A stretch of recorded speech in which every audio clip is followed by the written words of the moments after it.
Beep, beep, beep, beep. Oh no, I'm a floating head. Save me, purple tentacle. Well, actually, don't. You hate humans. Never mind.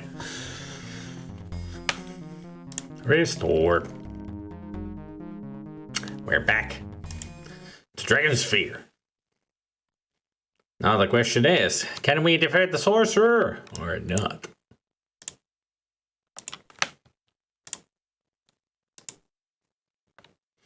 I mean, despite some puzzles here and there, otherwise it's been a very fascinating story, so you could say that I've been playing this game. Quite a bit. But it is a very tough game. That I can admit. That some of these puzzles are just annoying.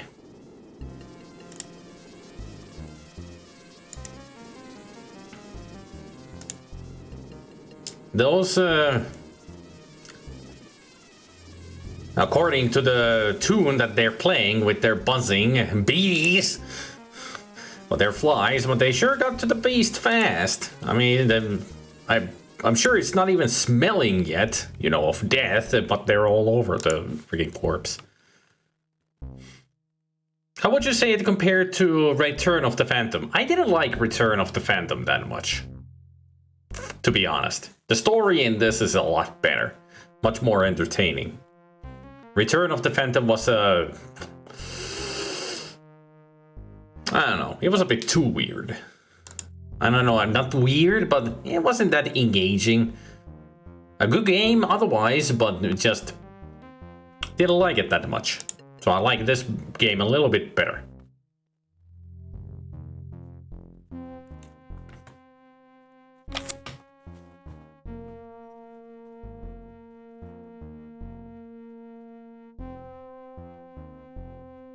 Yeah, that's why I said it was a bit too weird. At points.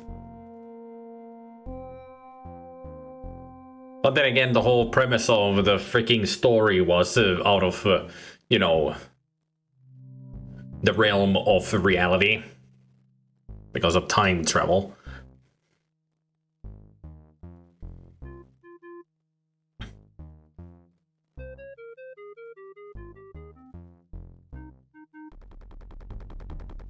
I just wonder, where do I go?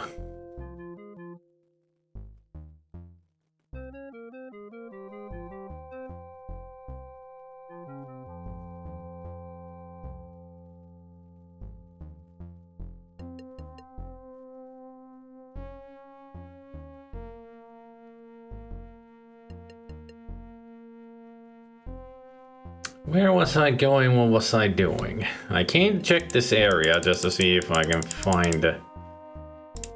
I got that golden nugget. Who could want that golden nugget? Where would it be useful?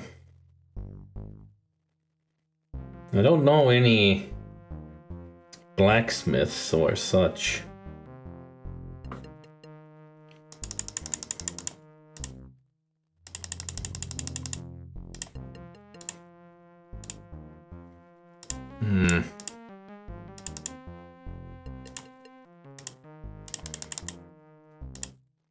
It's very interesting that the amulet is not the one to put in there.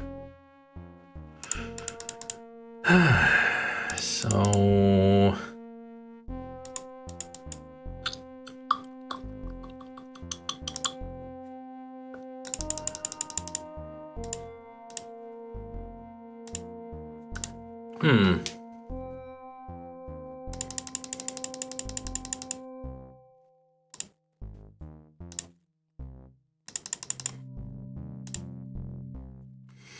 Working carefully with the large blade, you managed to turn the figurine into a fair approximation of the flute you had as a child, and you only cut yourself twice during the process.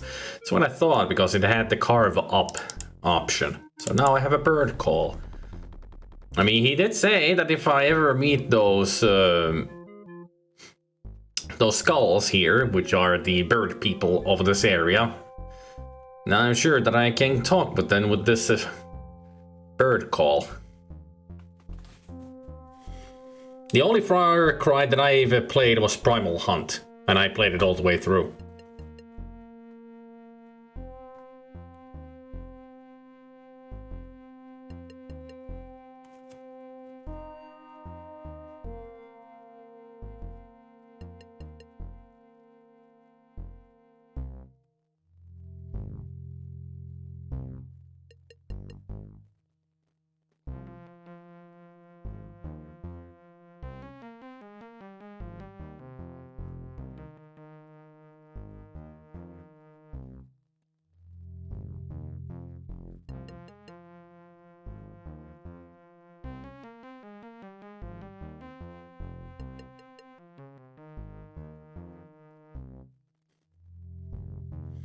So where do I go next? I could go up, see if I can find any of those bird people and use this bird call on them.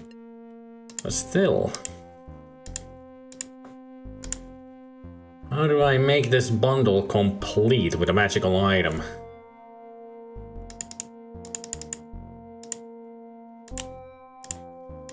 It almost feels like I'm missing something. And not just almost, I do feel like I'm missing something.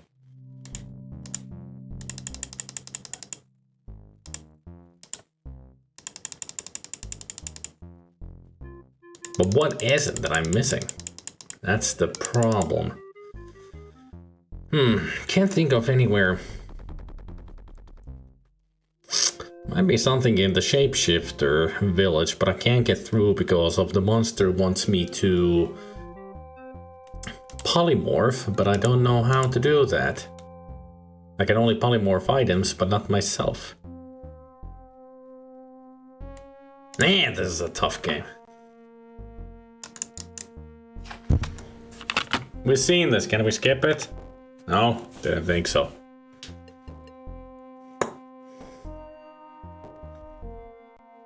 That's one of the problems with these games. They don't have skippable cutscenes.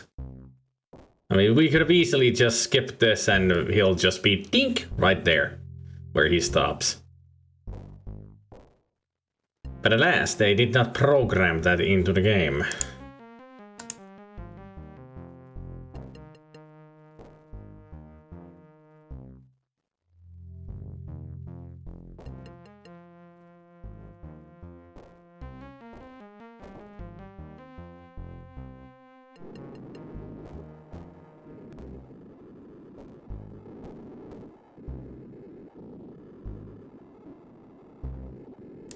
Let's go to the path to the west.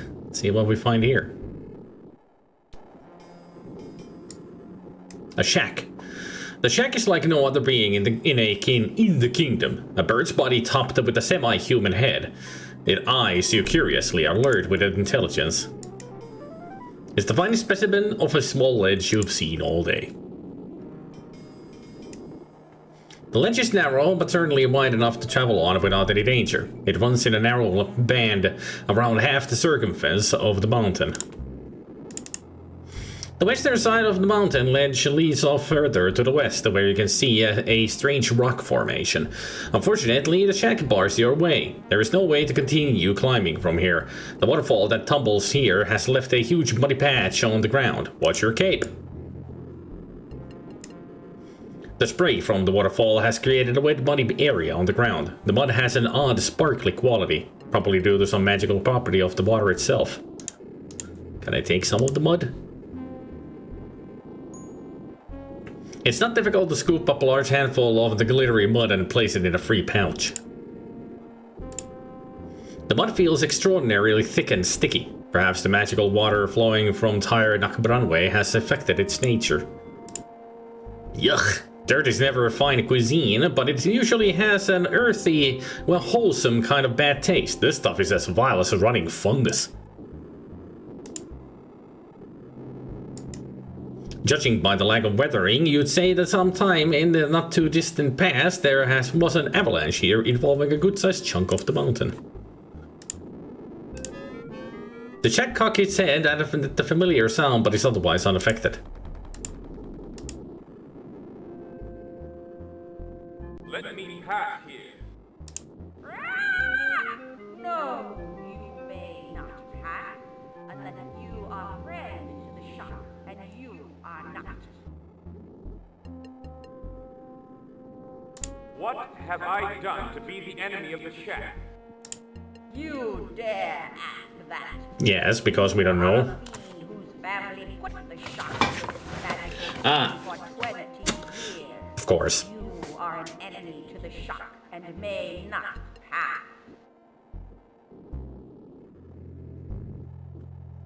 But I am a friend to the shack. True, true. Word has come on the wind that you undertake a noble quest for the shark, O unworthy one. I know that the power stones are the way to defeat Sanity. That's the start, yes, indeed. Good luck to you, and don't forget the stone that Sunway guards. So I can go now?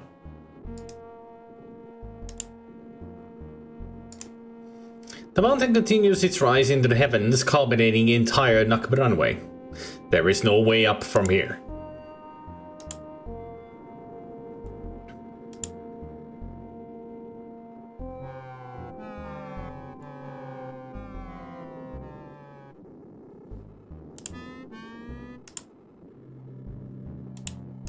I don't suppose you'll reconsider and let me pass now.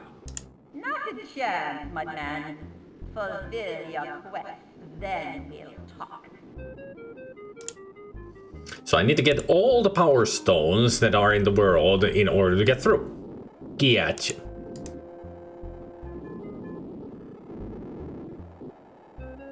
The magic water stones of Sunwee's tower fall from a great height and pass by here on their way to the ground far below. The splashing water has created a little mud puddle here.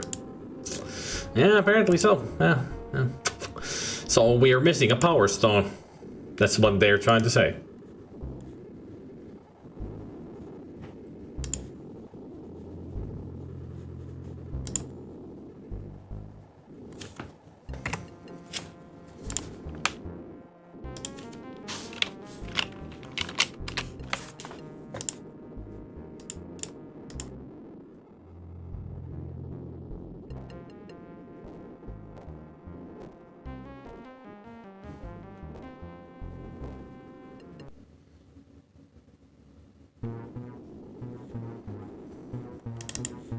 The tower stands huge and dark before you. Vine-covered and ageless, it has but one door, and that door is only accessible from the east side. A path etched into the mountaintop runs clear around the tower. You look up to the high peak of the Sorcerer's Tower. It rises 100 feet or more into the sky, and at the top you can see the waterfall as it tumbles out of one of the upper windows. Somewhere up there lies the object of your quest. The waterfall tumbles in an endless stream from a window high in the tower's face. Below it cascades down to the ground at the base of the mountain. All around you is the majesty of the high tower mountains, but you have eyes for only one tower, Tar Nakmbranwi, Tears of the Dragon.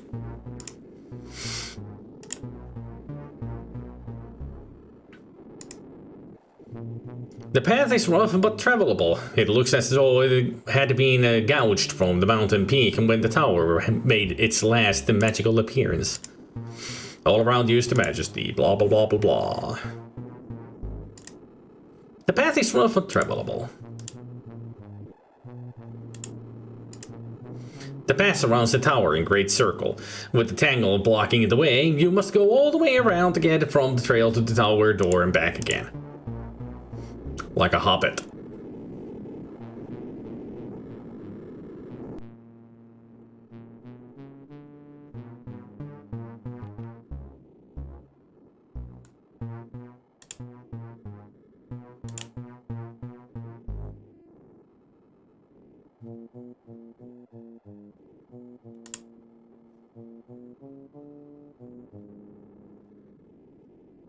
Uh-oh. Ah! What is it? Mortal man, friend or foe? The sorcerer still sleeps. He cannot cast messenger or spy. Ask it questions. Friendly questions. If it knows, then it's friend. Yes, a question. What color are the sorcerer's eyes, mortal man?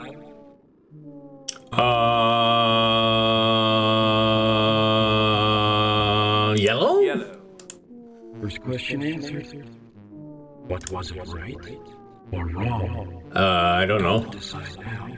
Ask another. Okay. Another question. Think of one. A good one, not too hard. And not too easy. Another question. Where does the sorcerer carry a scar, O fleshly one? His face? His face. Second one answered. Have we decided? Ask one more, and then we'll decide. Please end my life already. I know I'm getting these wrong. Take a question. Hurry. A final question. What human food does the sorcerer prize above all others?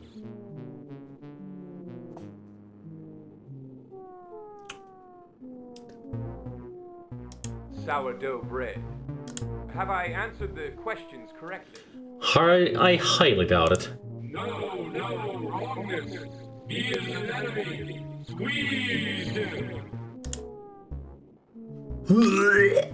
Ow. Everything is getting red. Can't breathe. Used to know all the answers when I was a kid.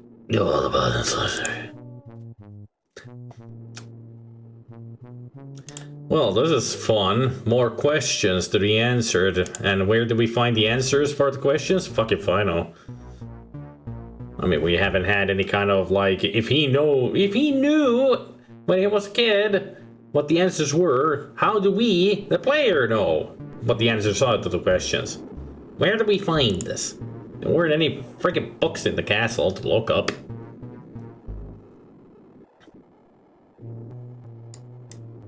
The tangle of thorny vines blocks your way. The thorns look dangerous enough that you'd rather not try climbing over them. You do have a sword, you know.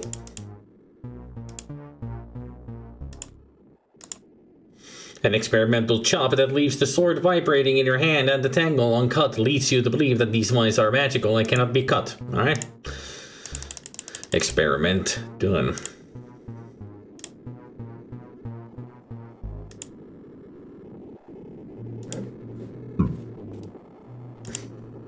Can I actually use my ring to get out of here? You speak the word taught to you by Nair Tom and feel yourself dragged in 4 directions simultaneously. It worked. The shapeshifter is gone. Interesting.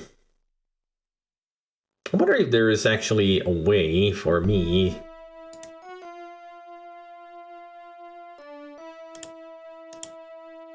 to get down safely to the well. There's a bucket with fresh water right here by the well. No need to go through the labor of cranking up the other bucket. Can I take the crank? You hesitate, you realize the crank is not really yours to take. But it's my kingdom. I can do whatever the fuck I want. I am the king here.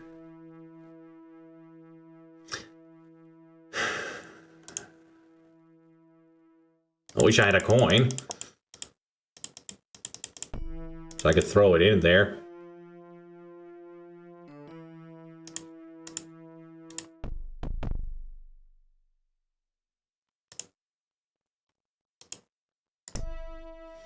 This is a basic plot of mud, not unlike the mud you played in as a child. It looks slightly different from regular mud, but you can't quite put your finger on why. How about that glitter you mentioned?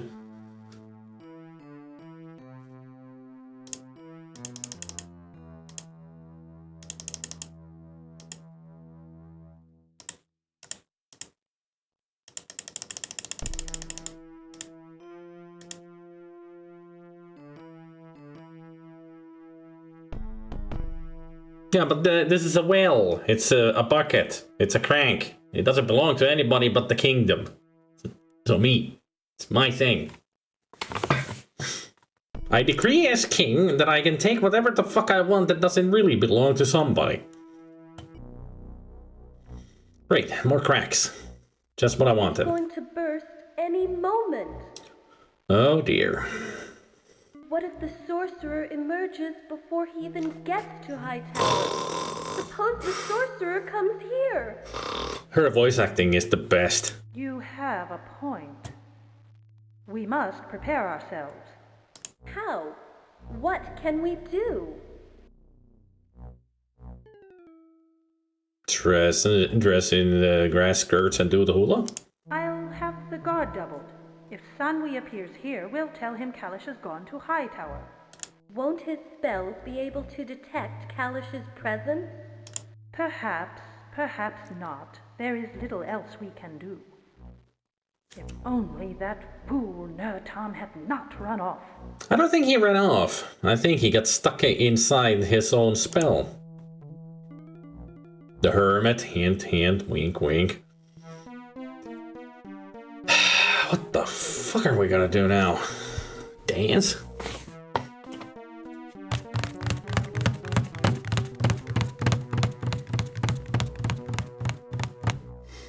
I mean, it wasn't a power stone that I got from the old man who was at the shapeshifters. So I'm sure at the shape changers village I'll get the power stone that I need.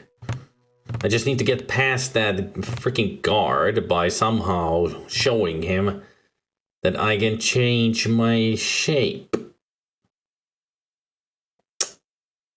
Question is how? How would I go about doing that? I ain't got no magic spells for it.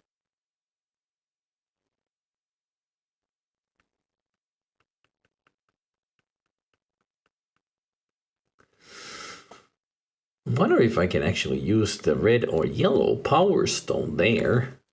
Because we have used our shield stone.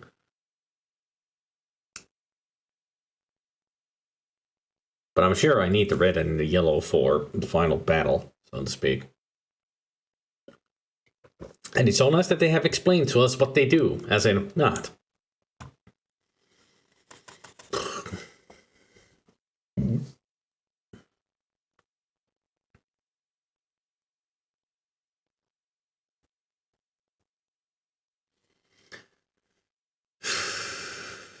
It's so nice that it's asked at the beginning, do I want novice or challenging game? And it feels like I chose challenging instead of novice, even though I did choose novice. I guess these games were never made for children. Because they wouldn't figure out these games at all. I mean, I'm sure some even teenagers wouldn't have been able to play these games through. Except for some. These days they wouldn't have the patience to play games like these. Hey, Pom Pom Pox. This is the last of the NPS Labs games.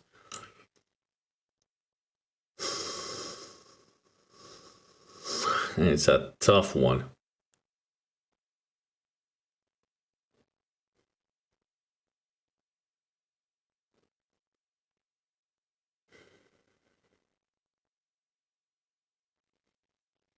I'm just trying to think where I could go to do things.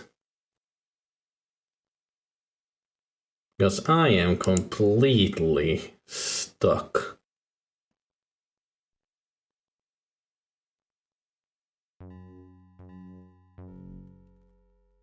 I need to enter Shifterland. Can we use the same method as before? Certainly, Your Majesty. Alright, I'll give you the fruit.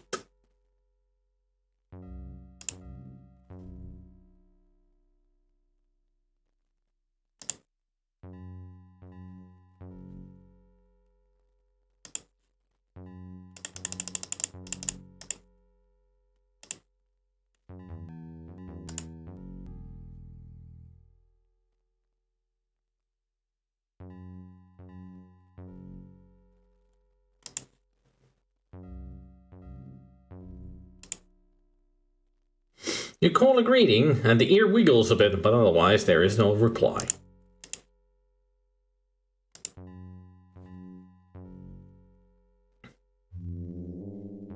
Since it cannot hear you, the shifter goes on making strange wah-wah noises, but it is otherwise uncommunicative.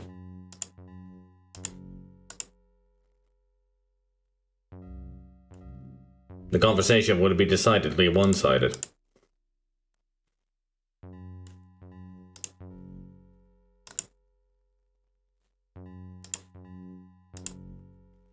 You call a greeting, but the nostrils quiver a bit, but otherwise there is no reply.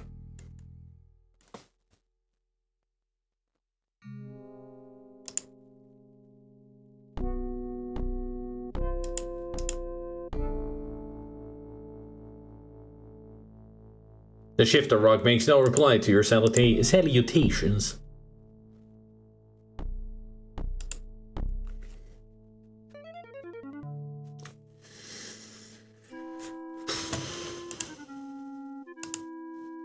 I'd like to talk more with... I doubt there's any more I can do. I would like to... Which other race would you like to know more about?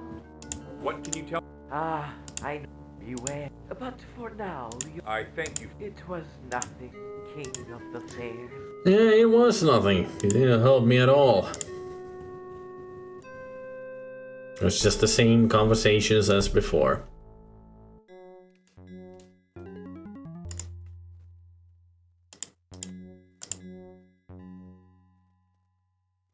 Why are you blocking my path? Only shifters may travel beyond this point.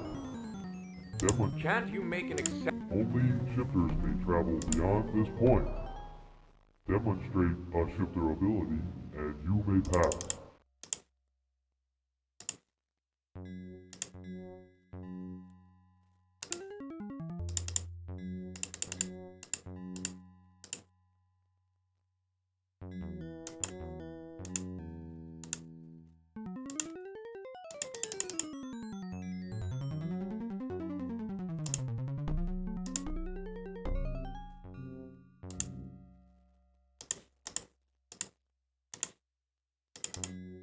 Okay.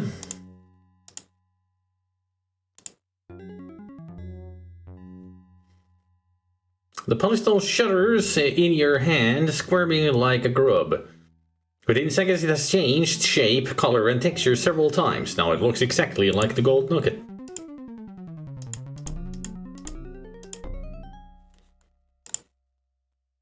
The object's shape and colors begin to ripple like a bad reflection in a pond. Then you have the polystone again. I would have thought that using the polystone would be impressive. But I can't just show it to him. Hey, Snapper. Welcome to me struggling.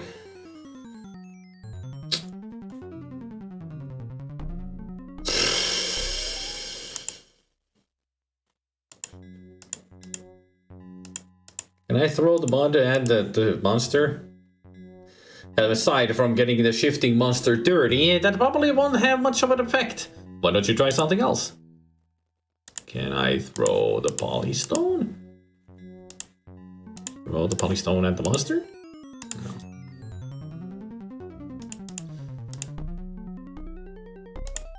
Throw the dates. Throw the mod at the boulder.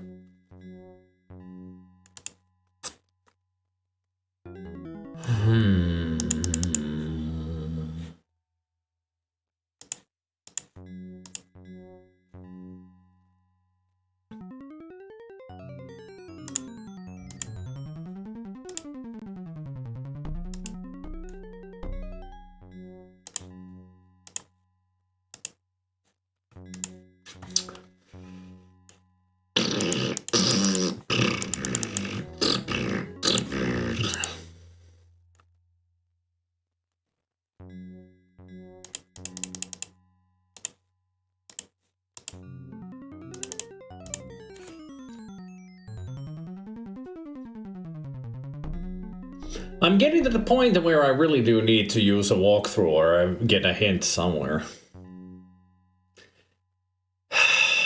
Because I have no idea how to progress in the game right now. It almost feels like I'm just stuck because I might be missing items that I should have gotten from somewhere.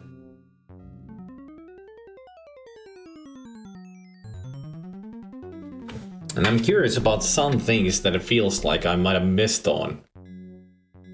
Because I went to the wrong places or didn't do certain things.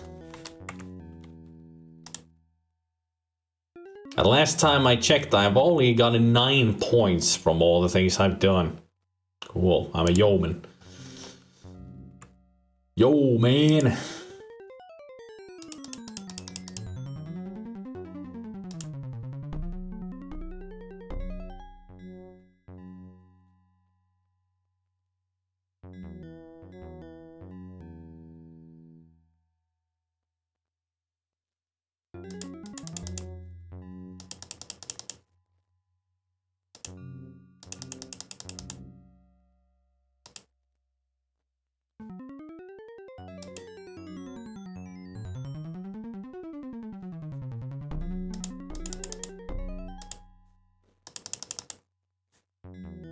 I'm gonna restore a previous save.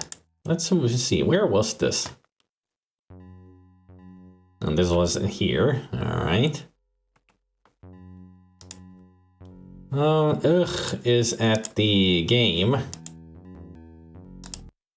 that I play with the Caliph, yes. You shall let me pass this at the monster, right? Yep. What a nightmare.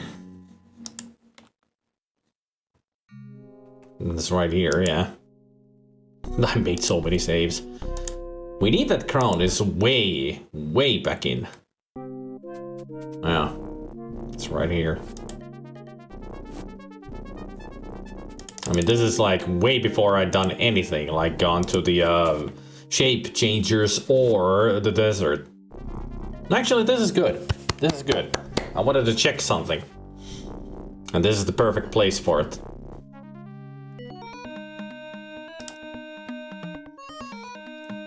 The perfect place for exactly that.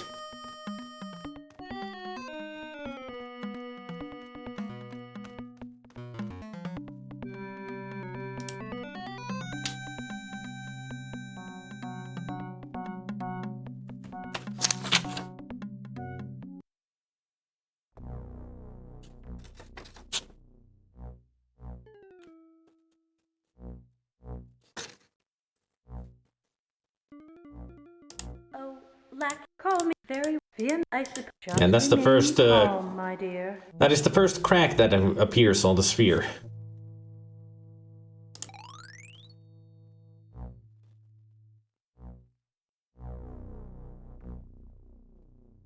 Soptus Ecliptus. People of the West.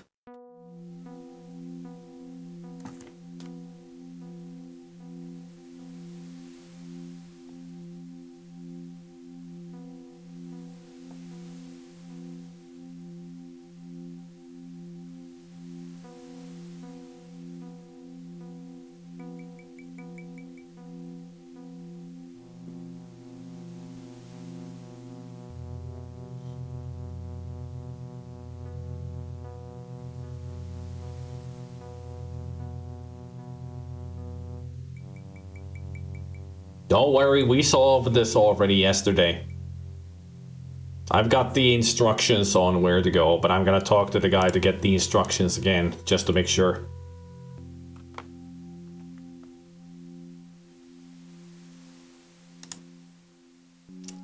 Let's make this a new save as in desert test.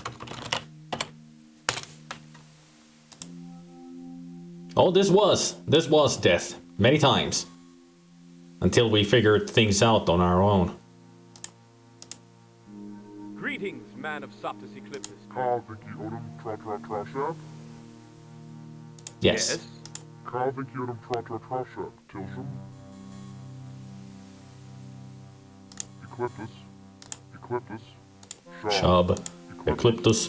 Popo Ecliptus. Did we say so? You say so. Dwebush. Cordoli Trasoptus.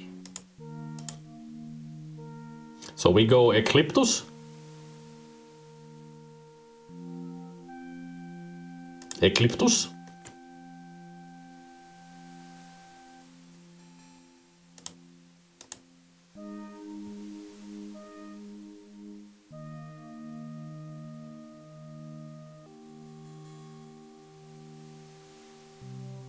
Let me go shop. There's something there. There was some kind of a critter. Then we go Ecliptus.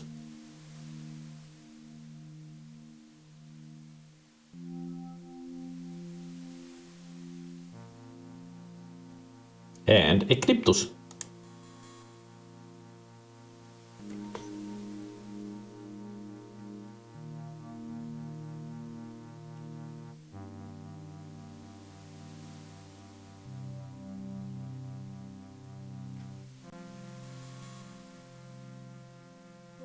So what do we find here?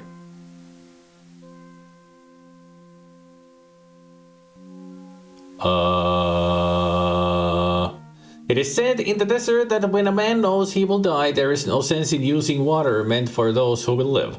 Thus the wise nomad seeks death quickly. The Soptus Ecliptus have a place where men go to die, where spells take away the fear, and the flames cleanse the body. Apparently you asked for directions to this place.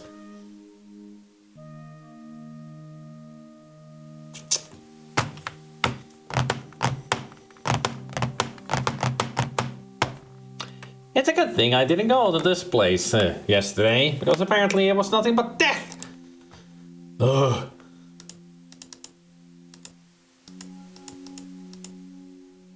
Erg, I say, erg.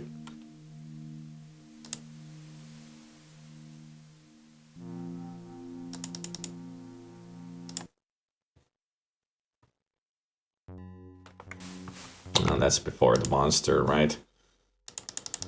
I'll just go back to the Hermit Kermit. Although, there kinda is another test that I want to do. Actually, I'm gonna do that.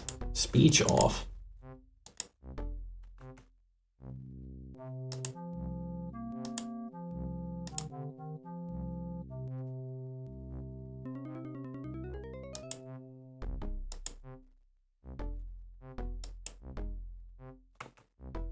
So we'll restore and go to ugh.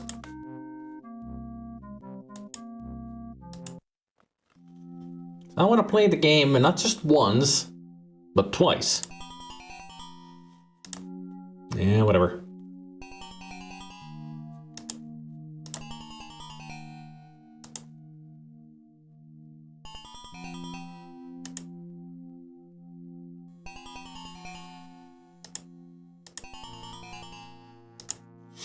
Oh, come on.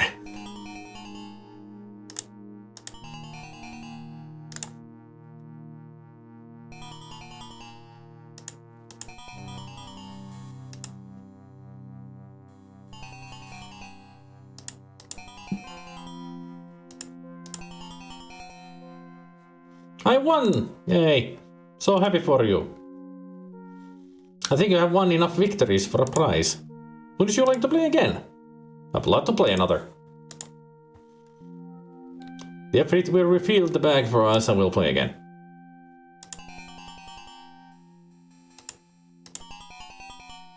Oh.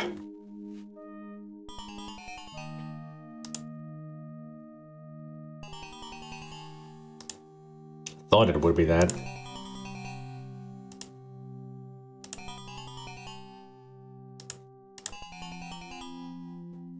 You have won! I'm so happy for you. I think you have won enough victories for a prize.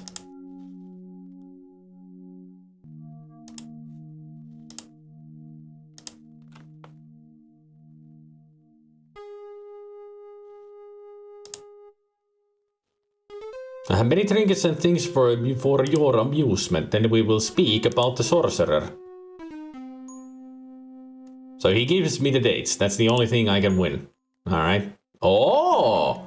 The Caliph seems to think the statue is beautiful and meaningful, but to you it looks like a heavy lump of cheap grade gold with a bad disposition. Oh well.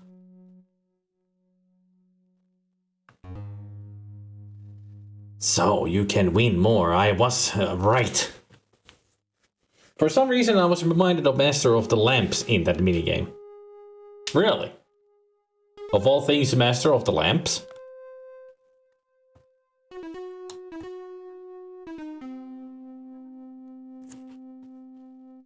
Well, the question is, should I just... I mean, I could.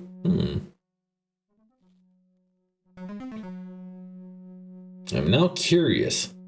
What if I played like 5 times and win? Win 5 times and see what that will give me.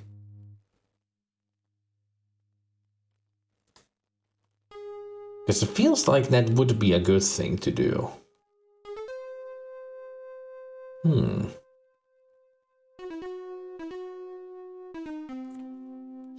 The disembodied head at top left with the colored gems along the bottom, like the gongs in Master of Lamps. Ah, I see it now, yeah. It would be the genie and the gongs on the bottom, yeah. Now I see it. Good thing we don't need to fly on a magic carpet in this game.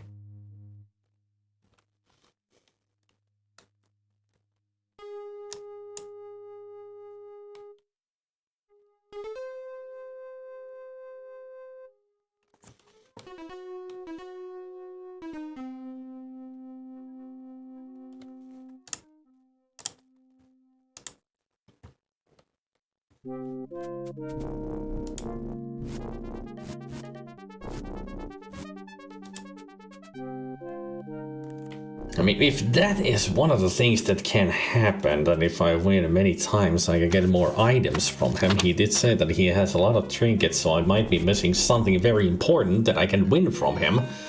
There might be something else that I can do before we have that minigame, because I did answer one thing wrong and he kinda blew his top because of it. Well, not really blew his top, but he was not satisfied with my answer.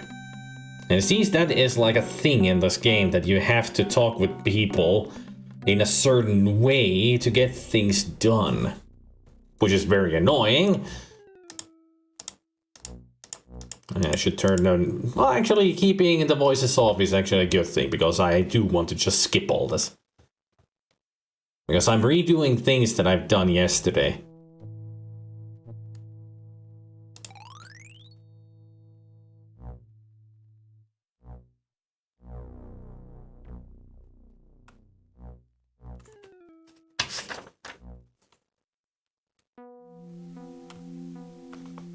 It would be so nice if I could be able to skip all this.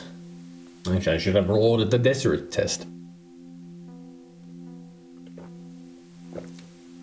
I did that save for a reason. Would have been on the same spot. Yeah, I'm just wasting my time now, and everybody else's. By redoing all this.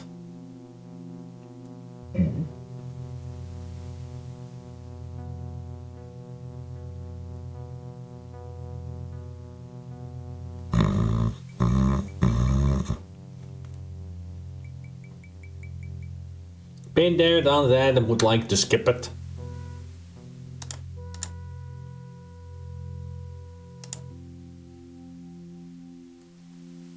Alright, let's talk to the guy. Just to make sure that I get the instructions.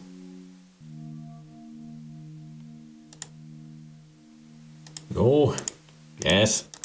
Then you give me Ecliptus, Fala, Ecliptus, Fala, Popo, Ecliptus. If you say so. And we go Ecliptus, Fala, Ecliptus, Fala. Which is west, south, west, south, and west. Fala is south and Shab is north. Ecliptus is west. Apparently they don't have a word for east. Or maybe they do, but we just never find out.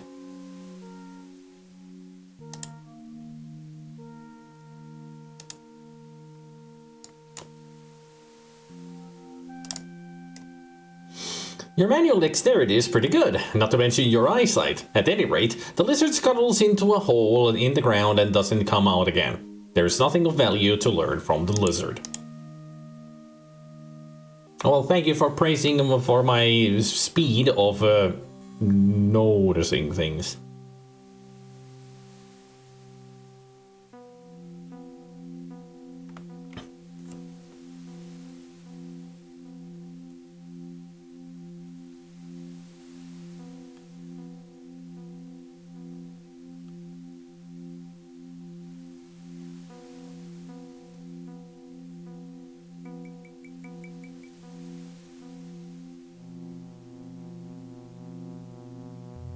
There's our destination.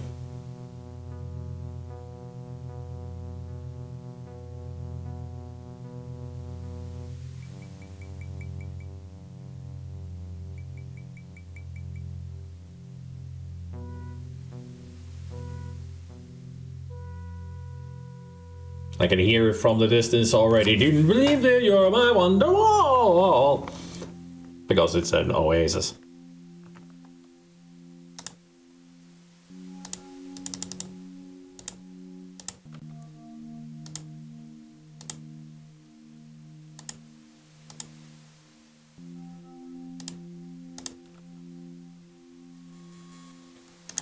Speak with you, Ikahei Tilshum. We say Ikahei back.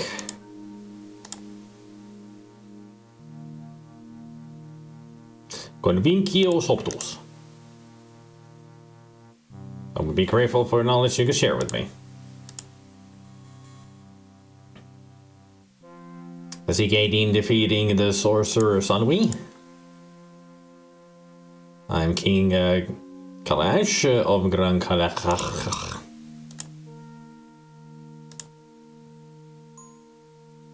There, got that power stone.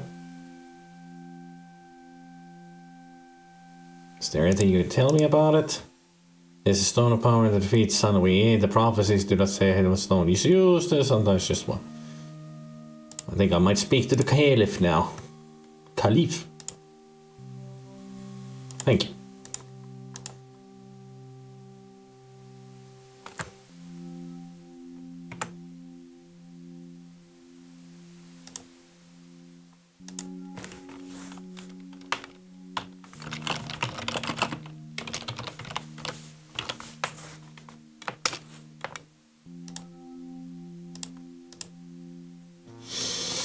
Talk to the guard.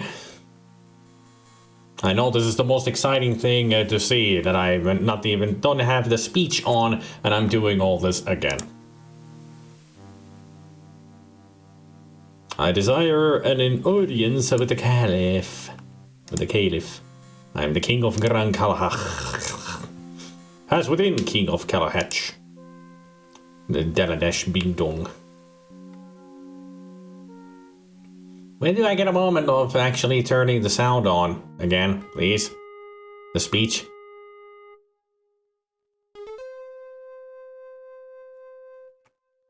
There we are. Gameplay options. Speech on. Done.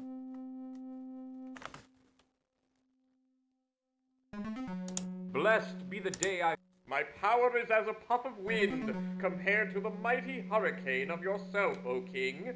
I came at the request of your Tilshemet, yes, an adventurous soul. He bore my message well. Many things I can do, it would overjoy my... Then you shall have... I have a fair one in my... This woman from your own land is an intrepid explorer. She has agreed to serve me for a time in exchange for knowledge and trade goods. She is an excellent dancer. Why must she dance so far away, though? Do you find her beautiful? Very. Her beauty outshines the moon. Indeed, you appreciate fine people. Although I find her eyes too small and pig-like. Begging your pardon, Majesty. No offense taken.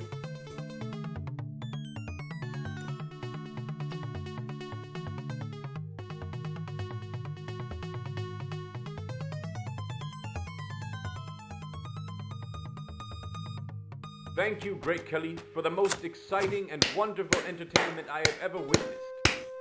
Most exciting and wonderful entertainment he has ever witnessed. Sounds like all the balls and parties that they've had in his castle for years were never entertaining. Or maybe he's just lying out of his ass. I fear I have bored you with my woefully inadequate entertainment. Now we turn to Yeah, not something enough tits. perhaps more to your interest. Let us wager over a traditional Soptis board game. For every victory you a small Ifrit will aid us in the game. You simply point. Yeah, like he said, for every victory I gain, he will give me something. Game is to 16 points. As my honored guest, you may start. Now I just wonder, how many times can I win? Is there a limit? Or will it go on forever? That's what I came here to test. With UG.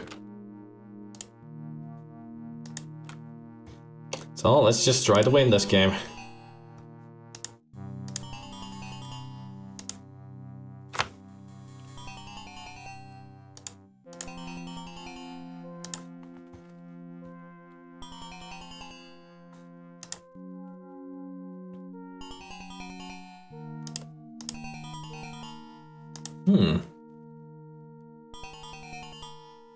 Yeah, you won.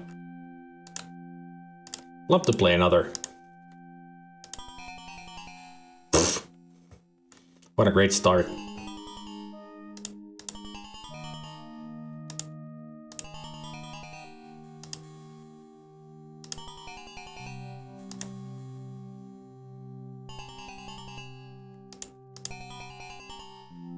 Huh.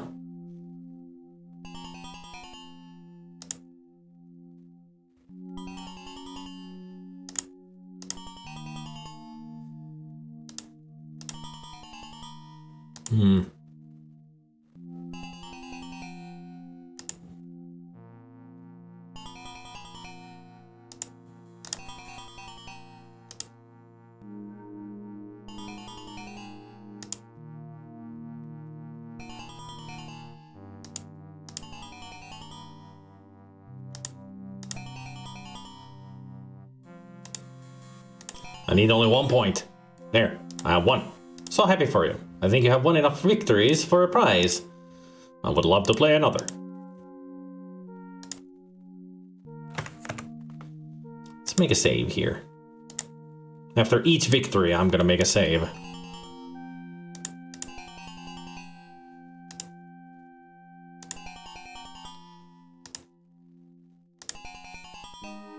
Darn it. I'm so sure it would be the purple one next.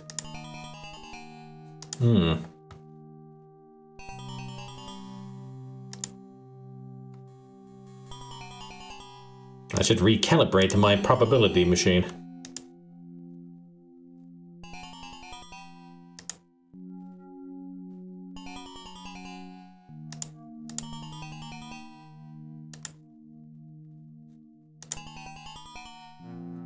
There, I won.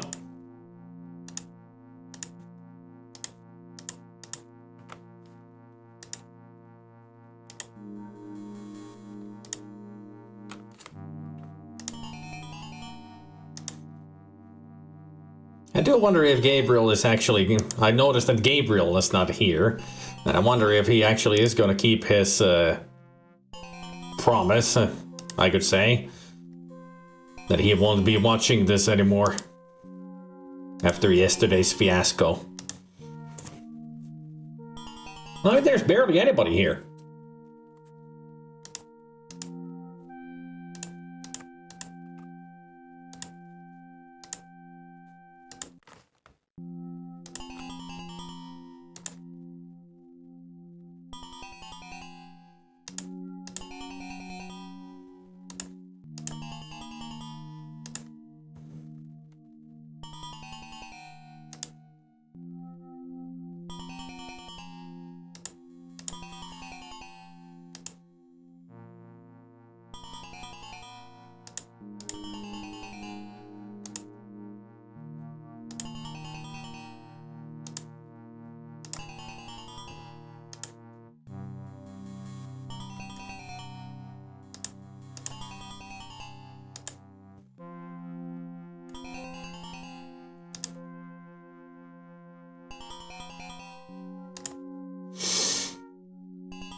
Hey, Specky.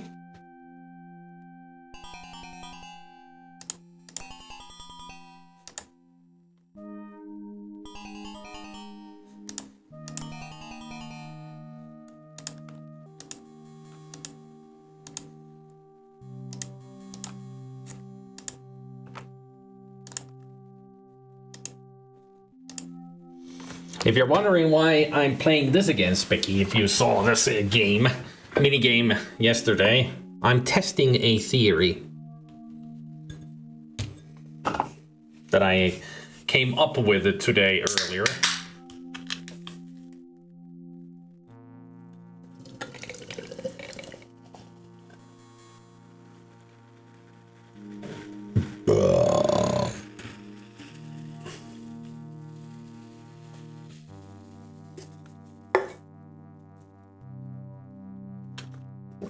That's why I'm replaying this minigame. Well, I have proven the theory already. I'm just going further with it to see, you know, how far it goes.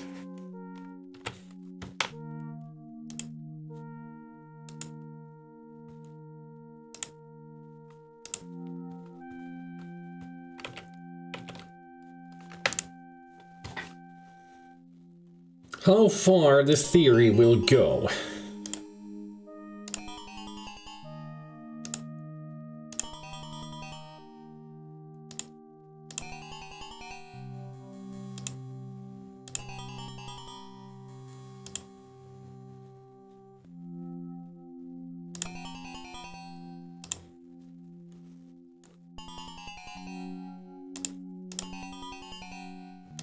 Three times in a row?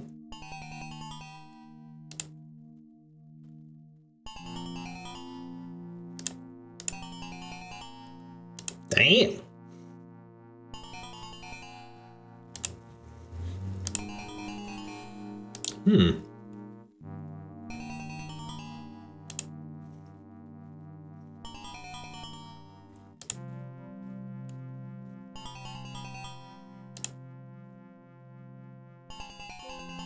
He's playing it so safe now.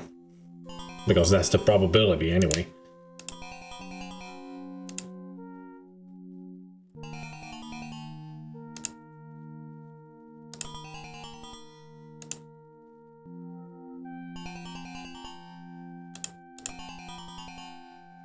Oh, come on.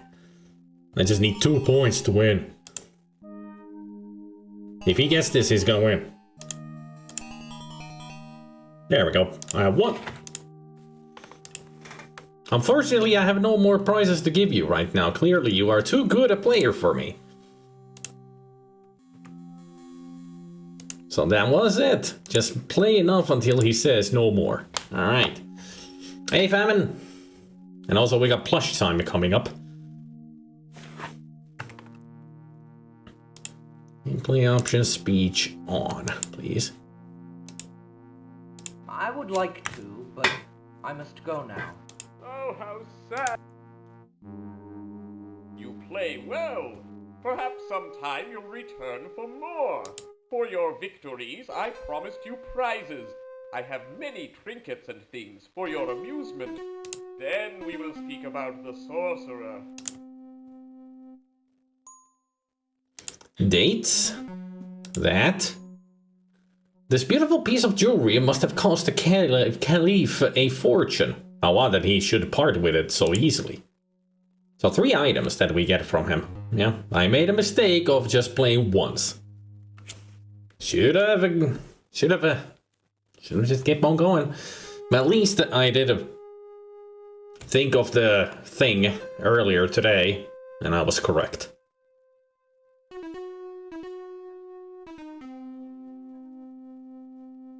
I was told you had information for me. Perhaps. Let me think.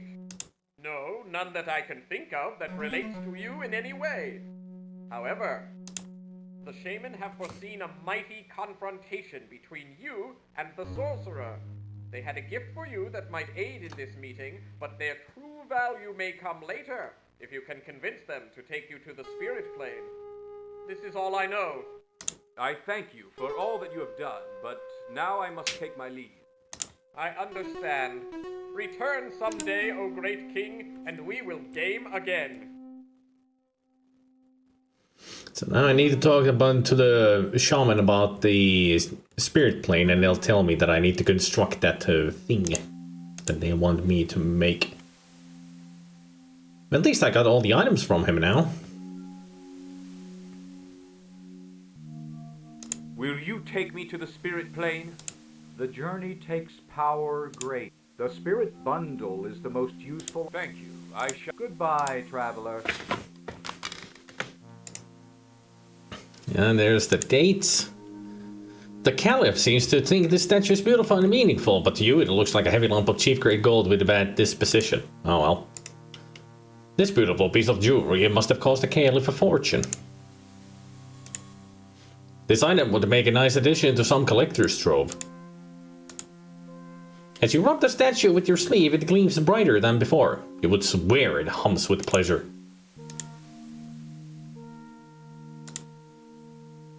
Alright, let me get out of here so I can do the plush time that Snatfer desires so much. Any specific plushie, Snatfer, that you would like to see?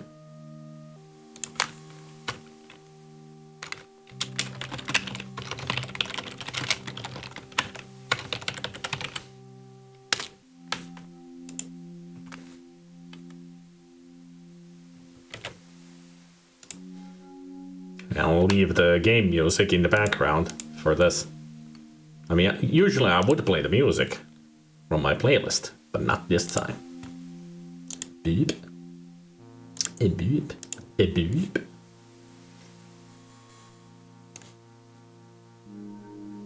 Surprise you. Okay. So random.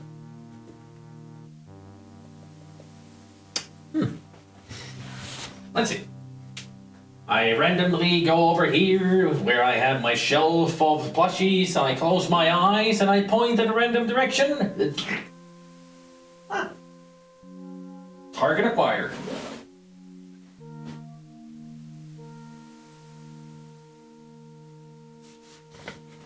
I am snatched Oscar! Our resident snow golem. We haven't seen Oscar in a long while.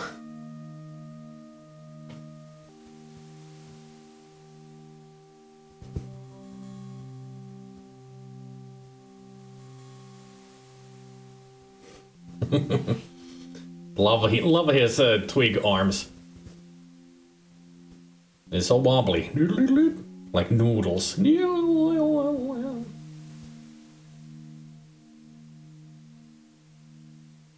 He stares into your soul. He's looking at your kid. He's fun. He's so wobbly and cuddly. He's soft. This is how soft he is.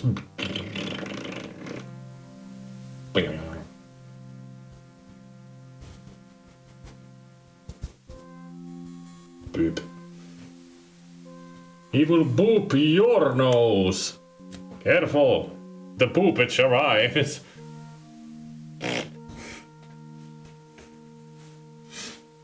There you go. Boop, boop, boop. Now back to this. Ah. Fatal error. Alright. Great. The game crashed. Apparently it doesn't like alt-tabbing. It feels like whenever I press tab, it crashes.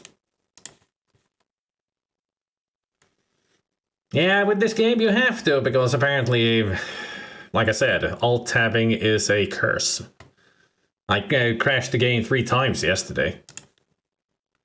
And it feels every time it was when alt-tabbing and pressing tab when I came back to the game. It's weird.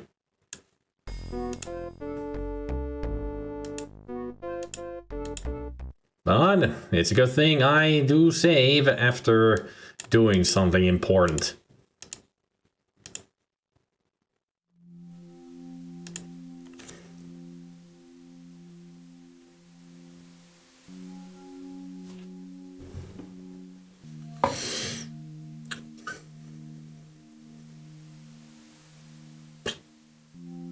Now the question is, are the items that I got from the Caliph useful in the future? Who the hell knows? Now, don't weep. Perhaps everything will work out for the best. Whatever you say, evil mother.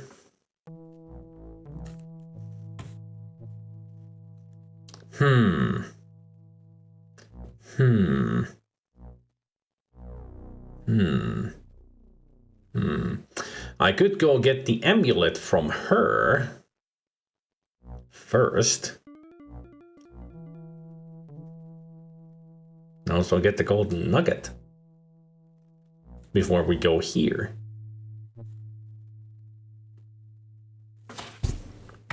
You know what? I'm actually gonna save the game here on map. There.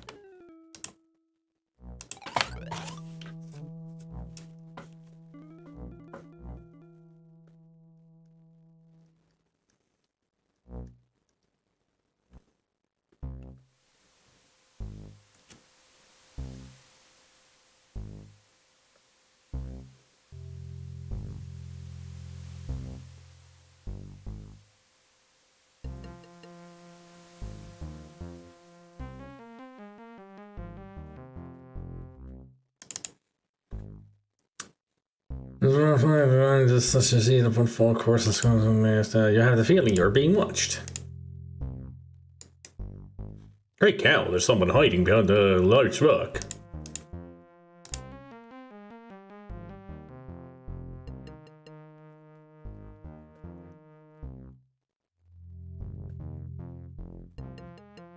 Come out, you there.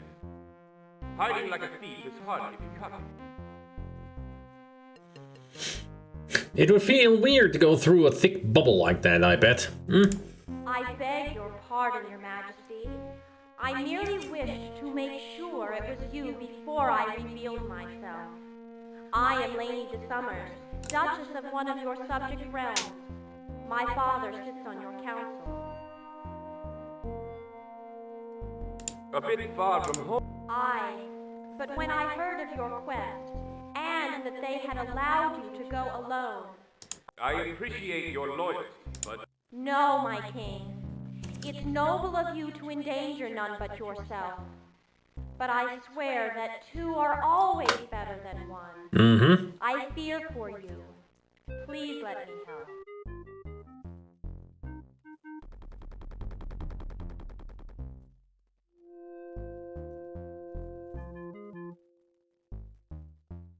I am honor bound to reject your aid, though I'll take your gift. Very well, Lord. This amulet I wear is a charm. Why is that? The mad mage who made this amulet said that its true powers could only be used after the wearer had been pronounced dead. Any such power is rather useless to the wearer, don't you think? To my knowledge, it has never been invoked. It's the thought that counts. Goodbye, my lord, and may the gods watch over you in your quest. Perhaps someday we shall meet again. Farewell. Clearly the thought that counts. It's an amulet that will help you out once you've been declared dead. Quite the magical item, isn't it? That you can only invoke the magic in it if you're dead, or pronounced dead. Useful in so many ways.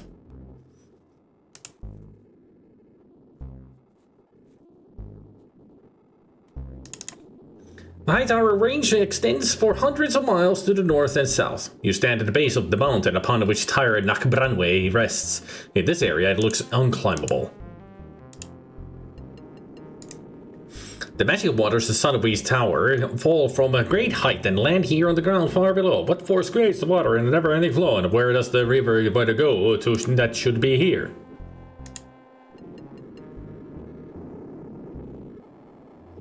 You okay there, game? Bouncing back and forth and not knowing what to do. Partially embedded in the ground, perhaps exposed by the erosion of the magic waterfall, a large nugget of gold gleams in the sunlight. Now we can turn into an old prospector and start digging for gold. This item would make a nice addition to some collector's trove. I got a ruby ring and a gold statue and a gold nugget and this amulet. Almost feels like that I'm gonna have to find somebody who wants gold. Or maybe I can use these items for those guards, because they're useless. Sorta. Only a small amount of water runs off from the constant torrent that tumbles from the top of the mountain. The magically created water is also being magically destroyed. Can I put the nugget in the water? Or in the puddle, and it'll do something?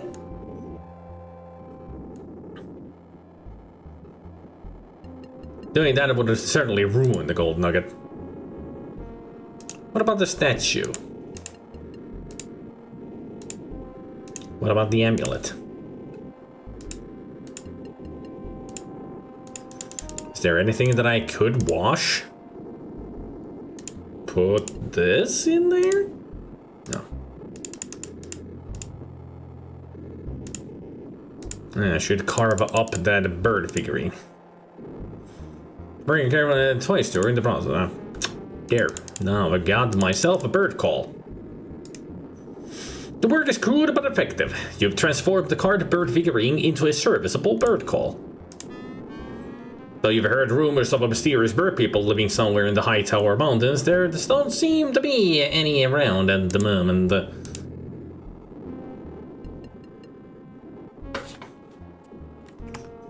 And also there don't seem to be anybody doing some grammar checks around here in these parts too.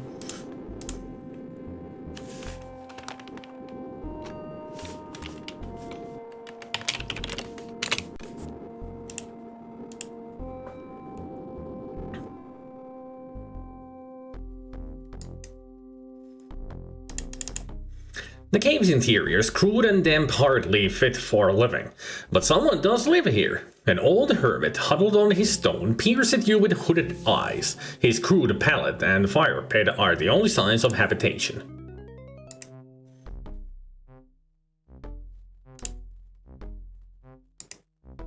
This must be where the hermit sleeps. It looks mighty uncomfortable, not to mention unsanitary. The hermit uses a large flat rock as his chair. It looks very uncomfortable, but that is the way of the hermits. This old man looks vaguely familiar. He has that generic little old man look that the mask players do so effectively. His age is hard to place. He must be somewhere between 60 and 100.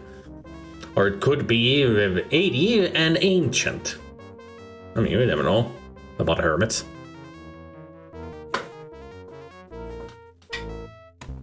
Quite the intense music for a moment where nothing happening. Oh my, oh, you startled me. Hello. Who are you? I don't think I have a name anymore, young fellow. I don't know. I'm just a hermit living alone in these parts, by myself.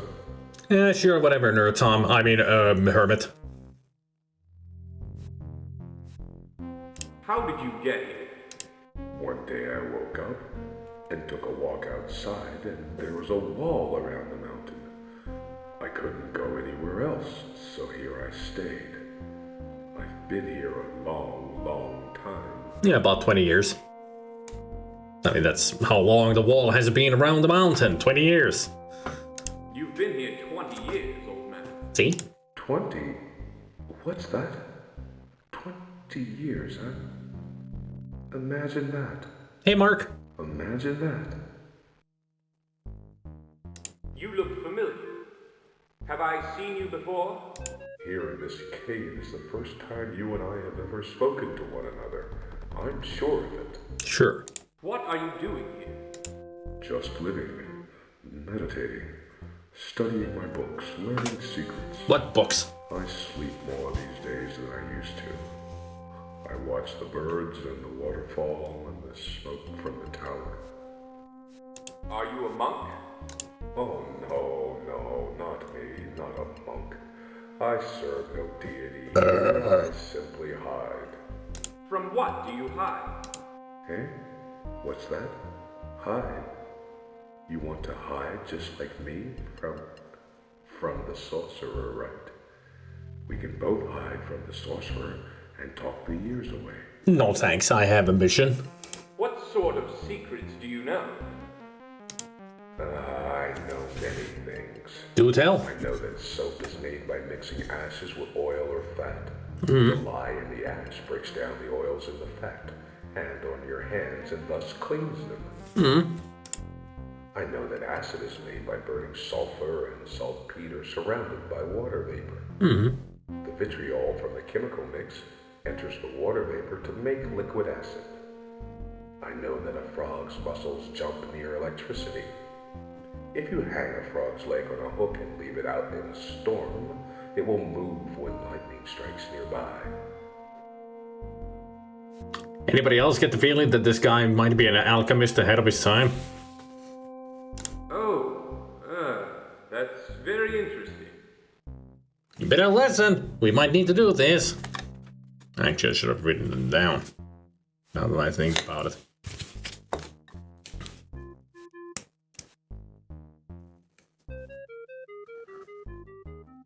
So he said acid is saltpeter and sulfur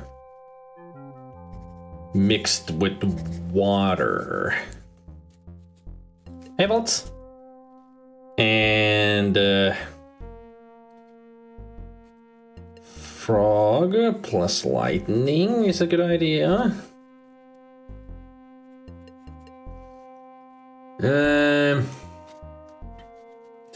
What was the first one? With soap. Soap is the fat plus ashes. I mean, this might be things that I might need in the future. Gotta keep those in mind. Not really a complex puzzle, just a conversation with the old man, and he's giving me secrets that might be useful in the future. What can you tell me about the tower? I mean, yesterday I didn't even talk to the hermit, because I didn't know that the cave was here, but now that I know that the cave was here, I went and talked to him. I also repeated the things in the desert, because I had a theory about the mini-game that I played with the Caliph, and I was right. The more you play, the more gifts he will give you. Win 3 times, he'll give you 3 gifts, and that's what you need.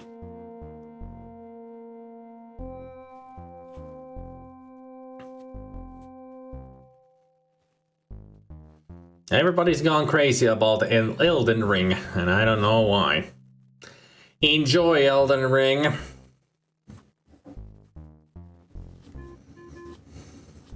The tower, eh? Why do you want to know about that?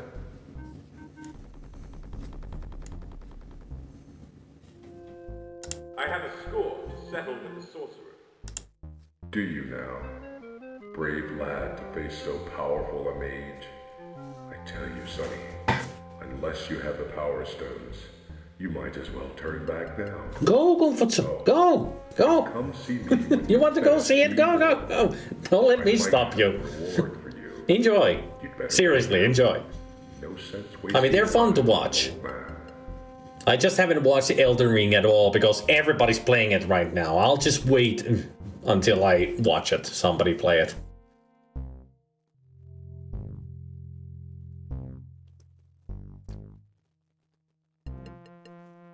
Come see me when you finish the evil one. I might have a reward for you. Huh. And you have gunfights. What?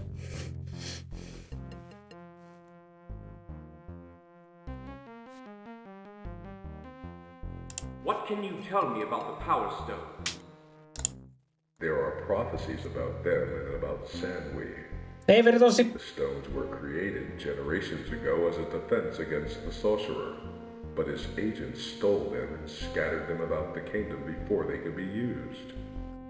2 are in the possession of the kings of the various realms. The location of the third is unknown. Huh. Well, we got the 2, and the third one is with the shape changers. I just need to get past that freaking monster guard. At least I'm sure that the Power Stone would be there.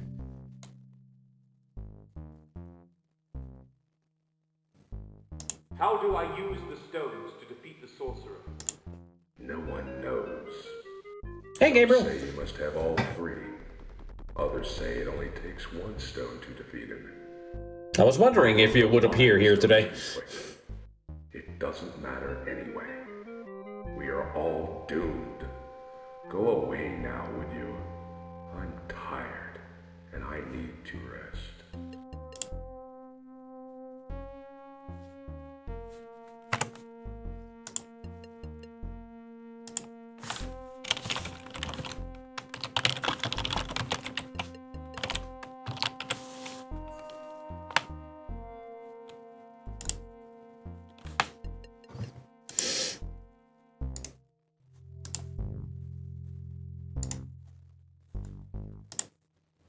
Can I take the fireplace or the ashes from it?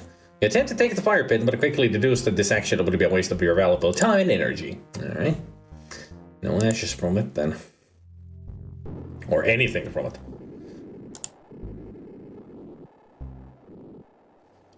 Started waking up a little bit earlier, but I was so sluggish that I had to wait until the birds finished waking up. That's okay. Well, you have missed out on a lot. Let me get to the brass tacks here. Earlier today, I got an idea about this game. About earlier stuff that we had done yesterday. And the idea was, I was playing from where we left off earlier, and it felt like I was just completely stuck, you know. Just no idea how to get past the monster guard in the Shape Changers village and such, and it felt like I was missing something. But earlier today, I had an epiphany. What if in the earlier in the game, I actually did miss out on something? And the idea was first to check out that the other direction that the dude in the desert gave me. Remember? He gives you 2 directions to go for. And I was like, what if I go first to the direction that I didn't go yesterday? Just to see what happens. You don't want to know what happens?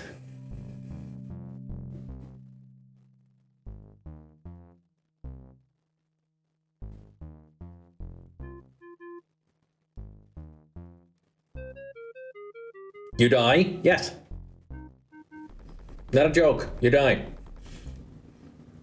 It is a pit of fire that apparently travelers go to die when they know that there's no way that they can survive the desert. If they find the pit, it takes away all of their worries as they roll down into the pit and burn to death. Yeah, I know you were joking, but hey, it actually happens. So where we went first was the right direction to go. I just wanted to see if there would have been something that I missed, like there would be some items that I needed to... Yeah, kind of. It's just a pit that has fire in it. He just went and looked at it and just rolled into the pit and died. It's like, and the game gives you the explanation that this is the place where people go to die when they know that they cannot survive. It's like a homing beacon that go here to die. Like, okay. So the next point was, remember when we played the mini game with the Caliph? And he did say that he has, many trinkets and such to give me. And then that's the epiphany that I got. Like, what if I played more than once? You have to win 3 times to get 3 items from him. If you win the 4th time, he'll tell you that he doesn't have any more to give. So I replayed the game 4 times to win. And I got the items. And I got 47 out of 250. I'm a varlet. And that's even before I've even gone to the Shape Changers place. And the things that you get from him are the dates, of course, a fabulous doorstop, like the Idol of Many Hands, and a ruby ring.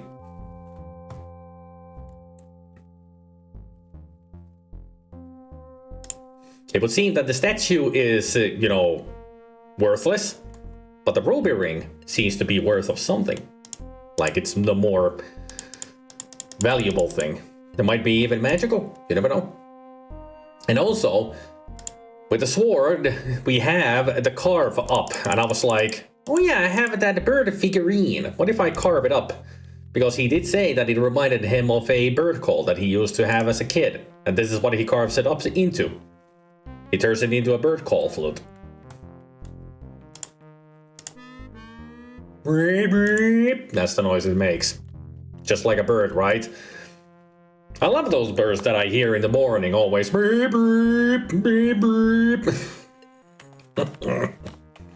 So pretty much I've just been replaying a lot of previous stuff. And when I got here, I even went to as you saw, I went to the cave to talk to the hermit, and he had a lot to say.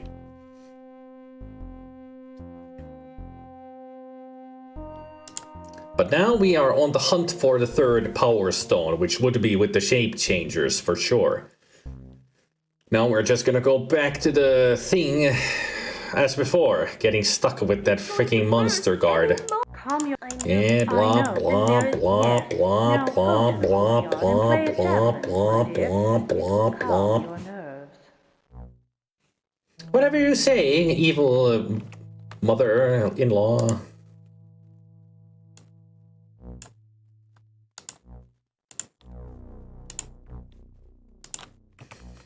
And also, since we have heard all the speech in the future, I'll turn it off. Saves up a lot of time not hearing them talk. Because I can just skip the dialogue boxes and then people won't be talking after clicking away from it.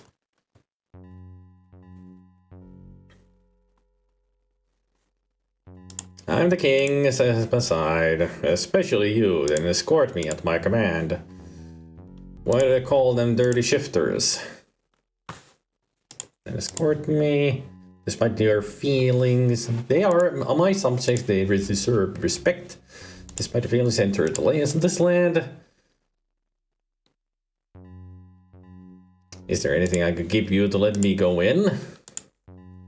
I'll give you the golden nugget.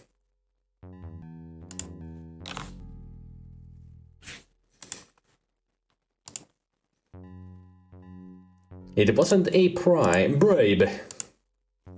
It's collateral. Agreed? Wise, agreed. Da, da, da, da, da, da. We're in.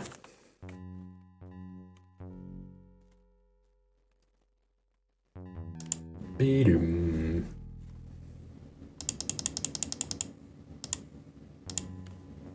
Oh yeah, I forgot to take the bone, and also I haven't taken the feathers. Shit. I forgot those. Well, I'll just go back to the places and make more cracks in the fucking sphere because I forgot to take the bone and the feather.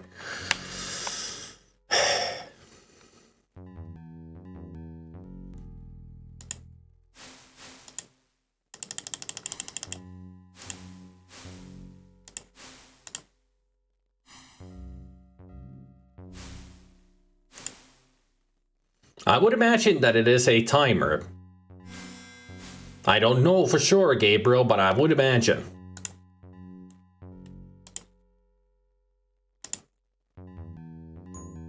But judging on how little it always cracks whenever the cracks appear there, it's a very long timer.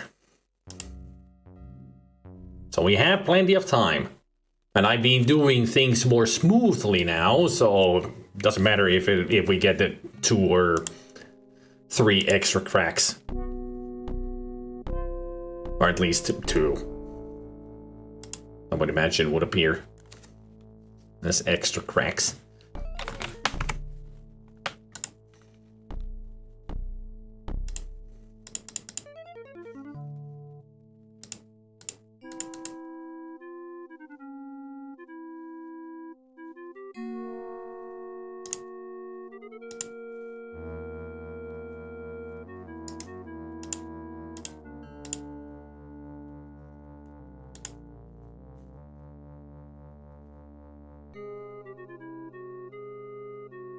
Why did that creature threaten me? When we take up on this aspect, we tend to... That's that thing. Who are you? I am the guardian. I am the one you call a shifter, though I'm the oldest and wisest of my race. Ooh. What is it that you guard? I'm a guard of Cave of Shifting Dreams. It's why many people try to come here. The cave is full of dreams and portents. It can tell you your future if only you can decipher its meaning. Enter if you would, but tell me, do I know you? You look familiar. I'm Kim Kalash. Ah, that explains much. Why do you and yours persecute us? Because your kind is dangerous. Oh, little you know. Here is the gift I promised. It gives us the Polystone. It's unlike any spellstone you've ever used. What is it? Is it a power stone? No, it's just a Polystone. Now into the Cave of Shifting Dreams. To find our future, which is a doll.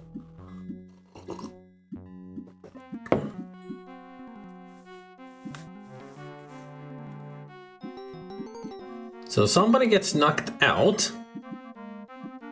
Then somebody gets transformed into somebody else.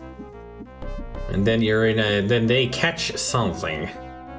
And the doll appears beneath our feet. So somebody has... somehow, one of these shape changers has turned into somebody else. I mean, that's what it means. Somebody got knocked out, then the shape changer turned into them, and they catch something. I wouldn't be surprised if that hooded character was the sorcerer, who had given some shape changer a lot of magical power in order to shape change into somebody else. The question is who and why.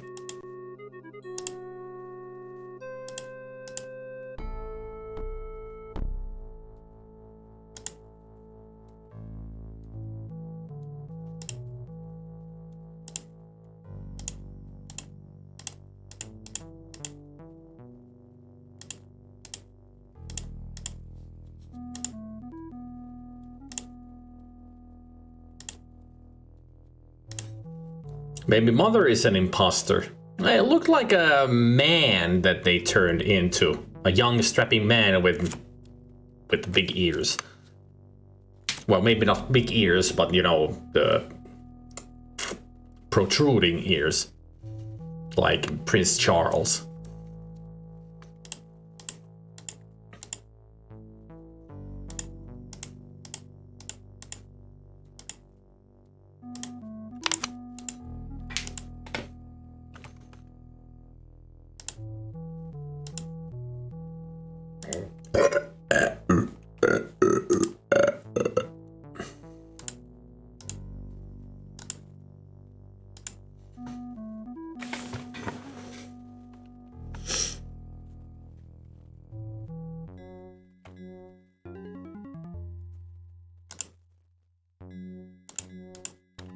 Why are you blocked? Can't you? Only shifters may travel beyond this point. Demonstrate a shifter ability, and you may pass.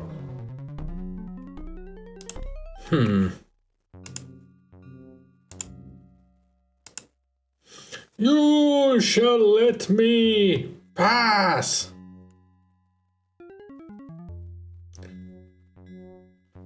This is still the problem. How do I show him a skill of shifting? Why are Only shifters may travel beyond this point. Demonstrate a shifter ability, and you may pass.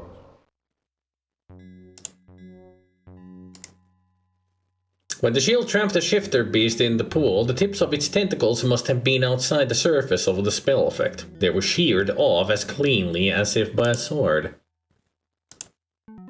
You've heard that some people consider octopus a delicacy, but they must eat a different part. This thing has the consistency of rubber and the taste of ash. Not only that, but lengthy chewing doesn't change its shape at all.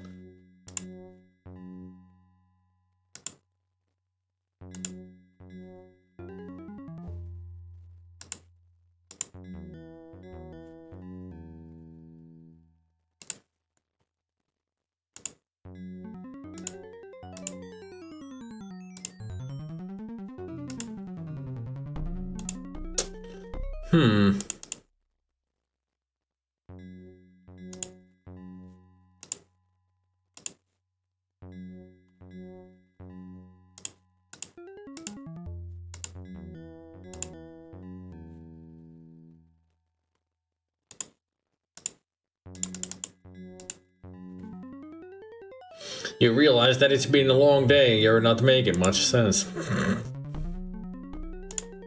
So that's the text when you use an item on something else that doesn't make any goddamn sense.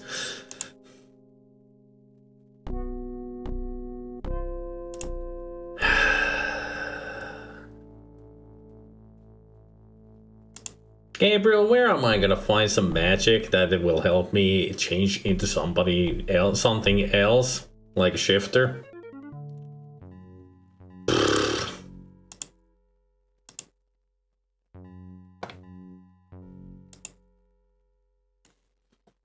This puzzle is difficult.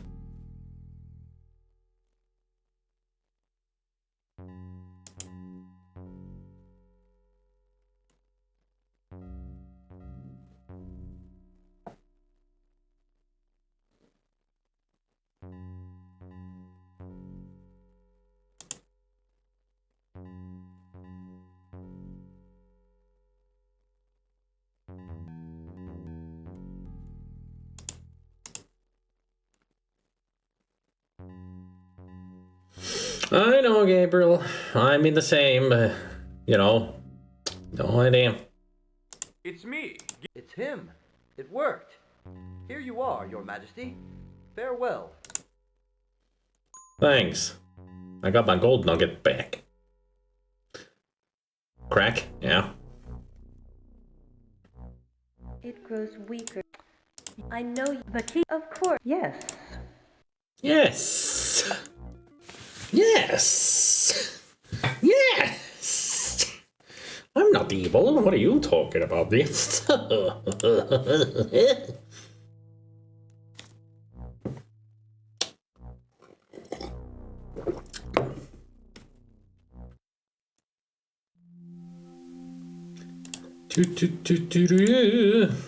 Take the bone from here.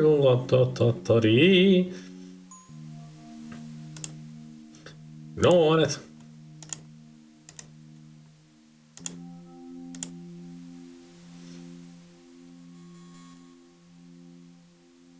So going to be another crack. Yep. It seems like every time I go to a kingdom and then leave at the place, another crack will happen. Nothing. Quite. Yes, you're right. I suppose. Yeah, nothing to worry about. The cracks are just getting bigger. It means that time is running out. Nothing to worry about at all.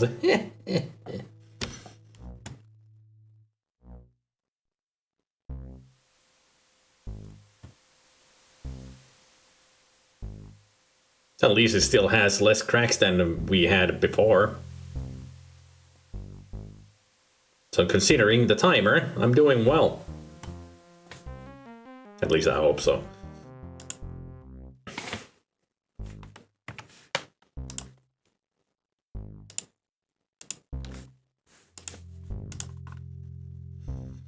Now to get some feathers.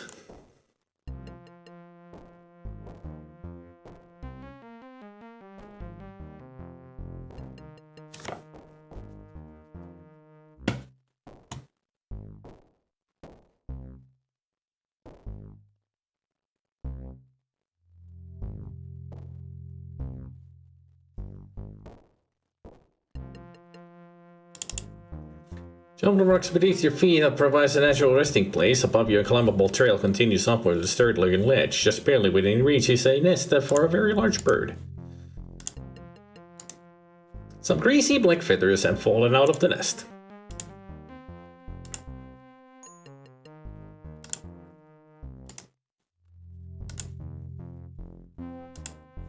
The feathers are smooth and slightly greasy to the touch.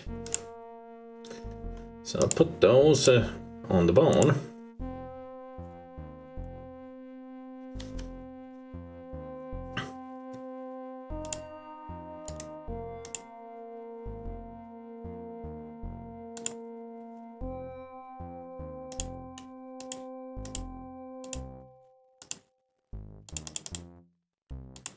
What if I put the ring in the bundle?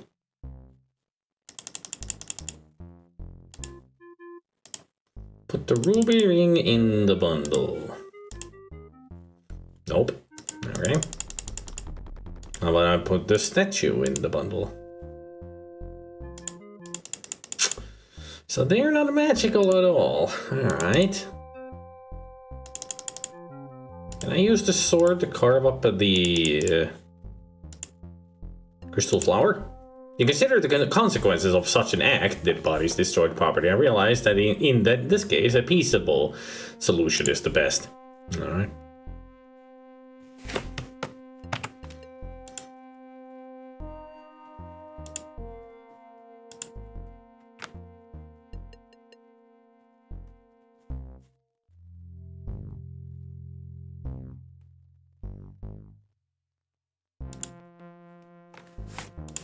At least I'll keep the sword ready, because I'm gonna go after that monster again.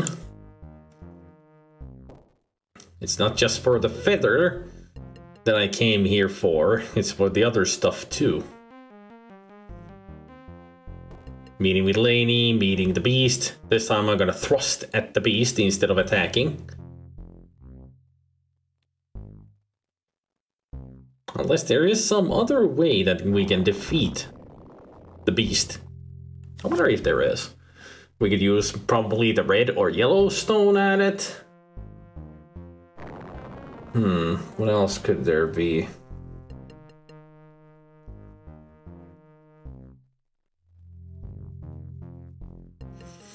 I mean, you get the feeling that there might be another solution to attacking the beast without it throwing us at the wall and Lainey sacrificing herself for our sake. I mean, only an assumption. Just throwing ideas around.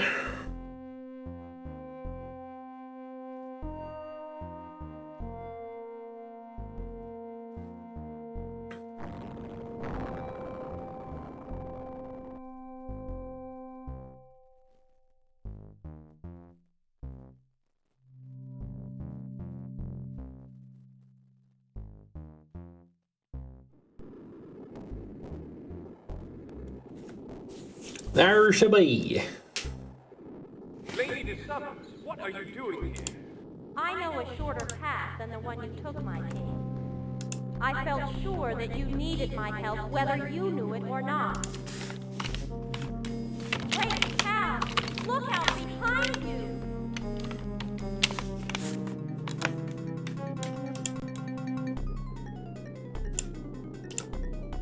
Thrust my sword at the beast. Ha! Haveth thee!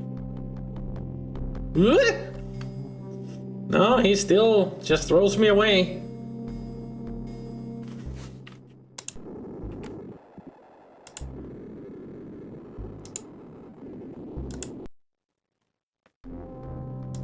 What if I invoke this? No. Invoke this? No. What about I throw my sword at you?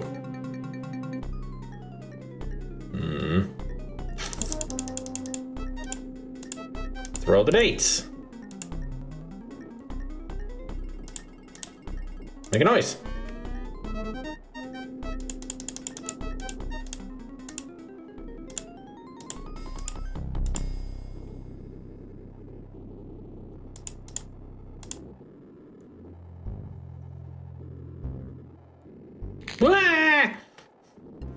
Oof. If only out you'd been able to defend yourself even a little bit.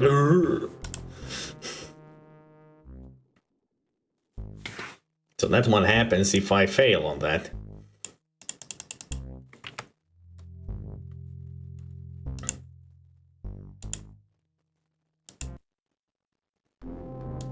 Give the ring to her. Royal secret is far too valuable to give it to most people, and the people whom it would be worth giving don't want it. Can I invoke? If you vanish to safety now, Lady will be left alone to face the dreadful beast of darkness. And this you cannot permit. I have to be the hero, don't I? Ugh.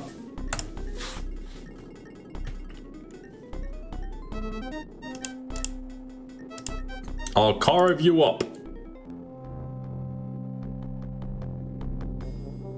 Ugh.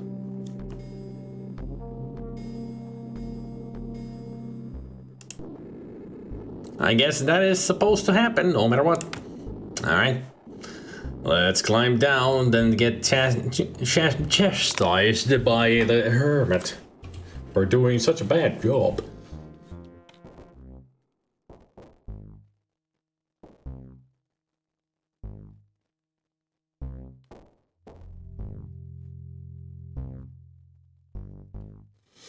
I would have thought that our king here would have had a better, you know, teachings in how to use a sword properly, instead of just standing there like an idiot. You should have taken it out and started waving it around like a feather duster. But then again, how appropriate, you fight like a cow.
So, you've come back to view your handiwork, huh?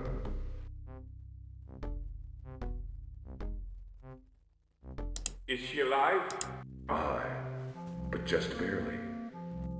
I know a few tricks in my medicine. What do you mean, You're supposed to be a hero. How could you let this happen? There was nothing I could do. She saved my life. Then you owe her your life in return. You must defeat the sorcerer, and quickly. He has some magical equipment that might help her. Hurry. How do you know? You're just a hermit. Hiding. Don't waste time, young hero. The only thing you can do for her now is defeat the sorcerer. Hurry. The thin blanket covers Lainey's injured body and helps keep her warm against shock. There's a little more you can do for her on that score.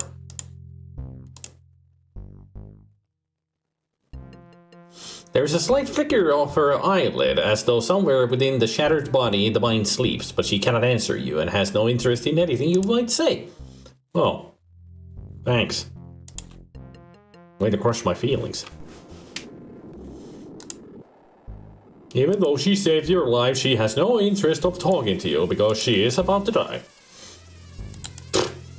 Bitch. When thy king talks to thee, you must answer, no matter what condition you are in. Thus decrees the king. Even if you're dying, you must address the king properly and, you know,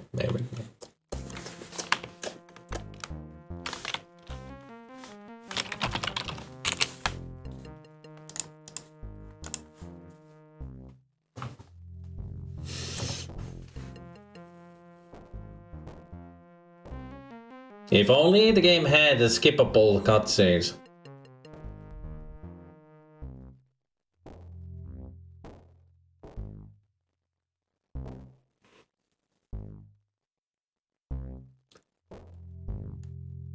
Going up, I just want to get to the shock and talk to them again. Yes, there is a shock up there. I went up there already earlier today. At the beginning. At least now you'll get to see the shock. And what a shock it is.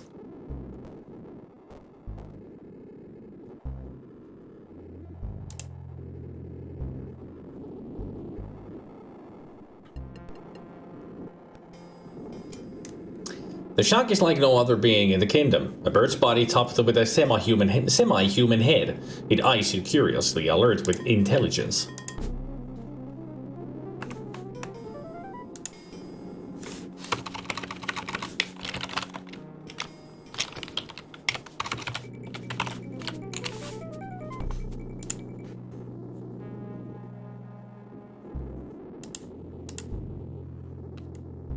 Let me pass here. No, you may not pass unless you are friends to the shock, and you are not. What a harpy.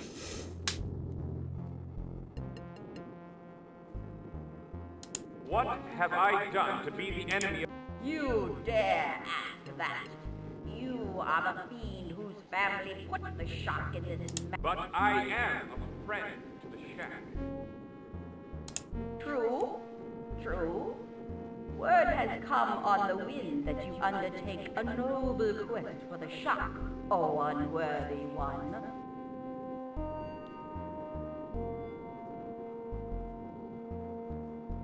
I know that the Power Stones are the way to defeat Sanity.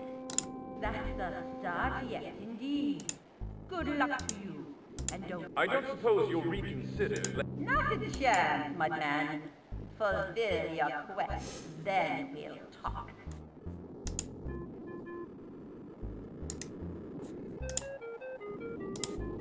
And then there's some mud over here that I can take.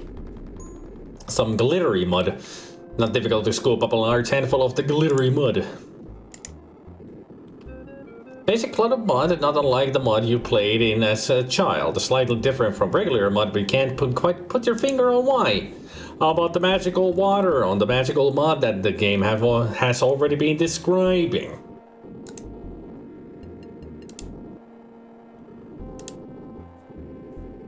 Feels extraordinary, thick and sticky. Stuff is as vile as a rotting fungus. Ew.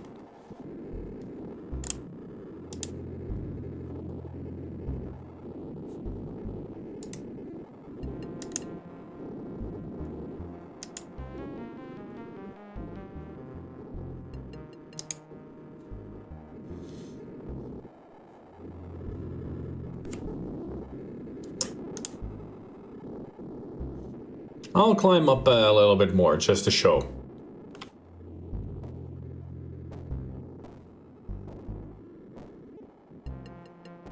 Since Gabriel hasn't seen any of this.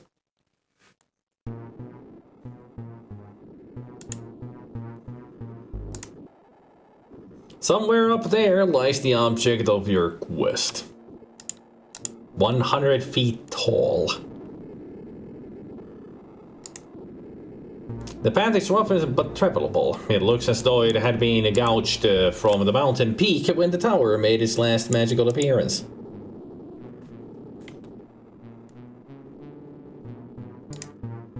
The tangle of thorny vines blocks your way. The thorn looks dangerous enough that you'd rather not try climbing over them. Aha! But we have Sword. And Sword will carve up the tangle. An experimental chop that leaves the sword vibrating in your hand and the tangle uncut leads you to believe that the vines are magical and cannot be cut. So much for that idea.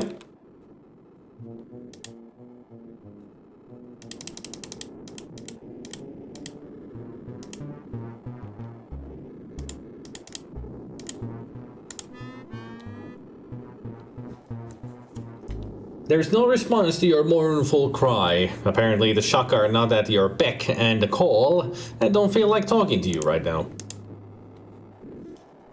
And if I go behind the tower...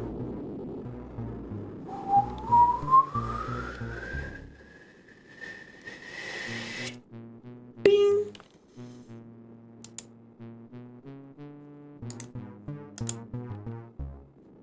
Too bad we cannot look at the vines. It would be nice to get a description on them. Now to tell you, Gabriel, I will not walk any further than this. Because if I do try to get to that door over there... I wonder how many people got stuck on that. But I won't go towards the door. Because if you see that big vine next to the door, it'll actually grab me and it will ask 3 questions about the sorcerer that we need to answer truthfully. So it will let us pass. It's a friend or foe kind of situation. It asks 3 questions about the sorcerer. Gotta get it right. Otherwise, it'll just crack my neck. That's what happened. That was the death. Just squeezes and we hear a as they snap Kalash's neck.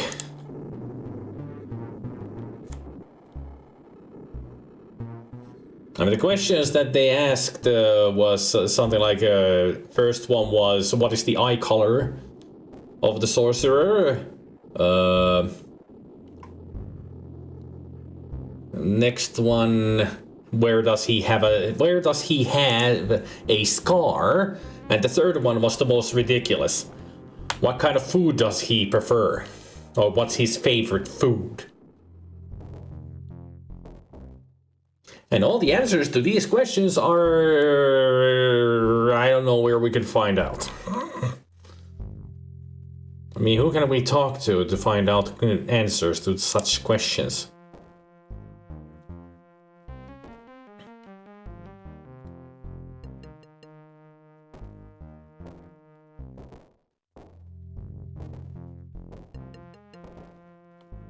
I mean, there are no books in the castle that we can read. At least not about people.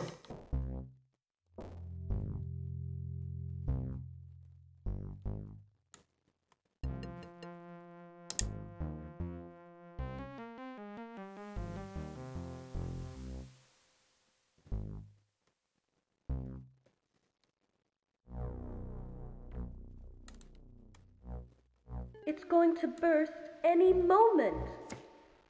Oh dear. What if the sorcerer emerges before he even gets to Hightower? Suppose the sorcerer comes here. You have a point. We must prepare ourselves. How? What can we do? You're the queen. Just command the freaking guards. I'll have the guard doubled. If Sanwi appears here, we'll tell him Kalish has gone to Hightower. Won't his spells be able to detect Kalish's presence? Perhaps, perhaps not. There is little else we can do. If only that fool Nertam had not run off.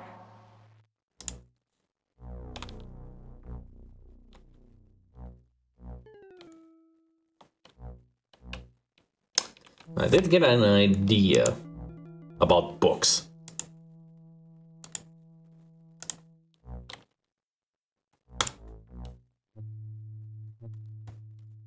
Might not be the best idea, but it's an idea. I'm gonna try it out.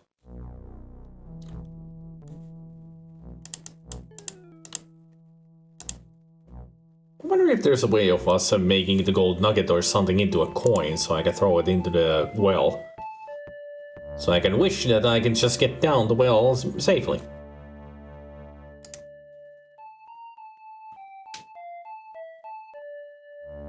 Isn't it interesting that our wife and mother are supposed to be watching the Dragonsphere, but whenever we come to the castle, they're nowhere nearby? They just run away somewhere, hide.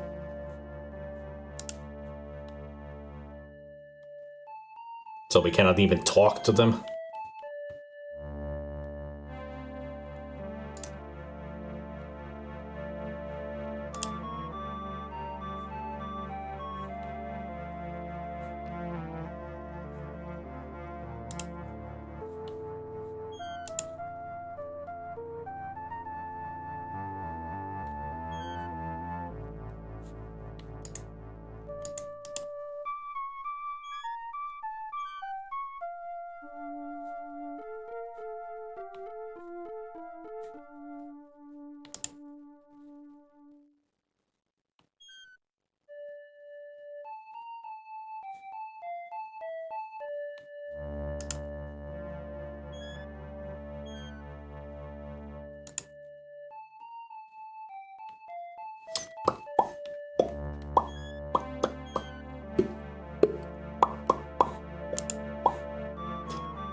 I don't want the whole bookshelf.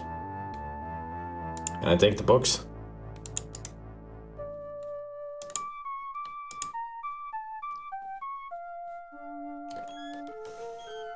Oh, wife dearest, do you have any books about the sorcerer in your room? That would help me a lot if you did. Because I need to read up on him.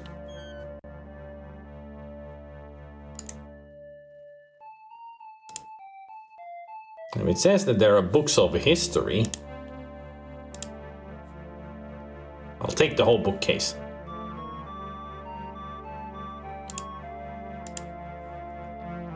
Shit.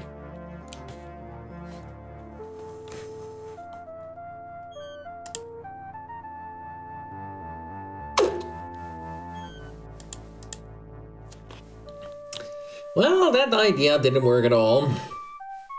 As I feared.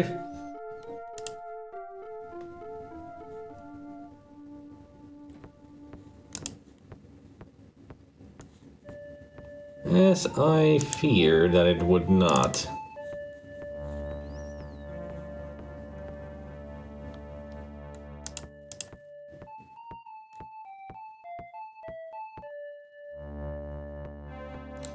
Bim ba-da-ba-dim.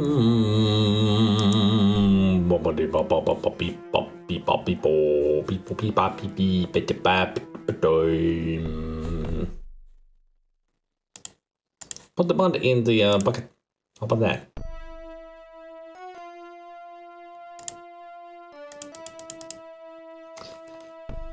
I also wonder if there's any items that I already have that I can actually combine to make them better. Only 60 out of 250 possible points. I mean, if that's true, are we even halfway through the game? I'm not sure if the mod will work, but let's try. Put the mod in the partial bundle. Nope. It was a good idea, because it's got that glitter in it from the waterfall, but... Hmm.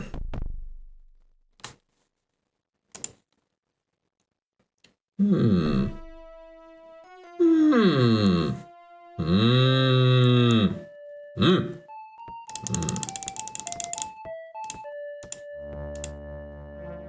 No. Hmm. Hmm. Hmm.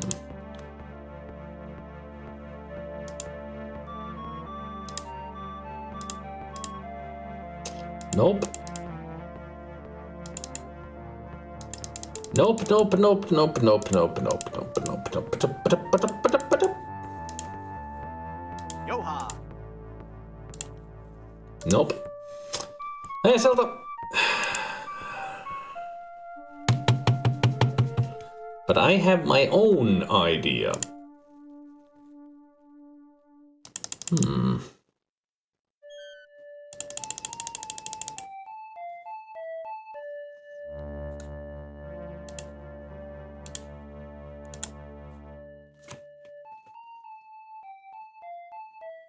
Nope. It was a good idea, but nope. I was thinking that he would try to morph it into a ball or something and have it close to the fire. It will harden into clay, and that would be the magical item. Bummer. What else? What else? What else? Think. A goblet didn't work. I wonder how many of these are just useless items like red herrings that I'm carrying around.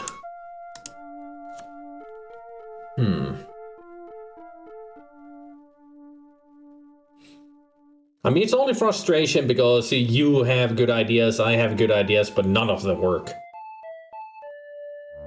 I mean, what is it that the game wants from us right now?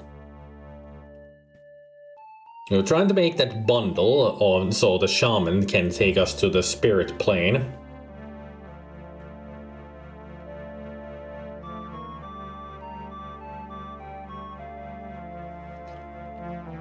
Currently just brainstorming, Gabriel.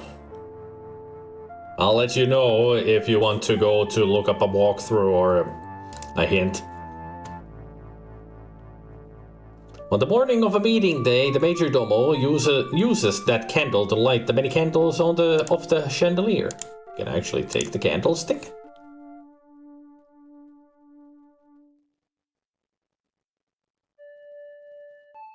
Though the candlestick is small enough to carry around, it is daytime and you have no need for a light.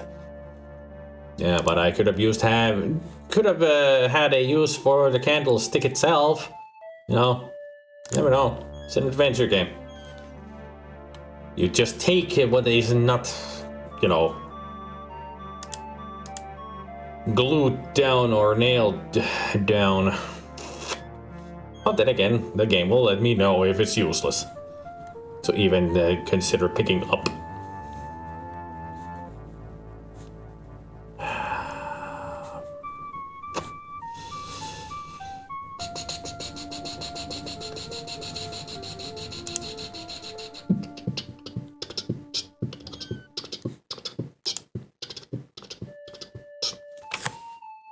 Is there anything we can do there?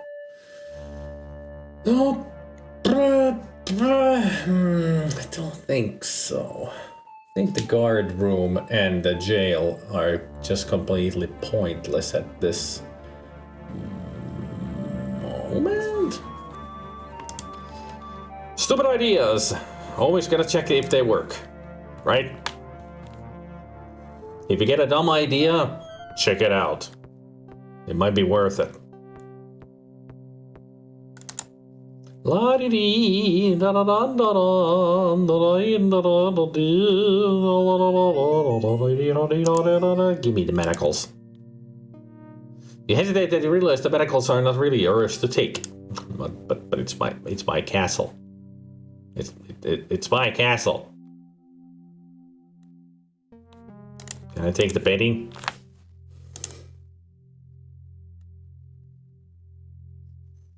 Go ahead, Zelda. Nothing's happening in the game anyway, so go ahead.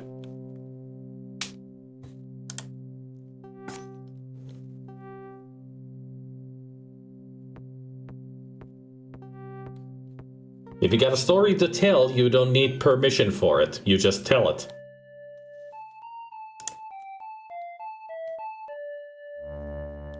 Everybody's on edge now.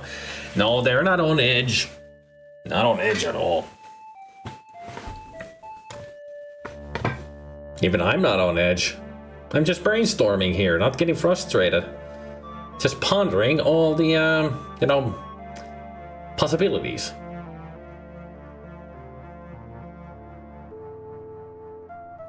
When you play Phasmophobia on Nightmare, the two screens showing sanity and ghost activity are fucking broken. Really? Like the screen looks like they were hit with bats. So you cannot tell how much sanity you have left and how much time there is for the ghost activity. Or not the ghost activity, but it doesn't show the chart. Fantastic.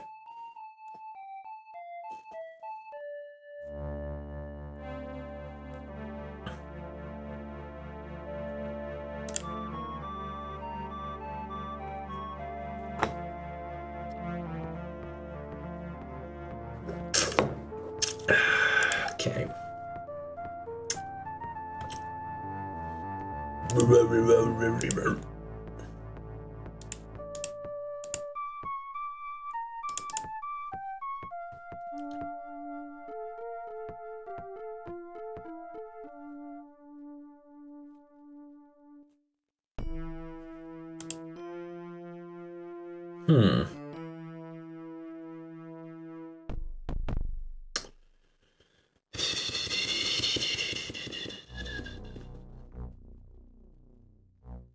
More cracks.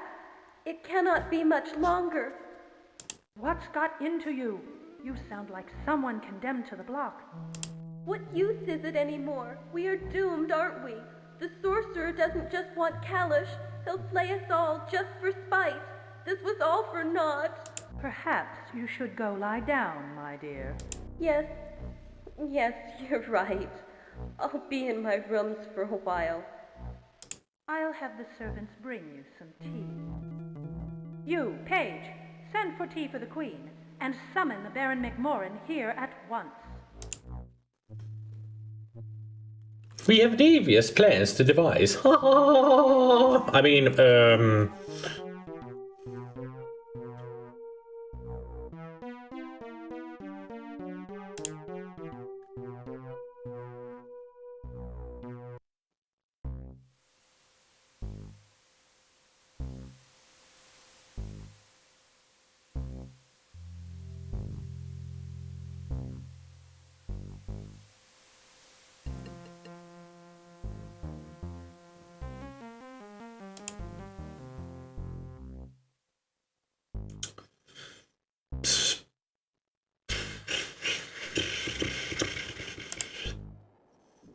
like I said, I'm just brainstorming here, so...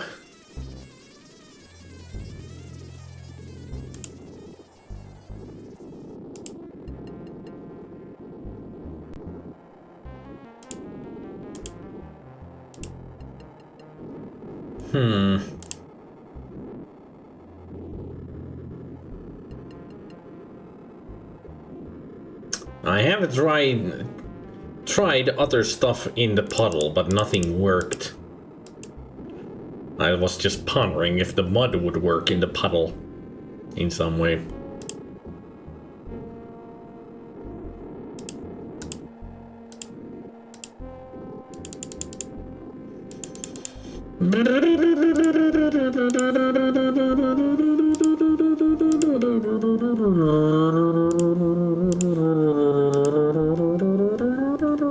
You attempt to take the puddle, but quickly deduce that this action would be a waste of your valuable time and energy. Can I close the puddle? I wonder if it's gonna say the same text as it does with everything else. Aside from getting the waterfall dirty, yep. Just I thought, yep. Oh no, don't get the water dirty with mud, especially a waterfall.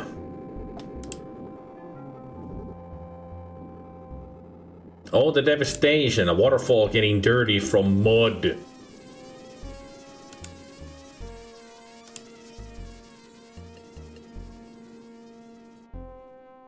Let's just think about the consequences.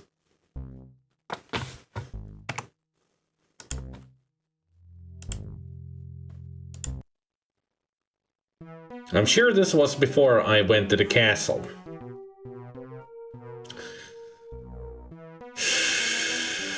I have tried throwing the mud at the monster that is preventing us from getting to the village. Didn't work. It just says the same text that, aside from getting it dirty and blah blah blah, there's something we need to do with the mud.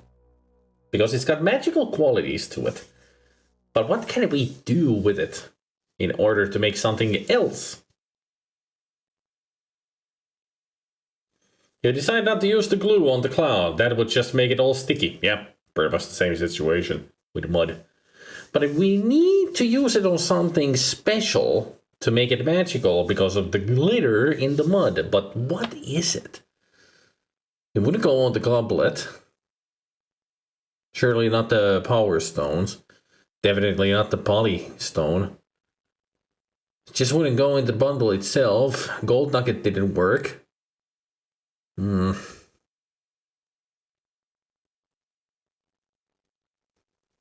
also wonder where we could go next. What do I even do with the crystal flower? I've had that for ages. Nothing works with the flower either.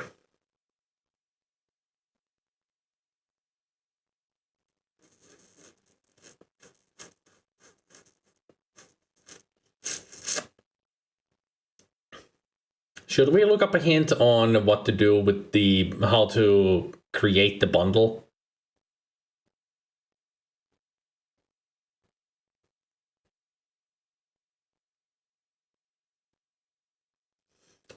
Unless somebody remembers. If only Mr. Eridan were here, he might remember what to do with the bundle. Or how to create it.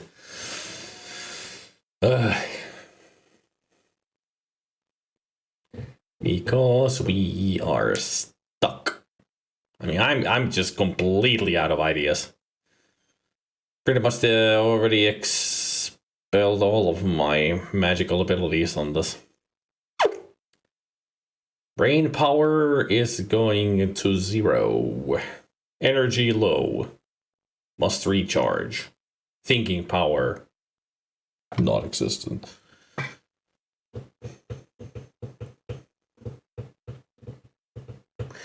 Because I thought getting the other items from the Caliph when playing the minigame would have something to do with making that magical bundle work, but nope.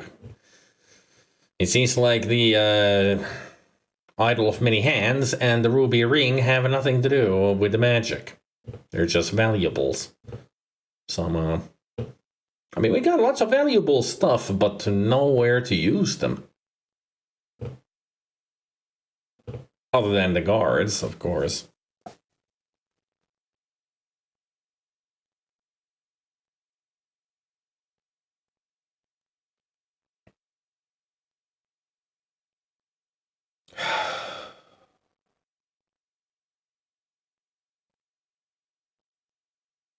I'm thinking about all the items that we have, combinations that we have tried.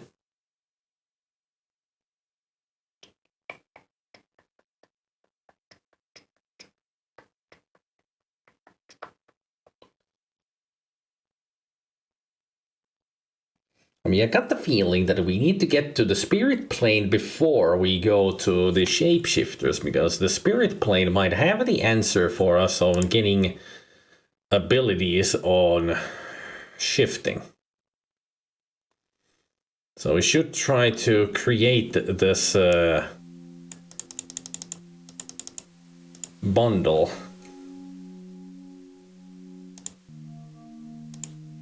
Put mod on the amulet? No. Put it on the ruby. Put it on the statue. Put it on the dates. Put it on the fruit. Put it on the crystal flower. Use the sword to carve it up.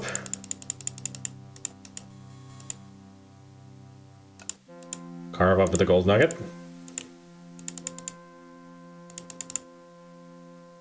Carve up the doll.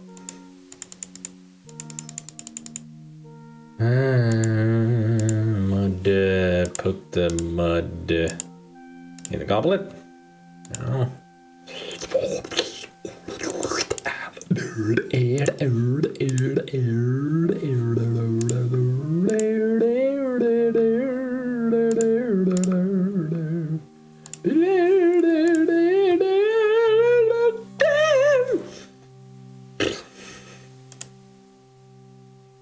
Can I open the mud? Opening the mud will not accomplish anything concrete. Can I open the gold nugget? Can I open the doll? Ooh. Searching carefully, you can find no seam in the cloth of the doll. You could cut it open with your sword, perhaps, but you can feel nothing inside but soft stuffing. Something tells you that ruining the doll would be a terrible idea. Huh. Huh.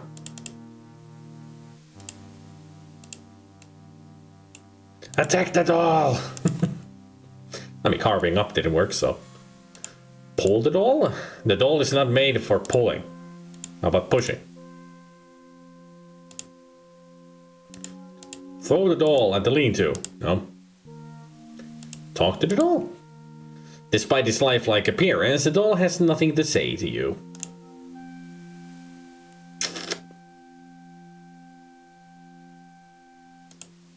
Can I give the bird call to the doll? Put the amulet on... No. Put the amulet on the doll. No? Alright. Put the ruby ring on the doll. Put the mud on the doll?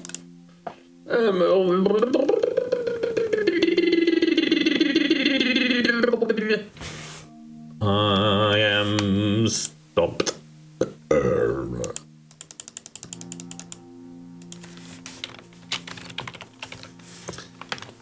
Stumphead. Stumphead. Stumphead. Stumphead.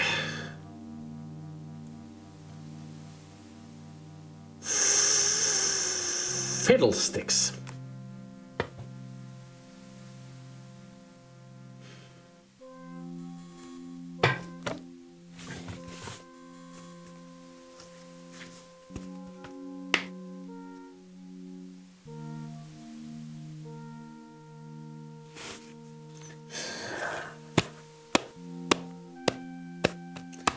I really don't want to look up a hint, but I feel like I really should.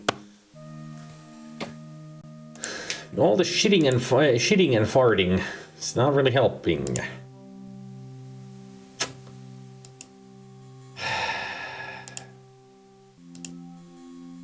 I keep feeling like I am missing something very important, but I don't know what it is. I've been everywhere. I've done a lot of stuff. I even repeated a lot of stuff because of my epiphanies and theories about the game earlier. Isn't it fun when you have to replay a game from a previous save? At least I kept those previous saves. That was a good idea. So I was able to do the things that I needed to do.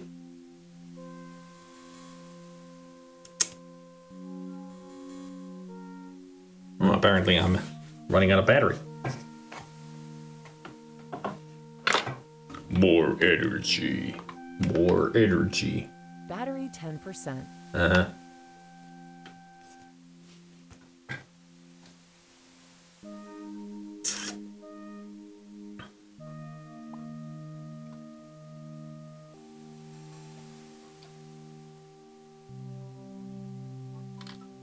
Currently, I'm just checking all the cats that they have enough food for dinner time. And there's Gabriel.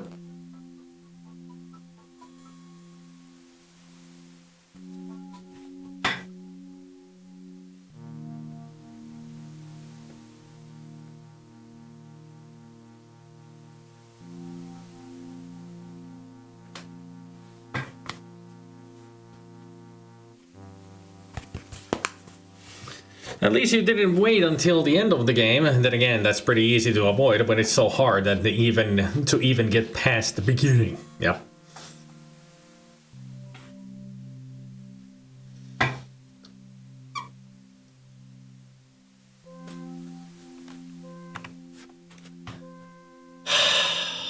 I can't think of any solution right now in this game. No idea how to get any shifting powers to show the monster guarding the village. No idea how to complete the bundle so we can get to the spirit plane. And pretty much those are the only things that are bothering me right now. Solve those and we're pretty much good to go. I still think that I need to do the spirit plane first. That might, because it feels like that would be the answer in getting shifting powers so I can get to the shape changers. Village. But how do I complete the bundle? That's the problem. They did say it's just bones, feathers, and a magical item. But I can't use any of my magical items because I need them. The only magical items that I do have are the ring, the 2 power stones, and the amulet. And the amulet didn't work at all. I can't use my ring, and definitely not the power stones. I do have the polystone, but that didn't seem to work either. Yep.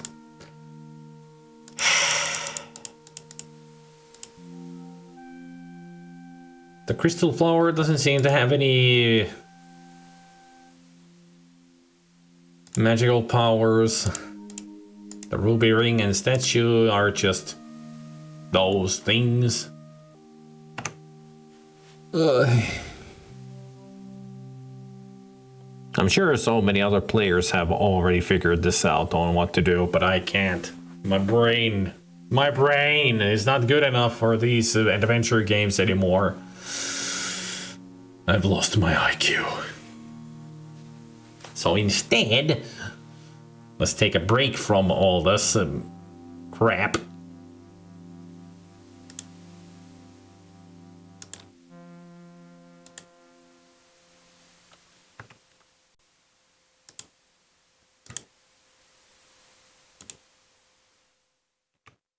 There. That's better. So let's take a break from this. Let's have ourselves a dinner time, shall we?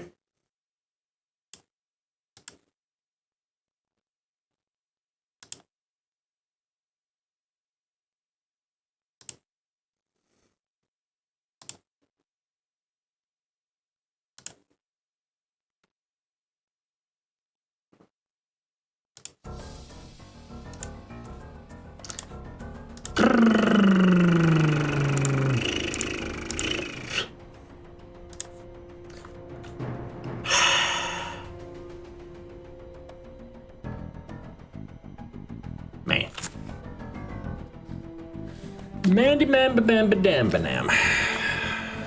This game is hard, right? I'm not the only one thinking about that how difficult this game is.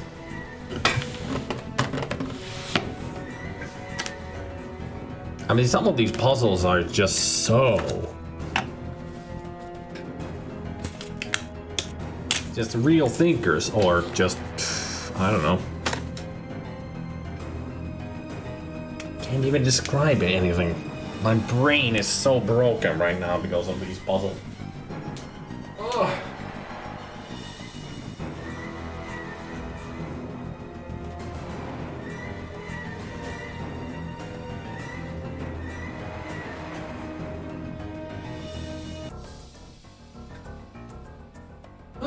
What's for dinner? Let's check.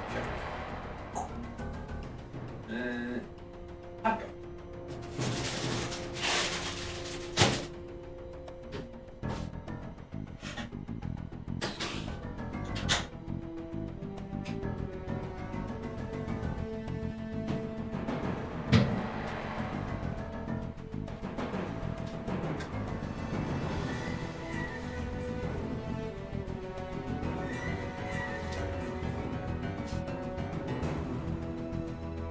Also, it feels like there's not many people here watching today because of yesterday's episode. Gabriel, do you think that if more people arrive, we should be apologizing to them about what happened yesterday? I think we should.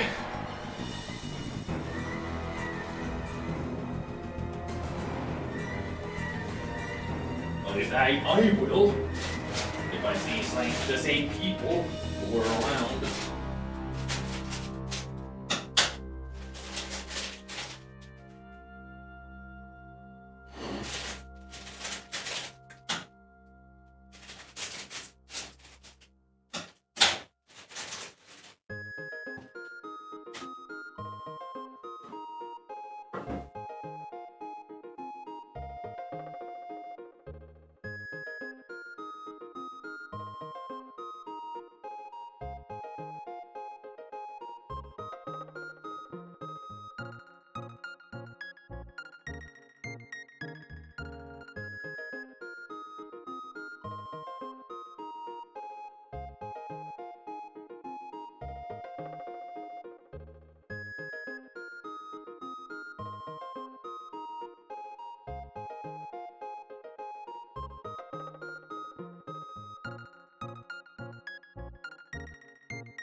is it so difficult to put cheese into a hot dog? Here. Stay. Stop rolling around.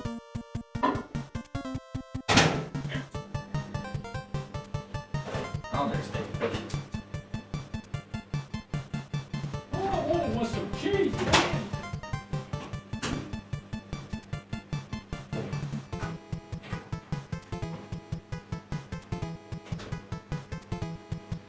Trees in my hot dogs. It's not really a hot dog if you don't have any cheese. Well, it would be, but it wouldn't be as tasty.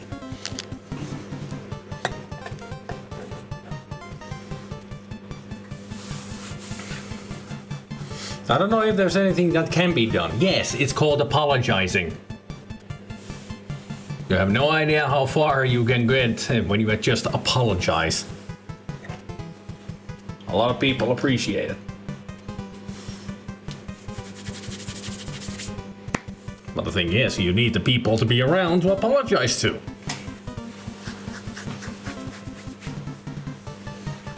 That's the first step.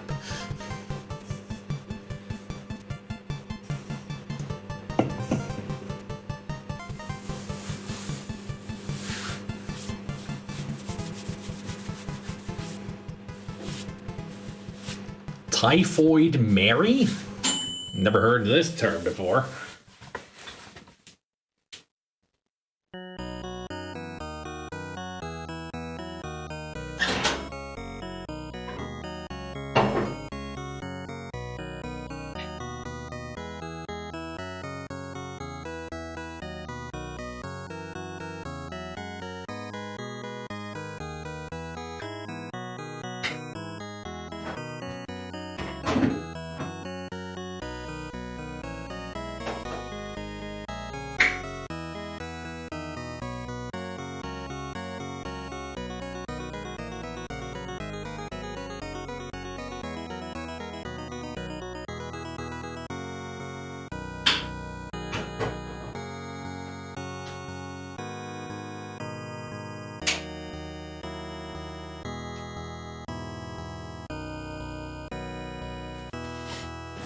Hey, Bennigan!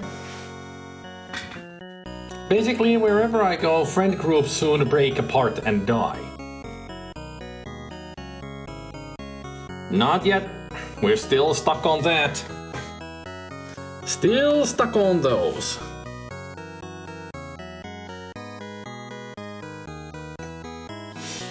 But I did solve something else. But even though I didn't do those things, they didn't help. We're still stuck on trying to get past that guard monster and making the bundle.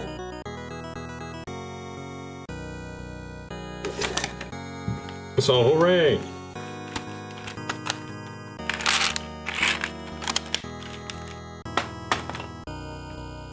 Two hours of replaying some parts in the game, and did I make any new advancements? No. No, I didn't.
Well, you haven't ruined anything here.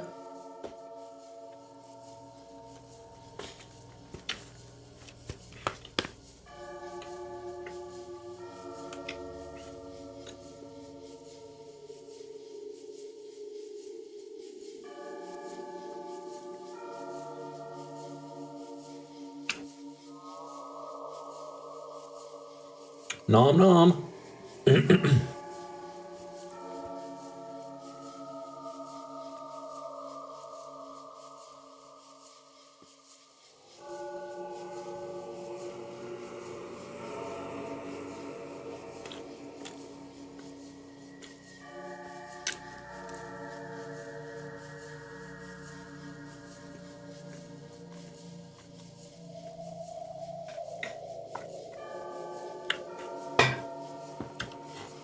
I was talking about myself and you.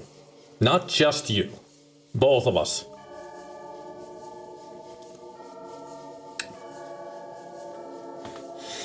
And besides, it is my stream, so mostly I'm responsible for what happened yesterday.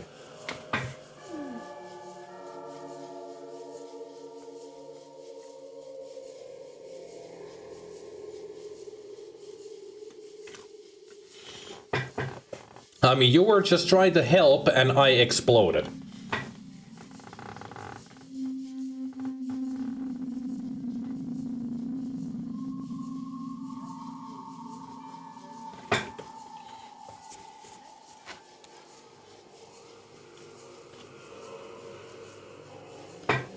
Hot dog!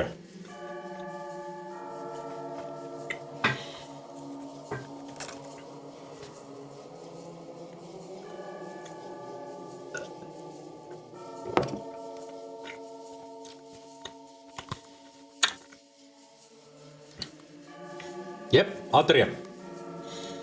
Kunnon arkkihoidari. Oi! Last time I checked there were way more cats in here and now they're gone. God damn it, even Gabriel left. It's an omen. Snowball is in the strawberry.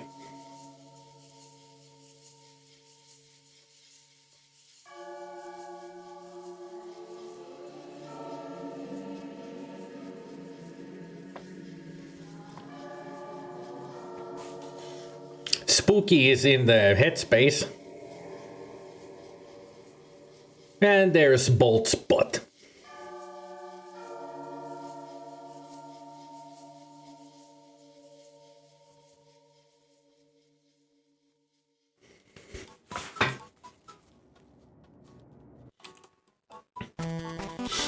Those are the only ones here. There were 4 more cats earlier. Where did they go? God damn it. Come back. Stupid cats.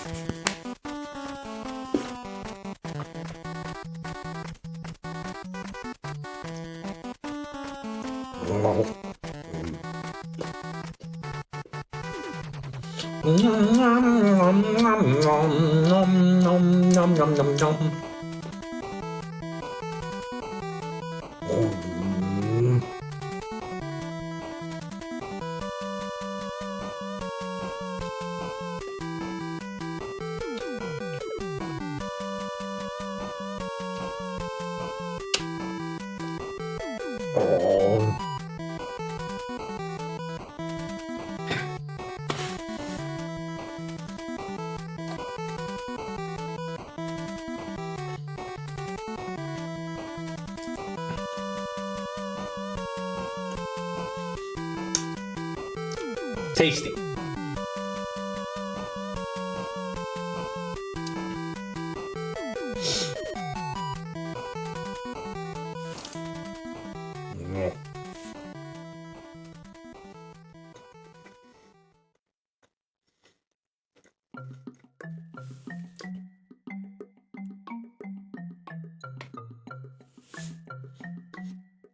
Let's not get into it again, Gabriel. I've already yesterday explained my reasons why I exploded and all that.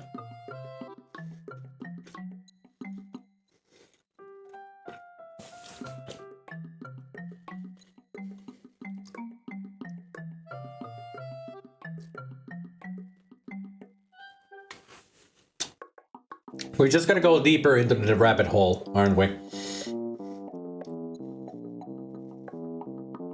Yeah, probably. Probably. It's a possibility.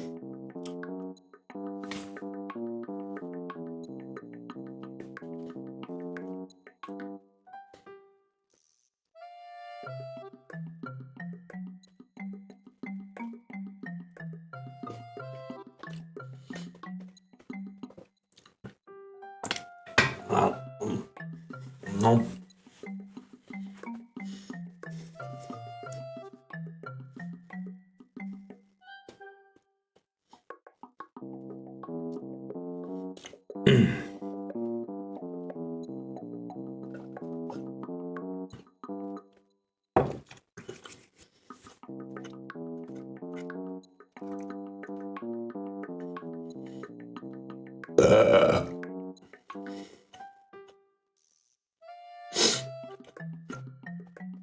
Bim, bim, bim, bim, bim, bim, bim, bim, bim.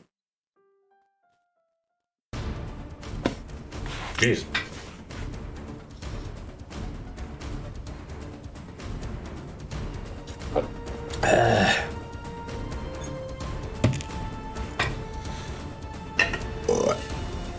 Chicken salsa verde with fresh veggies.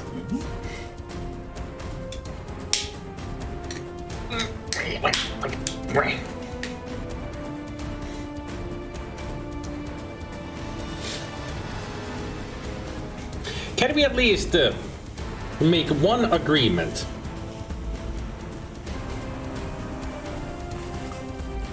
One last thing, one agreement.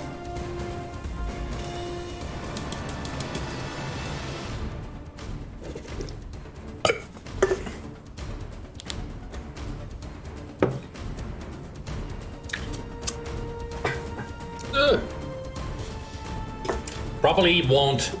So maybe we cannot make that agreement. Because you already would be. I get. I don't know. Now I'm kind of wondering if we would ever go do that agreement.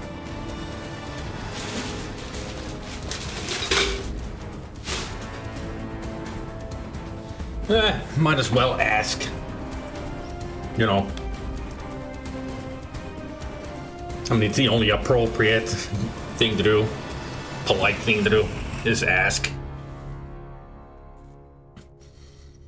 I mean, you don't have to agree with it.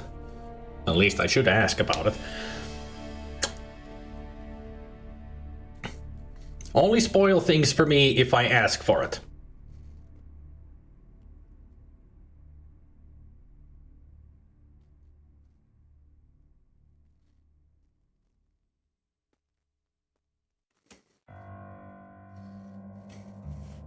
I mean, that's the whole thing about playing games for the first time ever.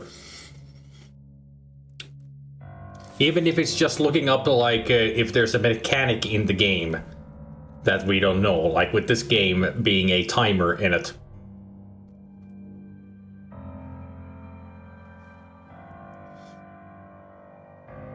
Only would look it up if I wanted to. That's it. I mean, you can look it up, such a thing yourself. If it bothers you so much, just don't tell me about it. How about that? That you can spoil anything for yourself, just don't tell me about it. That seems like a better plan, right? That if you do find out that a game like this has a timer, just don't tell me. Keep it to yourself.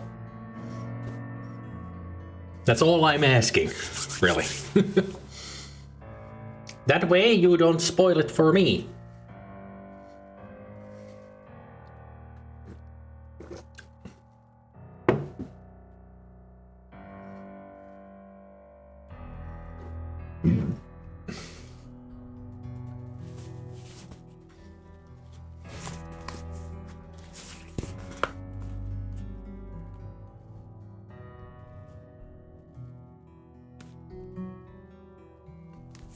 Any more kitty cats?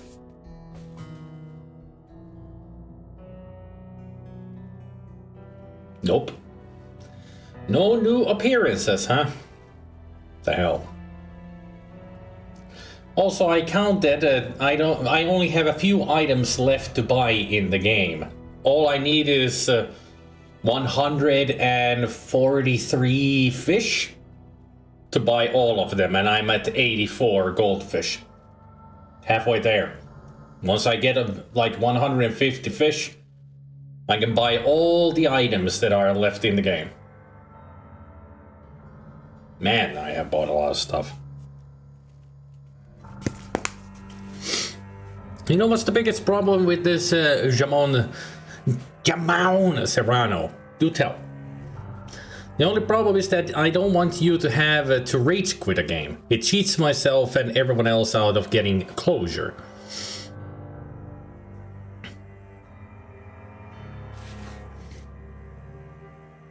I mean, the only thing you can do is just tell me that don't you dare rage quit. Play this game to the end.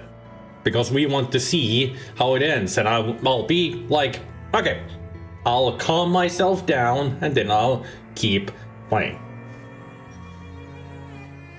You just can't stop nibbling at it. I don't think that's a problem with food, you know. Usually that's a good thing with food.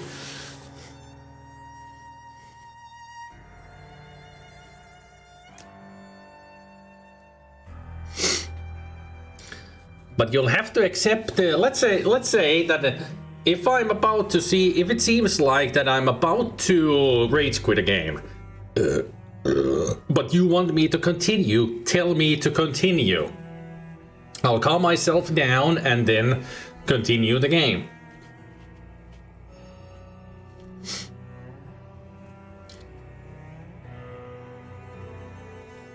But if it looks like that I really am so angry that I wouldn't even want to go backwards in the game in order to go forwards, then let me rage quit. If there is so much hatred in my heart towards the game that I'm playing, like with the Hattie in Time, I just started to lose my nerve. I got so angry at the game that I couldn't continue it anymore. It's just, when you lose fun in the game, that's when you rage quit, right?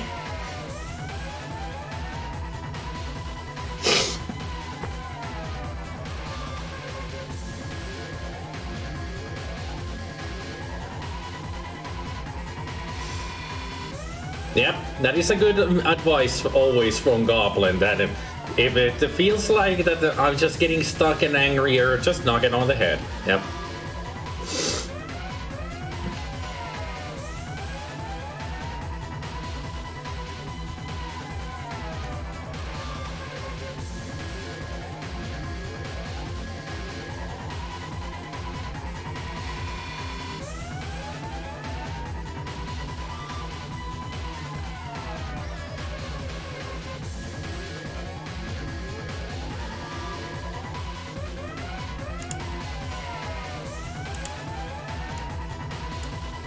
Oh yeah, now that I think about something, before I go back into the game, I wanted to show you guys actually something really funny. I mean, as you know, I always have a picture of the game in the background, showing the game's, cover of the game. Like, this is the Dragonsphere one that I have in the background right now. You guys want to see the cover for the German release of the game?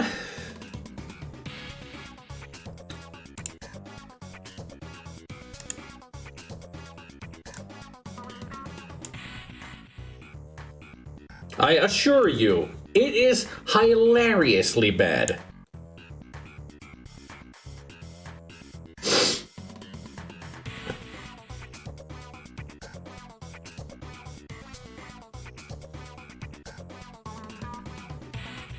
Hilariously silly. I mean, this looks cool. We got our king there with the cool logo of Dragonsphere showing. This is the German release.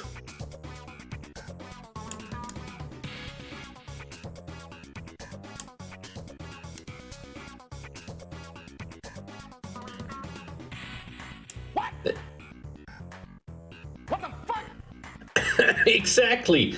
What the fuck is this shit? This is like a cover for a fucking Dingo Pictures cartoon rather than this game. Exactly. Jinx. This is the German releases cover for Dragonsphere. This is what it looks like. It's like somebody threw this with the freaking MS Paint. Or rather, Koala Paint on the C64. Like, why is he so white? He's white out compared to the fairy that is coming out of behind the tree. And there's a see-through dragon over there. And this is supposed to be the sorcerer that has the whole castle as a hat. What the fuck is going on in this picture? Who thought that this was good to go? Yep, that shows everything about this game. They must have been drunk as shit when they thought about this. Like, what the fuck? Seriously, what the fuck?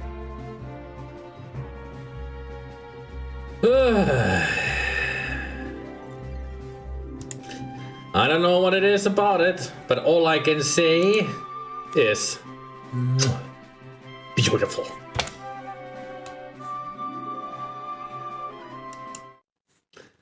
Just horrible. Just so horrible of a picture. Love it.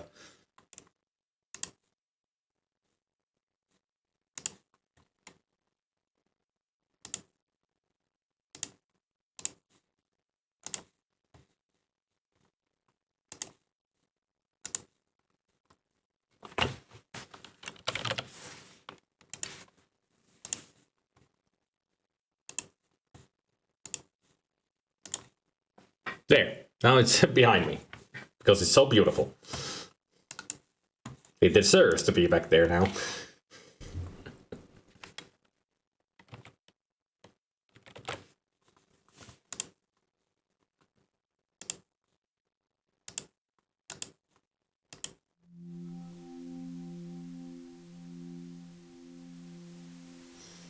Also, it lures you to think that this game is a comedy masterpiece. Well, not really that. It's more like, hey, you like Pajama Sam? Well, here's the next game in those, it's an educational game about fantasy. Dragonsphere. Fun for the kids.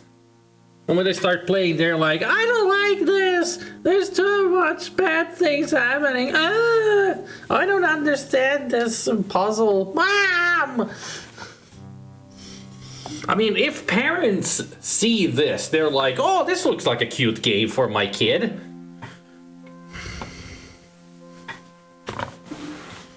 And imagine if they made a cover like this for Rex Nebular. And parents are more like, hey, this looks like a cute game for my child. And then there's boobs. Either they would be scarred for life, or they would, find something about themselves way too early. I mean, this is like the dumbest cover ever. I love it. Although it's not really the worst cover for a game ever. There are a lot more that are dumber, for sure.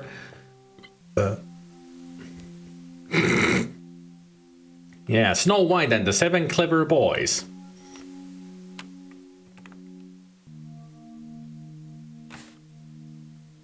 And also, I should have used the dinner time to start looking up a hint.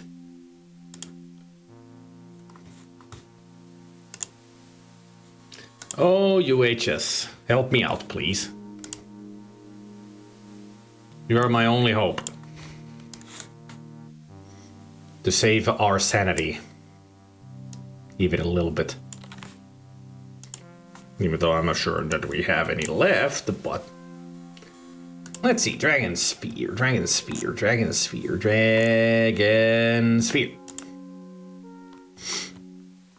Let's see, Ecliptus?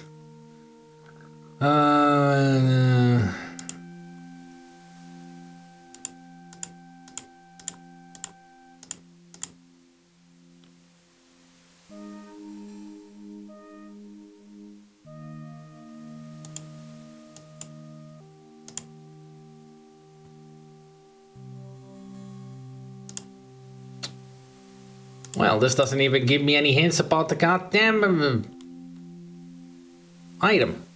Hey.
I'm not seeing any hints about making this thing.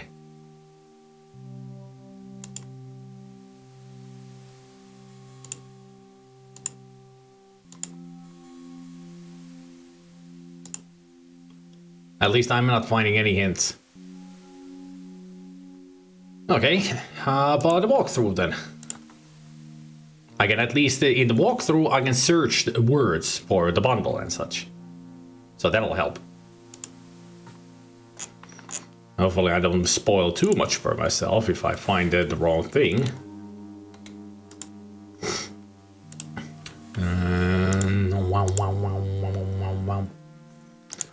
Alright, so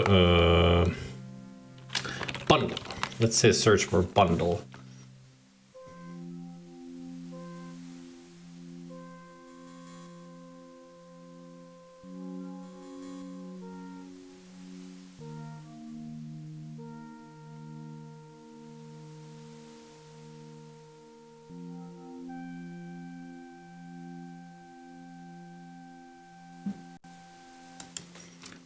Spirit? How about spirit? Even got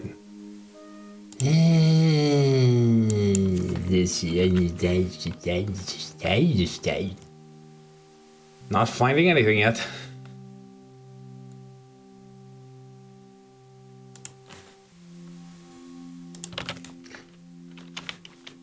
Must be really great walkthroughs if they don't even tell me about the spirit bundle.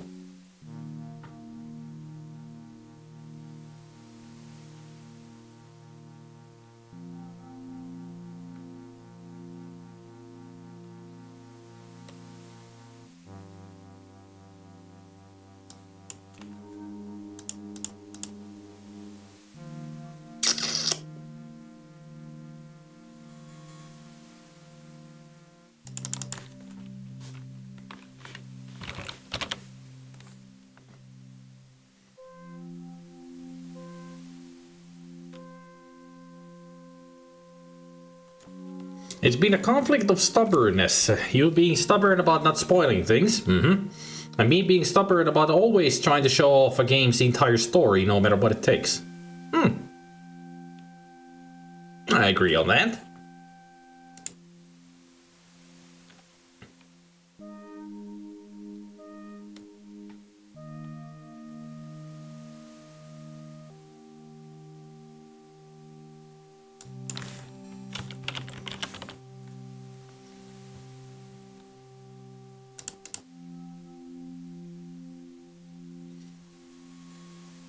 Ah, okay.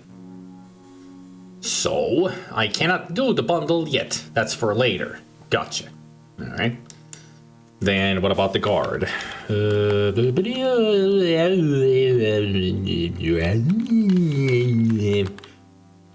Guard? There's not gonna be so many guards.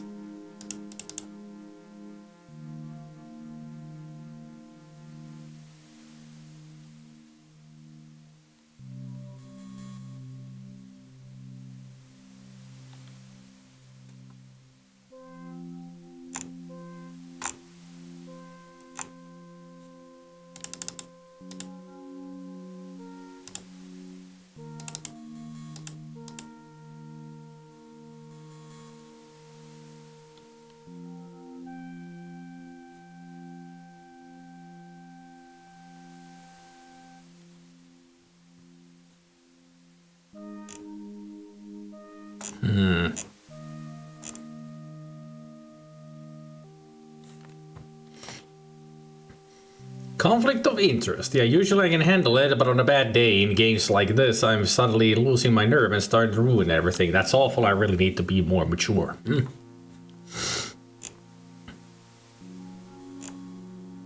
But at least we're both in the same page that we do want to see this game to the end, right?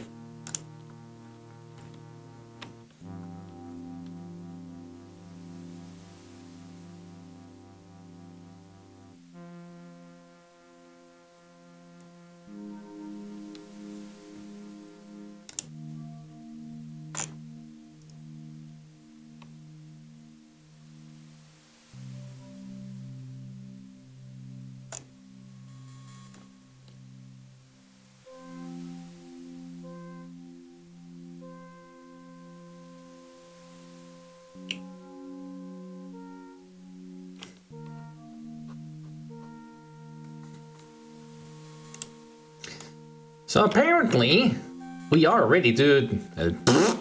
we're ready to let the game crash. Truce? Truce. But... apparently, we're ready to go into the tower.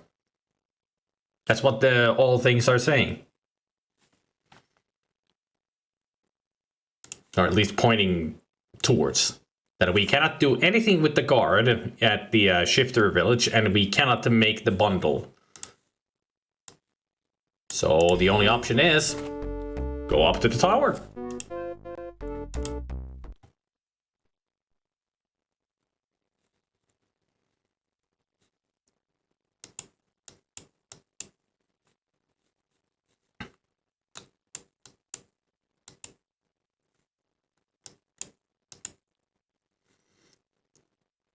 I mean, I had it up there. Yes, we want a nightmare. How shaking? That's the one.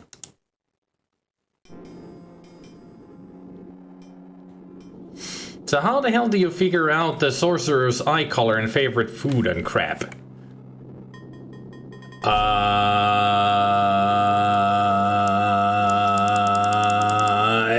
don't know. Maybe it's one of those moments where you just keep doing the thing over and over again until you get the right answers? Like with the Butterfly King? Except in this time you die every time you get it wrong? Which is dumb.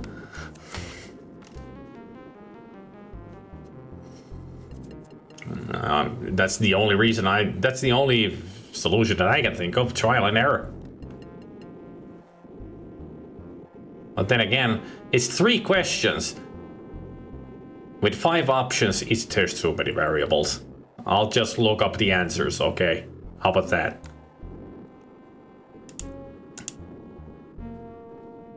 Let me pass. What? You dare! But I... True? True? Word has come on the wind that I know... That's the start, yes, indeed. Good luck to you. And don't forget the stone that Sunway guards. There. I got the mud.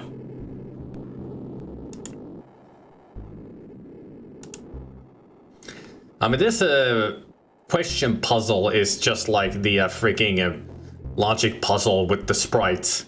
It would take forever to try to figure out the right answers. So it's better just to look up the answer so we can get through this shit. Right?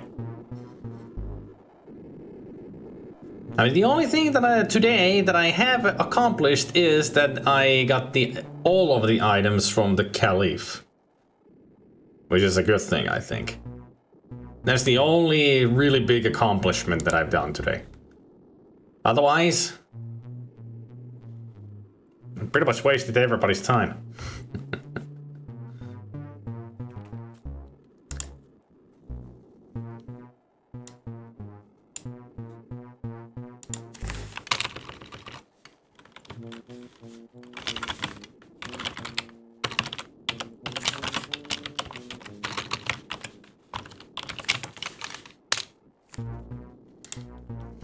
Mathematically, it's 125 combos, but if when you've gotten one right, you only need 15 attempts or less.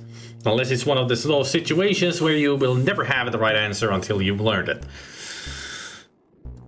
And do they even tell you if you got an answer right? No, they don't. They do not. So put that into the calculations, Gabriel.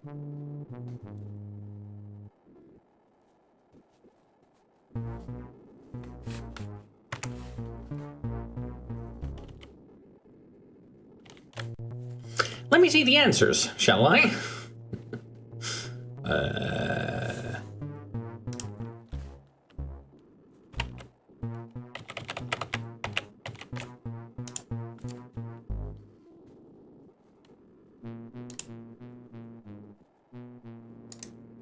The door is as dark and forbidding as the tower itself. An eerie gargoyle decorates the frame.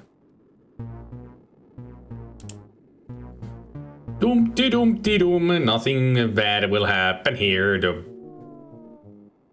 Huh? I guess it was the wind. Ah! What is it? Mortal man, friend or foe, the sorcerer still sleeps. He cannot tell us. Messenger or spy? Ask it questions, friendly questions. If it knows, then it's friend. Yes, a question. What color are the sorcerer's eyes, mortal man? Red, orange, yellow, green, or blue? Red. Red. First question answered. What was it, right or wrong? See? Don't decide now. Ask another. See? Another question. 125 combinations. Good one. Not too hard. And not too easy. Another question. Where does the sorcerer carry a scar, O fleshly one? His leg. His leg. Second one answered. Have we decided? Ask one more. I wonder if the answers are actually in the manual or something. So this is like kind of copy protection? Take a question. Hurry. A final question. What human food does the sorcerer prize above all others? Beef stew. Beef stew. Have I answered the questions correctly? Yes, human. You are a friend of the sorcerer, sure. You may pass.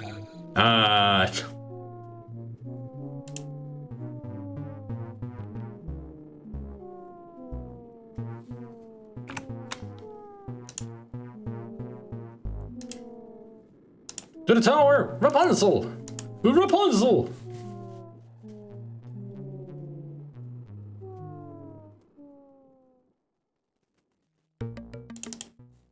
The chamber is dark and foreboding, and the skulls on the wall are one of the less foreboding aspects. There are two exits, to the east and west, and a strange animated eyeball on the east wall. The energies that crackle around it will fill you with unease, as does the dragon mosaic on the floor. The floor is a magnificent example of mosaic tiling, each stone carefully painted to render the figure of a dragon. You half expect it to rise up from the floor, spitting fire and... best not think of such things.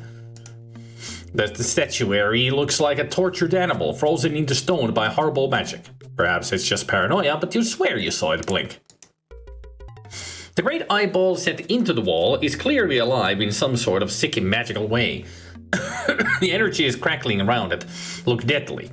You would be better off not crossing its line of sight while the eye is opened. The aspect of the pillars sends a chill down your spine. They contain embedded skeletons, as if people and animals had been trapped in stone and died there, rotting away to nothing. Or perhaps the pillars were sculpted to look like they were embedded skeletons. That must be it.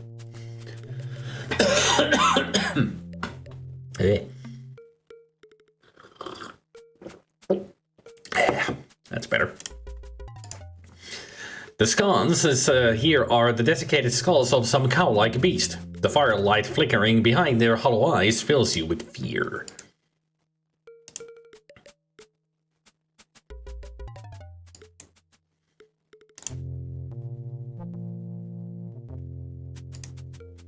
The arched doorway leads to a wide chamber that seems to have no ceiling. It's hard to tell from here. The arch doorway leads to a gloomy room whose contents you can barely make out. It seems to be dusty and full of papers. Can I talk to the eye? The eye, though it looks like an animate being, has no mouth and so cannot reply. Nor does it have an ear, so it probably cannot hear you. Can I push the eye? You quickly realize that pushing the eye will not accomplish anything.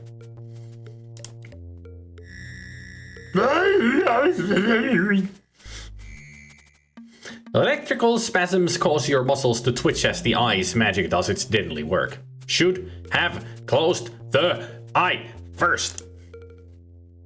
Okay, then I'll do exactly that. Good shot! The sticky, trickly mud has caused the eye to squinch shut in pain, and it looks like it will stay that way for quite some time. It's safe to pass now.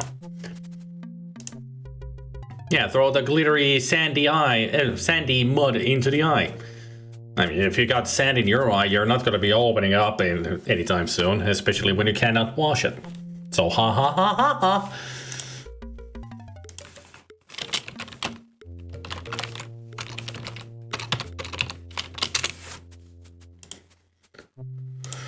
Now, let's check the tower, shall we?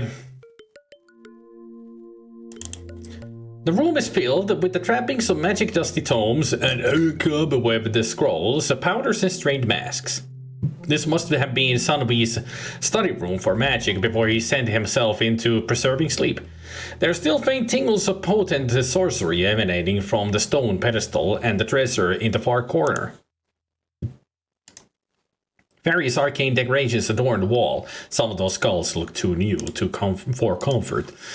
There are shelves strewn about the room in haphazard fashion. Clearly, the sorcerer cares little for neatness and fashion. All the shelves are dipping under the weight of magical gimcracks, bowls, and powders. And especially cobwebs. A large stone pedestal rests near the center of the chamber. Upon it is a beautifully carved box, nothing more. Did the sorcerer sleep here, or perform foul magical experiments?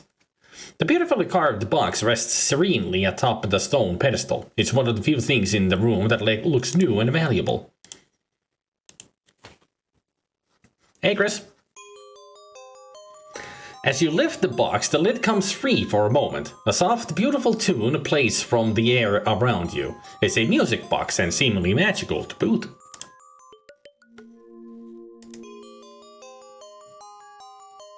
The interior of this box contains a mechanism for making music, but magic must be involved, else the music would not sound so sweet. A large stone sphere rests on a shelf with other items of magical paraphernalia. It is not a spell sphere, and its purpose and powers are completely unknown to you. The room is stuffed full of magical junk, globes and spheres of solid stone, books and cracked bottles whose contents long ago leaked away. None of this junk looks even remotely useful. The room is full of books and scrolls whose pages are slowly crumbling away to powder. There is not one book in the room that looks like it could stand up to handling, so you decide to leave them alone. An especially large dusty volume rests on a shelf. The pages are crumbling to dust and only one word is legible, peeking out from the volume like a shy mouse. The word is Power Stone.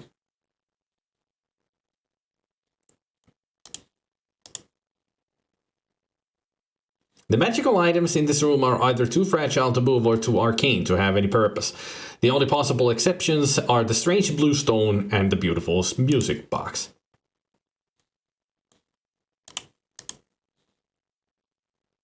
The magical items Among the magical items strewn about the room is a large hourglass, far too heavy to lift and carry around with you. Besides, there is a minute crack in the glass and the sands are all clumped together with moisture. Several arcane-looking scrolls decorate the walls, like so many decorative tapestries. The symbology and instructions are completely lost on you, and the scrolls look fragile enough to disintegrate beneath your fingers. Yes, I will play a PS1 game someday. It's been a long time since I played a PS1. PS1 games. I mean, the last one that I played on the PlayStation was Resident Evil, I think. Either that or... it has to be Resident Evil. The Wizards of the South toy with a different kind of magic from that of Kalahak. It is called witchery, and it involves the use of masks and staves similar to ones hanging on the wall. Perhaps Sanwi was experimenting with new kinds of magic. You know no witchery, and wisely decide to leave the things where they are. The closet, more of a wall niche really, is filled with spiderwebs, dusty tomes, and beakers gone powder dry. There is nothing of interest here.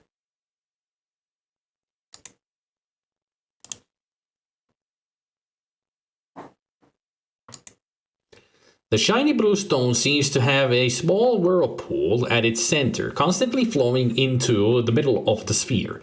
Magic energy glows from the stone, though it gives off no heat and no light. That small pixel there, that is the vortex stone. Hey, Swede.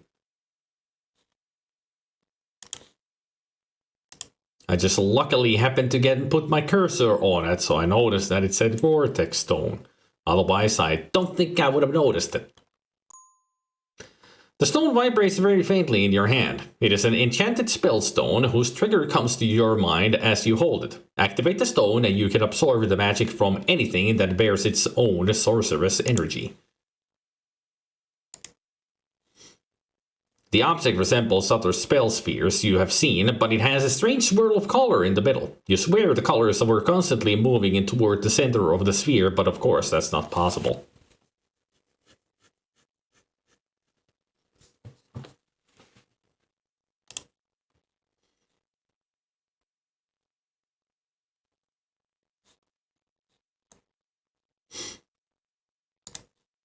A high window on the outer face of the tower casts a shaky image of itself on the opposite wall. It's nice to know that the sun still shines somewhere in the world.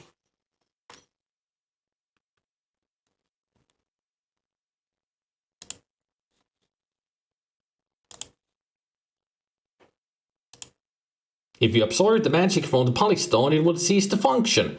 Then what good would it do you? Bummer.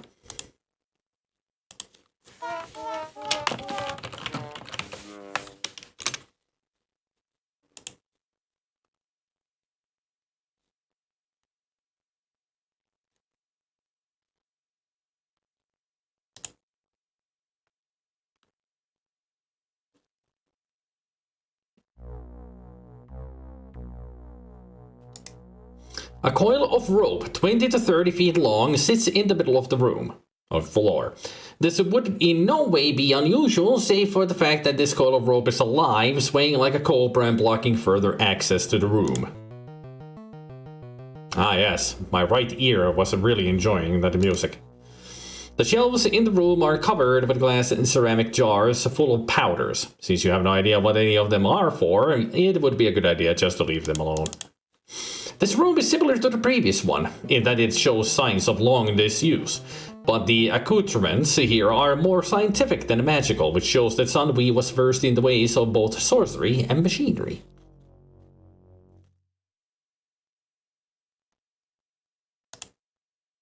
The dominant feature of the room at the moment is the strange swaying snake made of rope. How about I throw the tentacle parts to it? The rope is like a snake. It is far too agile to hit with the thrown object. Okay, I'll just give it to them. There, have some. Ow. The strike of the rope snake, though not poisonous or venomous, was like a blow from the fist of a giant. As blackness claims you, your last thought is that the rope snake must be neutralized. Fine, I'll do the obvious thing. Jeez. Attack! Oh. Okay.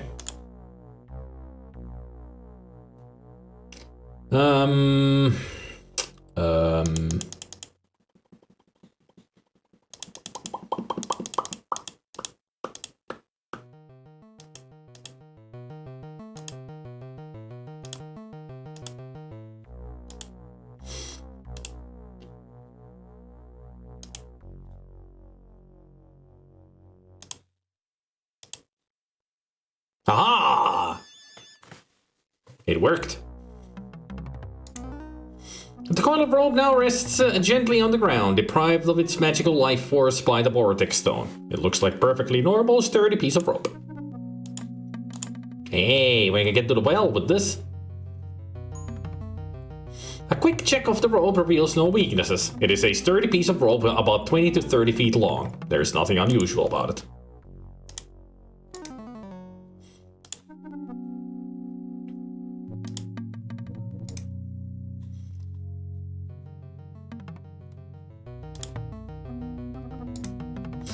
The glass ball is filled with liquid, which bubbles and roils from the heat of the flames below. When the petcocks above the neck of the retort are opened, the hot gas can flow freely through the tubes. The small glass nozzle points down at the metal plate built into the top of the stone table. Nothing is coming through the tip. Inset into the stone table is a small metal plate, directly below the nozzle of the strange glass equipment full of bubbling liquid. The metal is black and scarred as if burned by many flames. The graceful spiraling tubes are made of glass. They emerge singly from the retorts full of liquid and meet in the middle above the nozzle. The workmanship is amazing. Two small flames burn brightly and continuously beneath the bubbling beakers. You have no idea what fuel the flames use, but it must be magical to have continued burning for the past 20 years.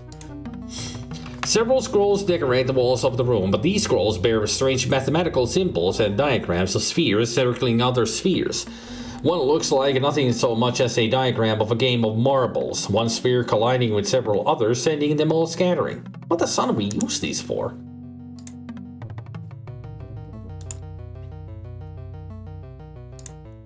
The stone cabinet that stands in the corner of the room holds the same strange array of containers as the shelves in the room. Oddly enough, however, all of them seem to be empty. The pan balance is used to weigh in small amounts of powders and such against the fixed known measures. The set of weights is missing except for a small lump of metal labeled 1 gram in the left-hand pan. The metal mechanisms of the balance look like they're rusted in place. Cobwebs and dust coat this room as they did the room of magic. This room seems cleaner overall, as if science were more ageless than magic.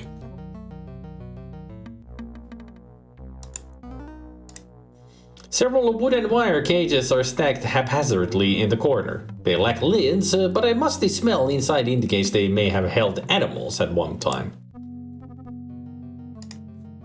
An ancient barrel stands precariously in the corner, held together mostly by spider webs that wrap around it. Close examination reveals that it is empty.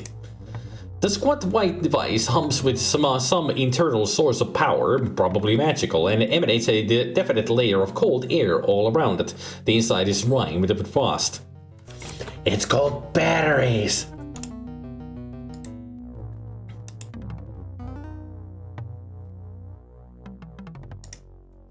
This cage still has living occupants.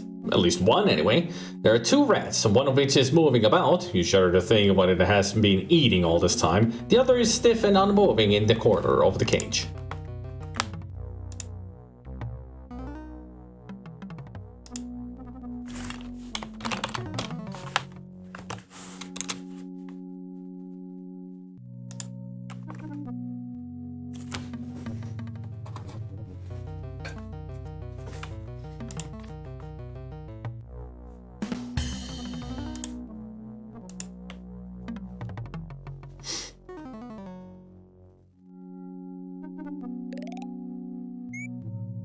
There you go, you're free, my friend, free!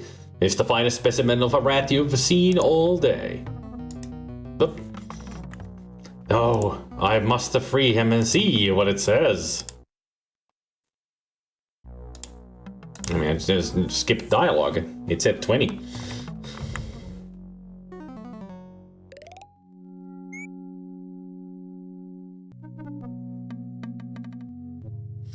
That rat danced away like a prisoner seeing light after 20 years. Come to think of it, that's pretty much what's happened. No telling where it's gone by now. The other rat has left behind a dead compatriot. This rat looks like it died of natural causes not too long ago. Despite the fact that it is dead, your hindbrain sees some use for the rat.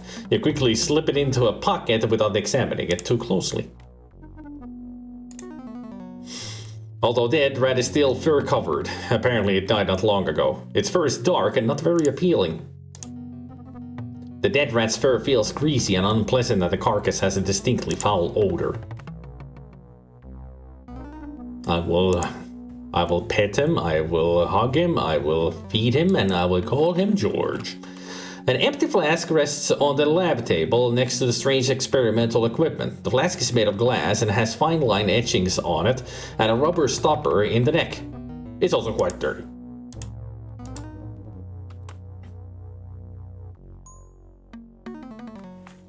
Hello, is it me you're looking for? I can see it in your eyes. I can feel it in your breath. Or is that how it goes? The flask seems whole and not particularly delicate. It's empty at the moment and might be useful for carrying things. The small glass bottle has white lines engraved on its side to show how much liquid is in it. Inside is a brown crust, the residue of some failed experiment. You give the flask a rub with your sleeve, cleaning away the impurities until it shines like a clean window.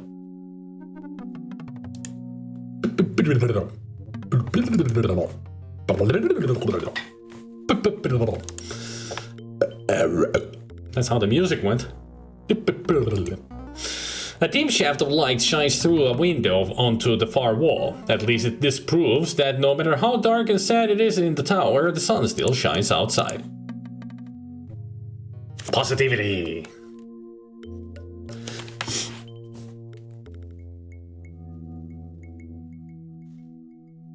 Ooh, Medieval. That's a great game. Used to play that a lot. Party power activated. I used to play that a lot on the PlayStation 1.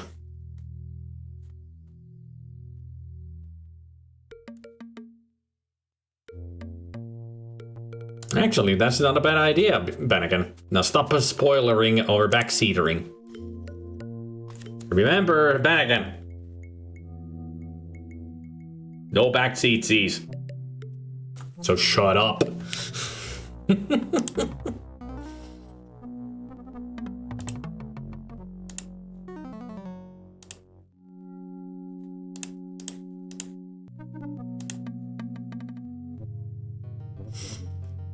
Everybody shut up. No backseat seats, no spoilerinos anymore. If somebody says, like, trying to give me an idea on what to do,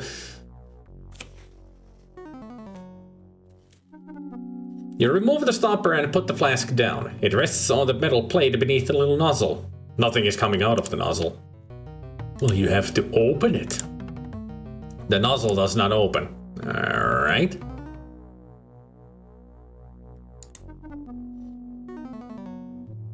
The tiny glass valves on each beaker have two positions. In one position, the flow of heated gas is blocked. In the other, it is left open. Right now, the knob is turned to block the flow of gas.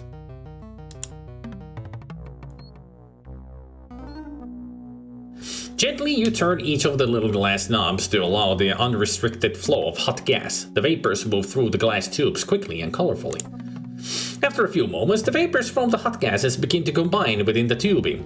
Small drops of liquid form at the nozzle and drip into the waiting flask. It fills quickly. Gently, you turn each of the little glass knobs to cut off the flow of the heated gas. When the two gases stop interacting, liquid stops dripping from the valve.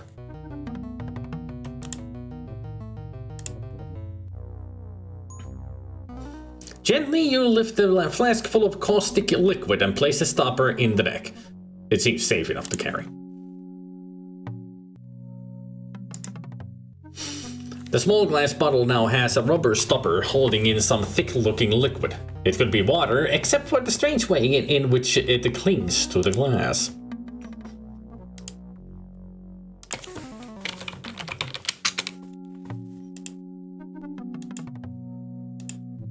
You uncork the bottle for an experimental slug, but the caustic fumes cause you to reconsider. Suicide is not part of your plans just yet. Quickly replace the stopper.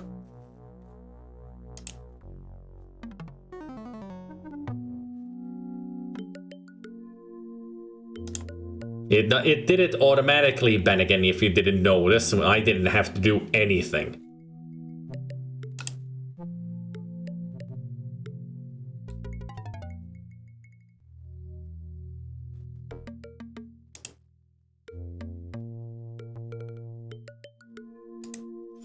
The dirty dresser in the corner holds no interest for you. Well, the dresser was interesting to me, so... I mean, I saw it, I was like, I didn't look at that thing. And then we didn't even get a description for it. There is a strange device set into the wall. You can see a hole in the ceiling far above. Perhaps the two are connected. To the north, there is a stark and empty room. To the east, there is a doorway leading to the antechamber.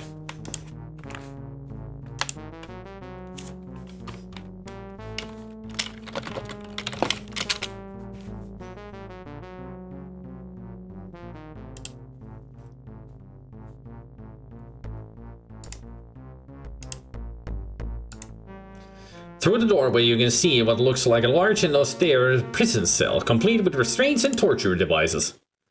There are two buttons here, arranged one above the other. There are no markings to explain their function. This is one of the many small skulls that adorn the doorways in the tower. They are eerie, but seem to hold no menace.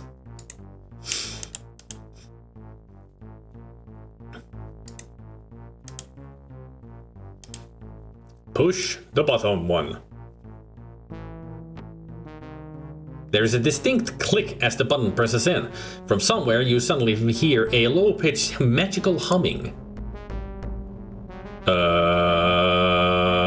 was an elevator? Okay. Huh. Cool. An elevator.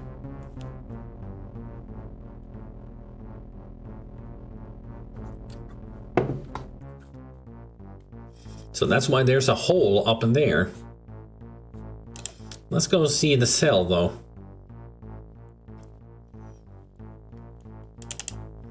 This obviously used to be a prison. You shudder to think what awful tortures the sorcerer inflicted on his victims. You also know that with some annoyance that this place is much neater than your own dungeon.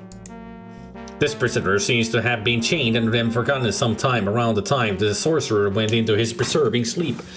The missing lower torso bone sends shudders up and down your spine. There was room enough in this cell to hold 4 people chained to the wall by their hands. The manacles are for attaching around the prisoner's wrists, as demonstrated by the poor unfortunate on the east wall. The poor unfortunate souls. Another heavy band to be wrapped... Heavy band? Rock on. To be wrapped around the prisoner's middle. This one is so thin you suspect it was an instrument of torture rather than restraint. For more recalcitrant prisoners, leg irons are an extra form of restraint. Only 2 of the prisoner stations have leg restraints. There are 2 neck restraints in the room, one set at normal height and one set oddly high. Apparently this restraint was for extremely tall prisoners, perhaps for Soptus Ecliptus. You can't imagine what it would be like to be chained to the wall by your neck. A continuous rivulet of some evil-smelling, algae-laden water runs down the west wall. You hesitate to think of where it might be coming from. It looks like it continues on down through a crack in the floor to the room below, directly below this one. The window is set sufficiently high in the wall to discourage escape, and the inset glass is especially thick. You wonder how about other possible traps, since height and thickness hardly seem like sufficient obstacles. A single beam of blue light, tinged by the great shielding spell, comes through a heavy glass window set high into the wall. The square of blue must have been a mocking piece of freedom to the helpless prisoners here. The trapdoor's latch and padlock are fused shut by the rust of ages. You can't imagine the original purpose of that door. No, we are not the bad guy. We just are a king, and of course, in our castle we have a prison dungeon. But luckily we don't have any prisoners. The heavy stone benches must have been used for sleeping and sitting. At least their dungeon at home had straw for the prisoners to sleep on.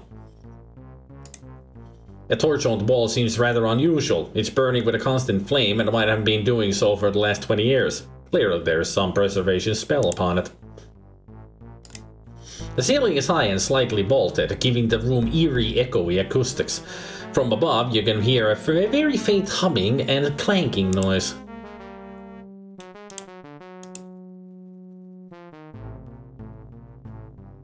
The door mechanisms have been rusted shut with the corrosion of ages. There's no way you could get this door open. I don't think I even want to. I'm sure I know what that is.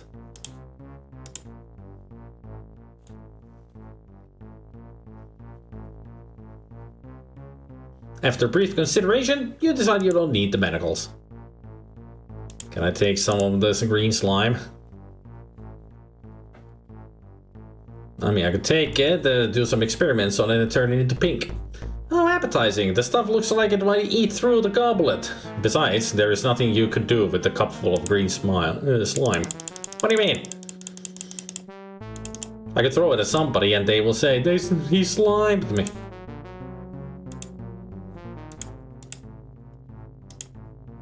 Fine.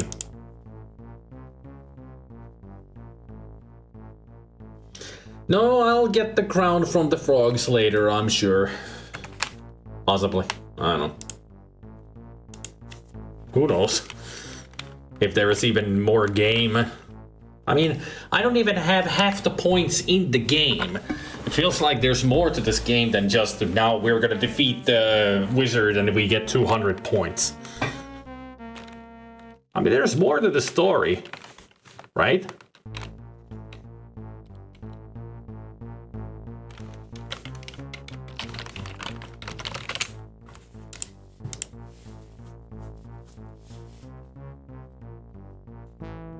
So what if we go downstairs, check that area out first?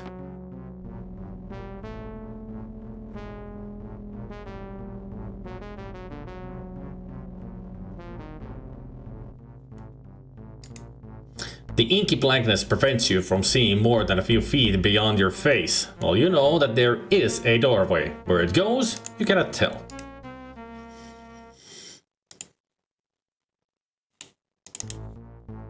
It's pitch dark down here, except for a dim glow coming through the elevator hole in the ceiling above. If you tried moving around down here, you'd almost certainly hurt yourself.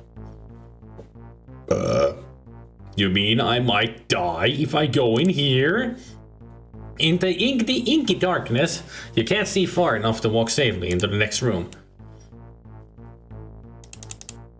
And now you tell me that I shouldn't have taken a freaking candle with me? Yeah, see game? The candlestick would have been useful.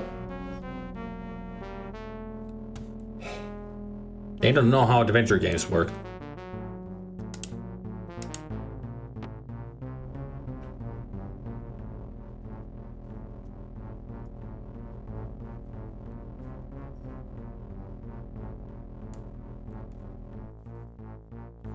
Hey rat, how did you get up here?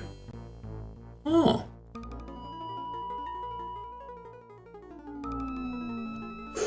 Ooh. Good grief! That rat didn't just go through the door, he went into it. There's some kind of teleportal spell shimmering in the doorway, and the rat got caught and sent into the corridor beyond, where something terrible seems to have happened. The strange doorway has a shimmering spell wall in it. From what happened to that rat, at least as far as you could see, the wall is a teleportal to a fixed point in the corridor beyond. The spell is being powered by a thin, flexible framework set into the stone of the door. Here at the top of the tower, you wonder why the window is barred. Is it to prevent the shack from attacking? Through the doorway, you can see a huge machine whose function is utterly beyond your knowledge. Well, let's go find out.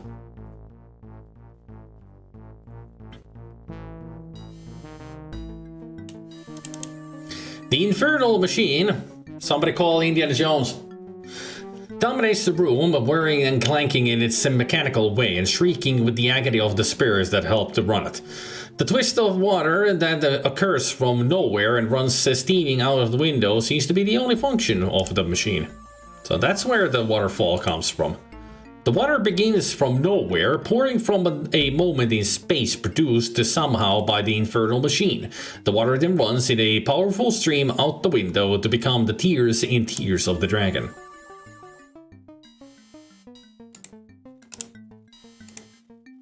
The machine is unlike anything you have ever seen. It has mechanical parts like those of a drawbridge or a black powder gun, and these parts spin and whir and clank with a glorious din.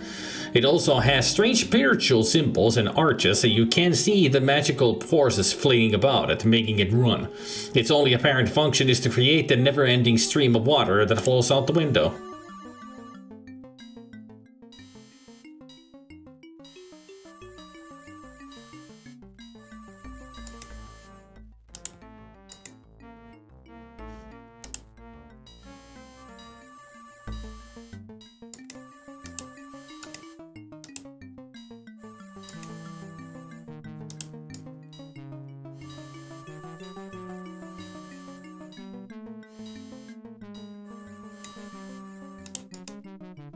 I'm trying to look at the spirits, but apparently I can't.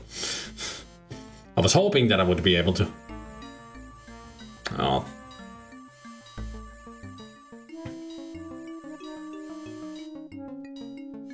Can I close the machine?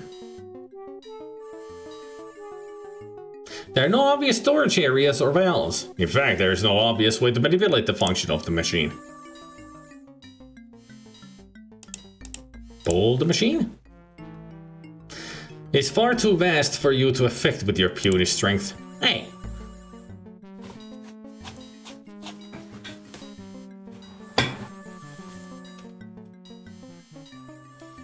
No, it wasn't a joke, Goblin. There are creatures called the Shock in the game.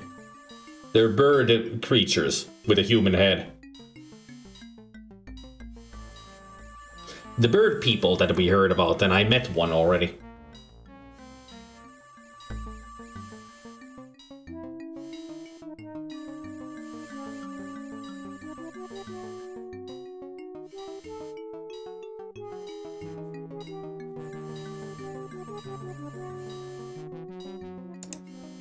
The window is almost a door. It is set so low. The stream of water runs out of it to fall to the ground far below. Through the window you can see a vast distance across the high tower range.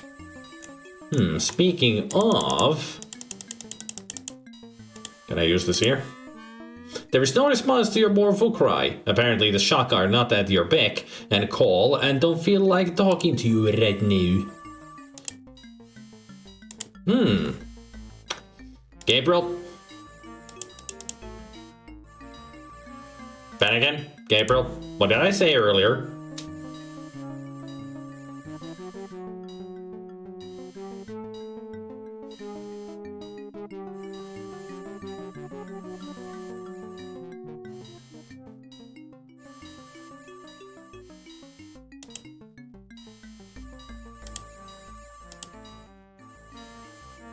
You know the destructive properties of the acid. You have no need to destroy the infernal machine, so you desist in your experiment.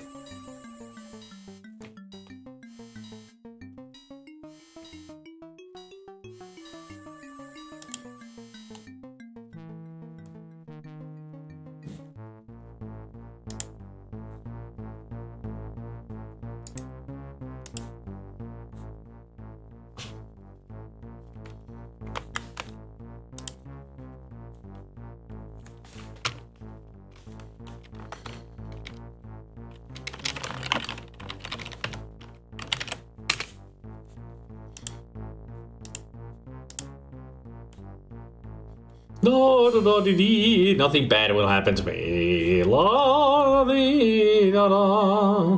Ha-ha. Ah.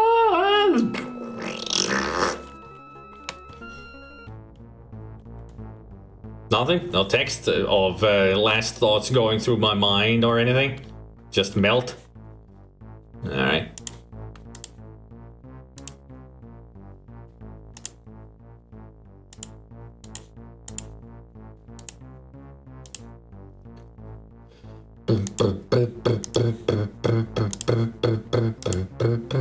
The vortex stone glows with pent-up power, but your invocation has no effect. Apparently the teleportal is not capable of receiving and storing the magic of the stone. Okay. Can I take some magic from it?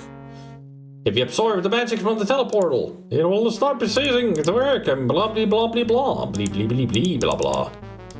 I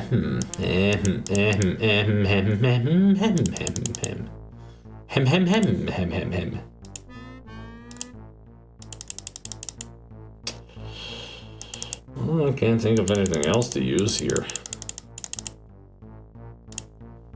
Probably can't even use anything on it unless there's something that I missed.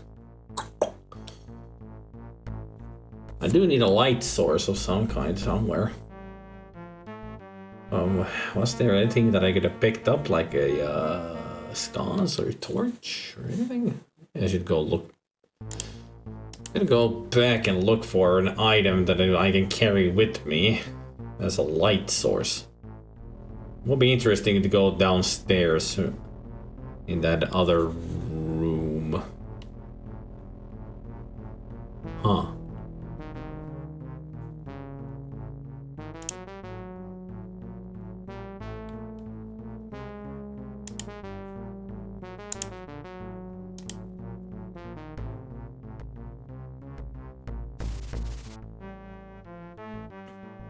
The powerful acid has eaten a hole clean through the metal of the trapdoor. You can see a faint glow from the room below this one. Through the hole, you can make out the shape of a spell stone resting on a stone pillar far below. That's the third power stone? It was in the tower? Oh yeah, they did this. The Shock did say that the Sunway would have a power stone. So that's the last one that I need. Alright.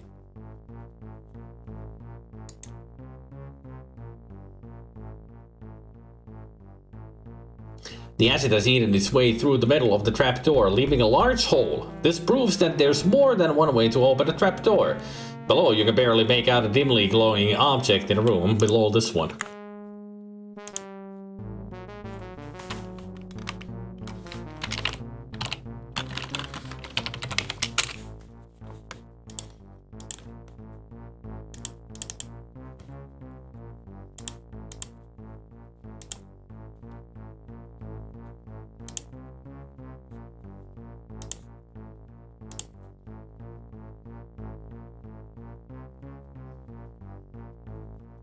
With a few deft knots learned while making thatch houses, you tie the rope securely to the wall-mounted medical.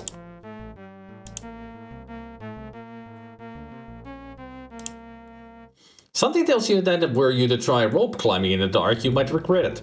It'll be very disorienting and could easily result in your falling off the rope. Okay, so we do need to get ourselves a light source of some kind.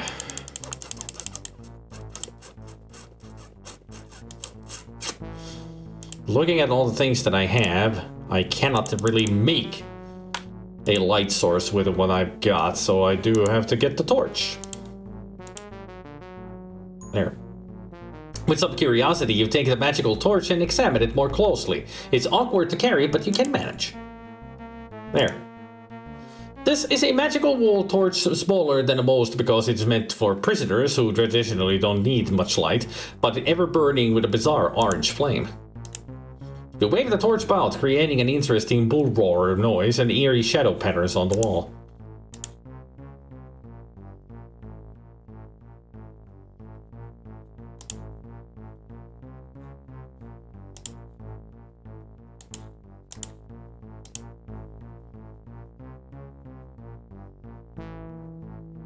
Dropping things down into the other room will mean losing those items and will accomplish nothing.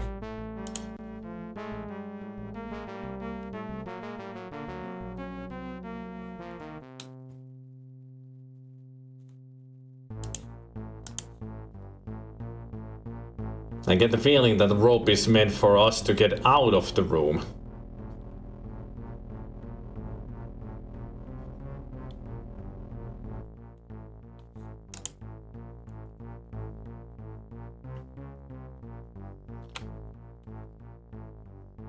There. A very large spider web sits in one corner near the floor. There are a few dead insects in it, which at least shows that some things still live in this tower. Just as you suspected, the rope dangles near enough to the power stone that were you to climb down, it would easily be within reach.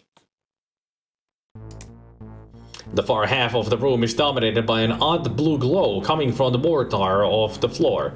Even without any magical abilities of your own, you can sense the power that crackles beneath the stone. You suspect dire consequences for trespass.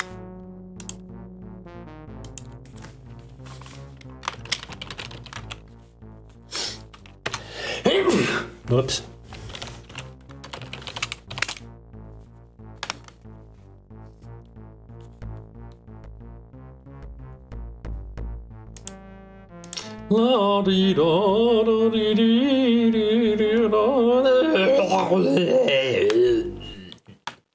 Strange blue feelings rise up over you. The floor is absorbing not only your body, but your very existence. You remember a prophecy. The stone trap cannot be defeated on the level.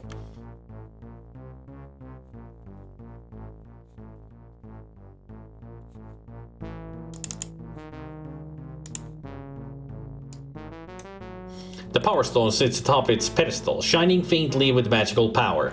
Its hypnotic scintillations almost make you want to step forward and grab it, which is surely not a good idea.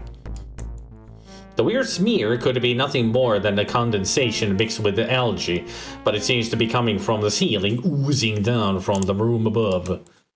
The slim stone pedestal is set firmly into the floor, though it does not glow with the dangerous light of the stone that surrounds it.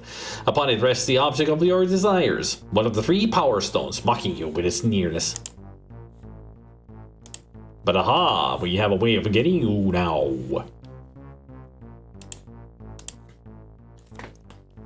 Up, please.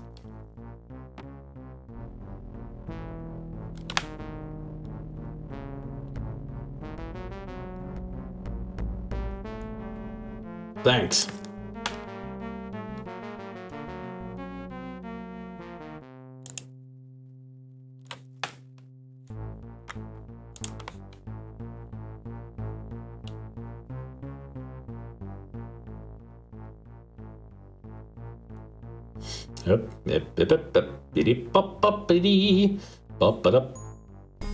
The rope twisting and burning in your grasp, you reach out and snatch the power stone from the pedestal. Since your feet never touch the floor, you're safe from the deadly trap below.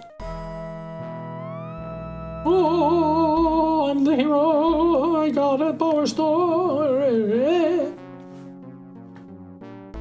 I'm sure now he's thinking like, should have worn gloves, ow, ow, ow, how does Batman do this? Wait a minute, I got a red cape and green pants. Am I Robin? Damn it.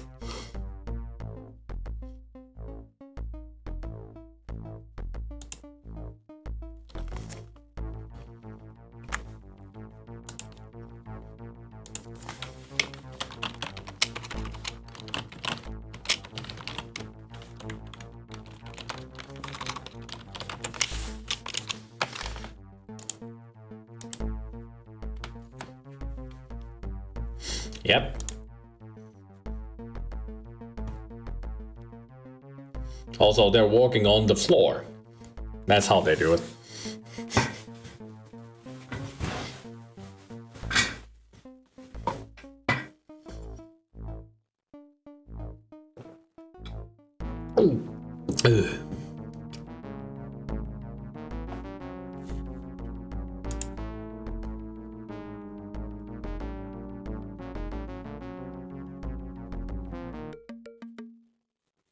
So now I got the power stone. The Power Stone is like other spell spheres, smooth, colorful, and vibrant with innate power. It is difficult to tell by look or feel exactly what the purpose it serves or what significance its color has.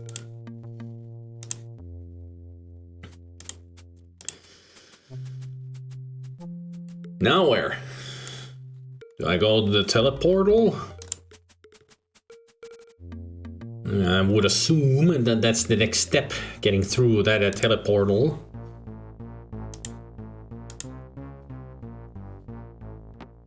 But how can we change its destination? And what is down here?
There's gotta be a way to control this teleportal. The thin, flexible frame that surrounds the shimmering portal and connects it to the stone doorway is made of some metallic substance that is currently glowing red hot.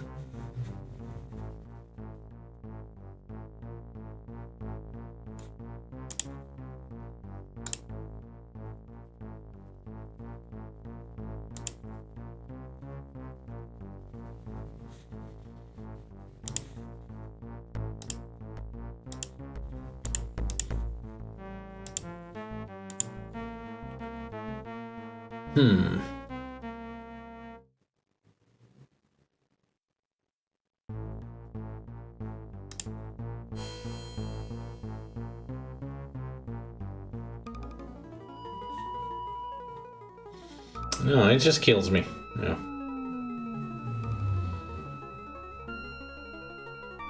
There's gotta be a way that we can turn it off. Or somehow change it.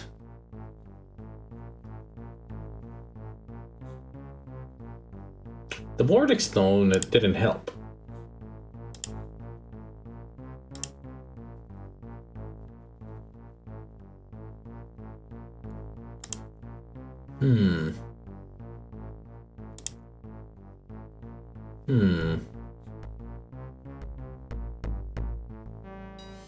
Can I take magic from the Infernal Machine?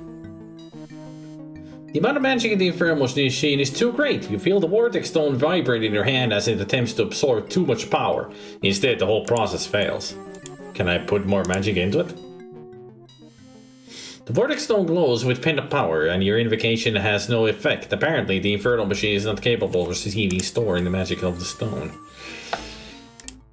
How about I just throw a dead rat into the machine?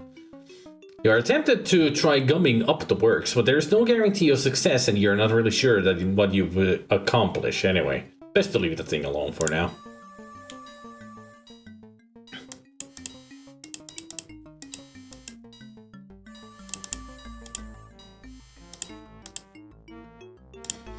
Okay.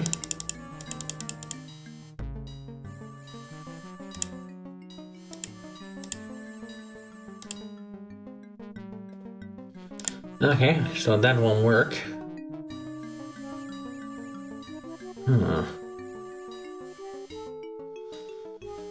Hum-de-dum, DVD-dum.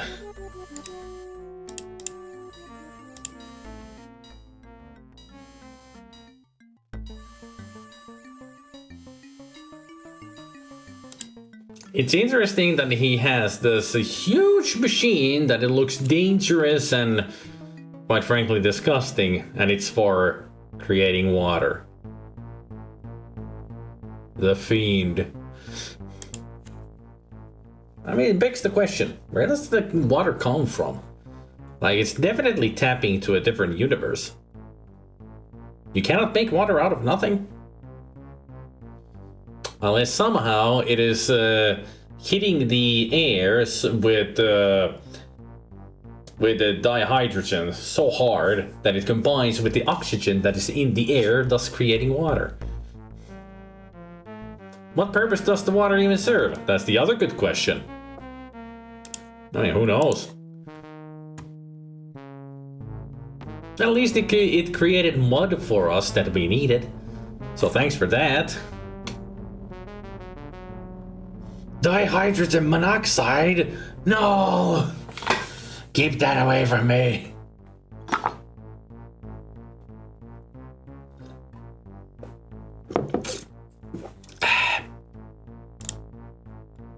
wonder if I need the rope. Should take it with me if I can. You had to tie a very tight knot to secure the rope in the first place. After a few experimental tugs, you realize you'll never get it done. Well, attack the rope or the manacles. Attack the rope. Haha! Take this, you something fiend.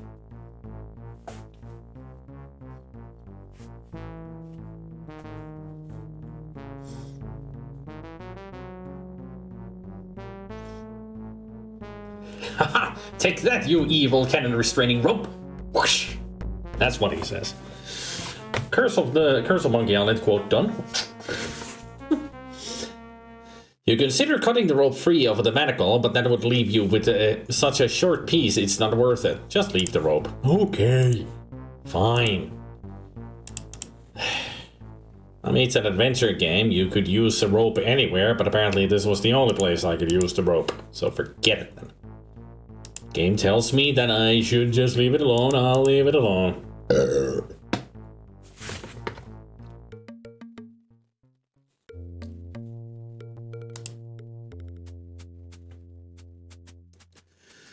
So how do I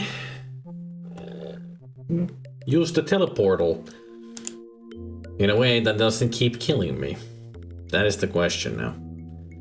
We must find an answer to it. Have we missed out on something around here? Highly doubt it, but you never know. Can I take the balance? Better leave the various accoutrements alone, and most are in terrible condition and would be of no use to you anyway. Evolving them might direct them further.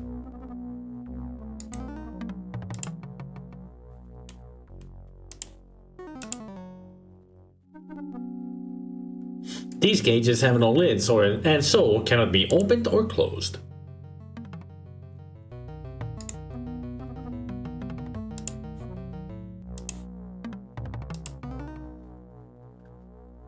You hesitate as you realize the cobwebs are not really yours to take. True. Leave it to the spiders.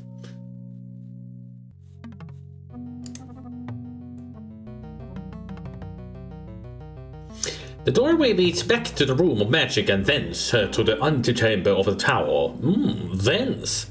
Now there's a word that nobody uses these days. They really went into the thesaurus with this one, didn't they? Gotta get that Shakespearean flavor to the game here and there. The low lab table has a complete experiment set up upon it, including flames and retorts full of liquid. You can almost see the sorcerer standing behind it, performing some arcane and evil experiment. Do I need more liquid? I would imagine so.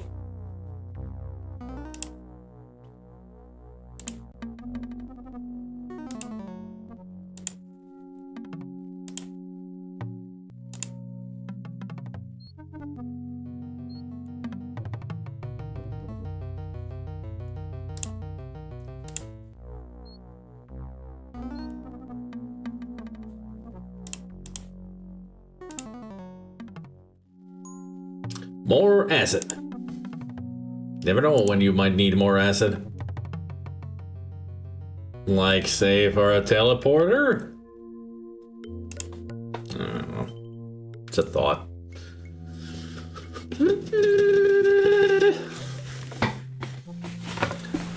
At least now that we have made even more progress than before, the game is fascinating again, right? At least it's fascinating to me.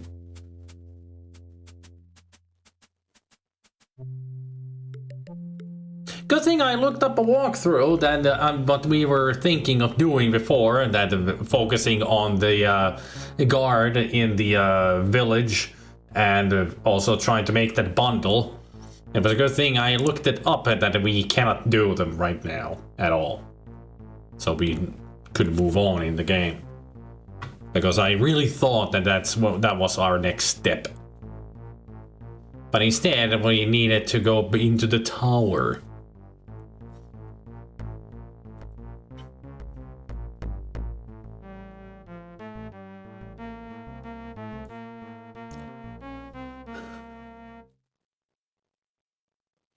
Yes, this is Turrican.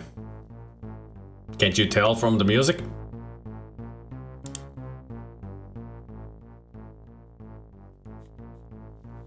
Hey there, Slater.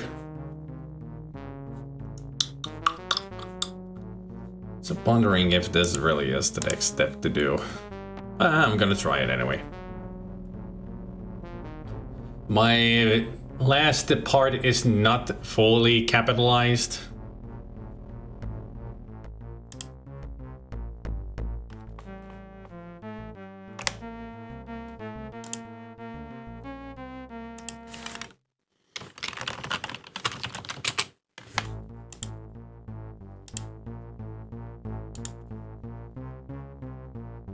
You might be able to dissolve the frame that holds the teleportal in place, but you'll have a hard time applying the liquid properly to the vertical surface of the frame, anticipating the bad accidents that could result. You refrain.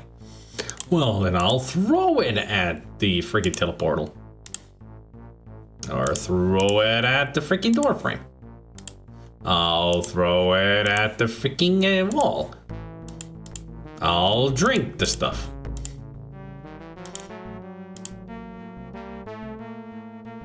You know the destructive properties of the acid.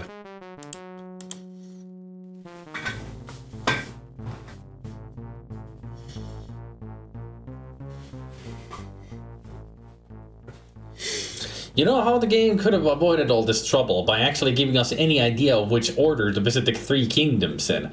Or rather, it would have given us an indication that now you're ready to go up to a tower, you know.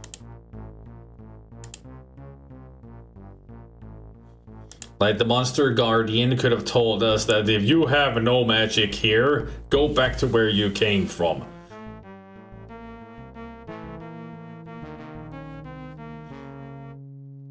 Or if we get the Power Stone from the Shaman, they could have told us that, oh, you have two of them now. You have the capabilities of going up into the tower now. That kind of stuff.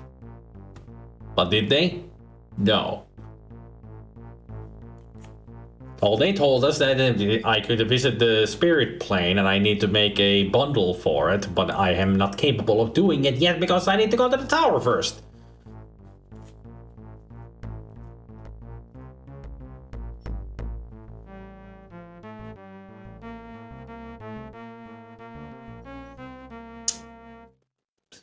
So the game is a bit lacking on giving general hints on what to do next. You're supposed to figure all this out yourself, but we would have been stuck forever in those two parts if I hadn't looked up at the walkthrough.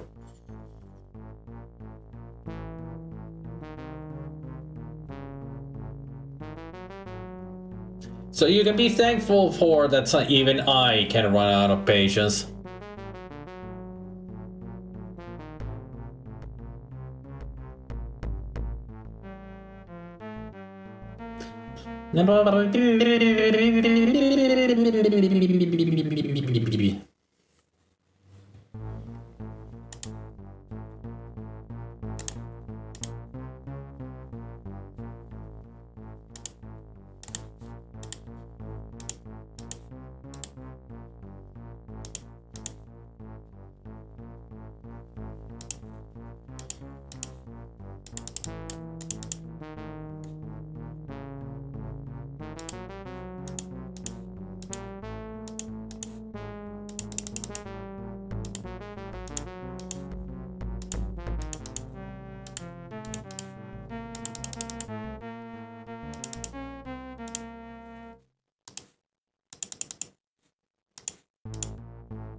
You feel the magic of the stone straining against the bonds of the spell, but you are not sure how much to release to activate the latent power of your homemade spirit model. Perhaps if you had a model to work with. Oh. We do need to use this vortex stone on the bundle, so that's how we make it. We just don't know how to make it. Huh. Alright, we figured that out. Now just how the fuck do we get through the teleportal without dying? That's what I want to know. I hope there's not like some hidden button that I need to push.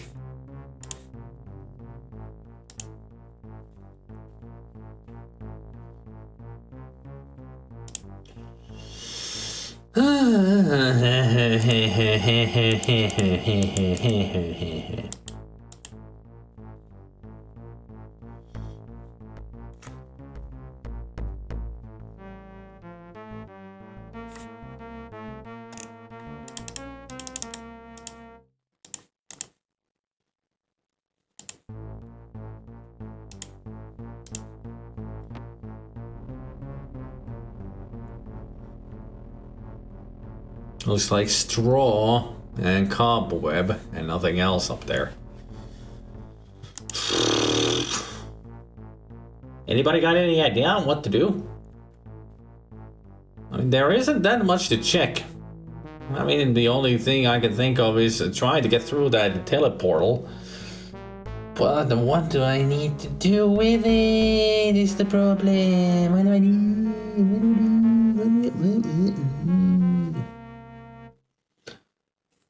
How much is that dog in the window? The one with the waggly tail. What if I put the magic back into the rope? The vortex stone glows with pent-up power. Rope is not capable of receiving storing the magic of the stone, but that's where I got the magic from. I wanted to see what it would be like if I turned it back into a snake, and if I were able to take the magic from the floor downstairs.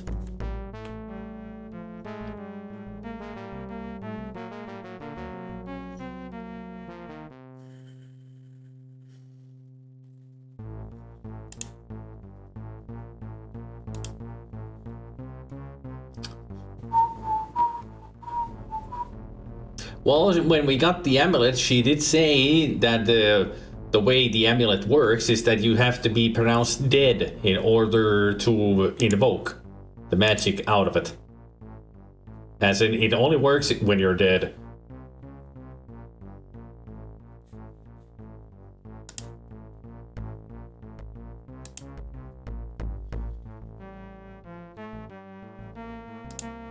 Oh no, the door frame would cease to function. Which means it won't hold the teleportal in place?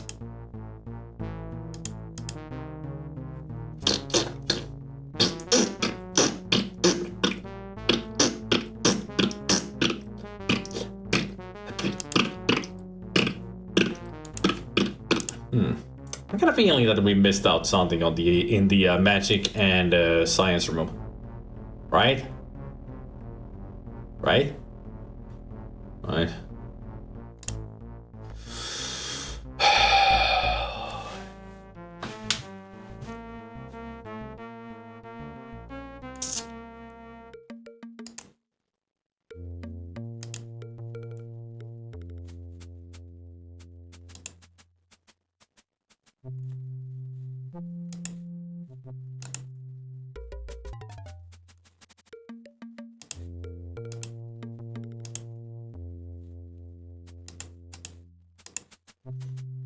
If you absorb the magic from the fruit, it would cease to function. Then what good would it do you? It wouldn't be food anymore, that's for sure.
You're beginning to think it's best not to pry too deeply into the sorcerer's secrets. There's nothing here of any value to you. Take care, Chris. Hopefully the headache goes away soon.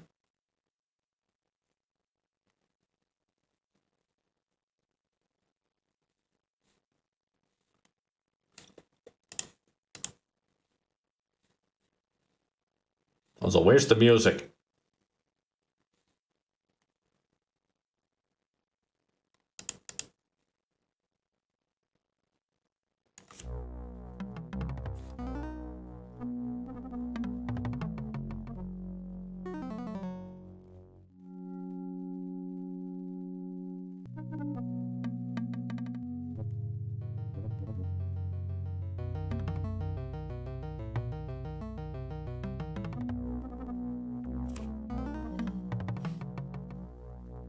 I'm sure Chris has some kind of painkiller, for sure. I mean, who wouldn't? I mean, I have painkillers, and those are for if I do get a headache.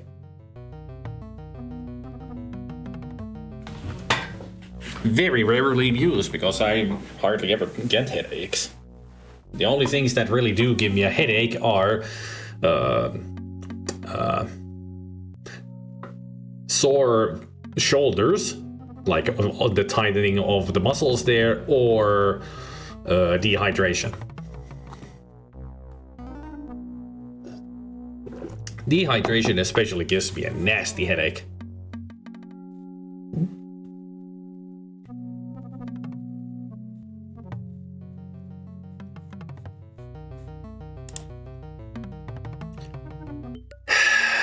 Yet again, we are at the part where I am just completely stuck. Can't think of anything that could help me.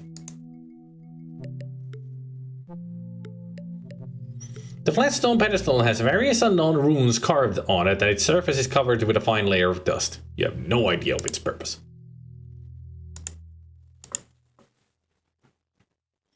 Well, I also have no idea how to use the teleportal without dying. The eye is tightly shut and slimy trickles of mud are leaking from under the eyelid. It will take quite some time before the eye can see anything again.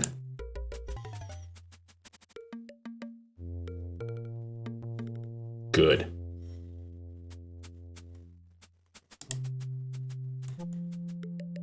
Good.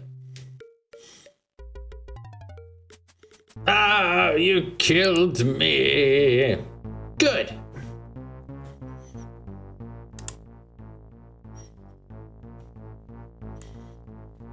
Ah, lucky shot.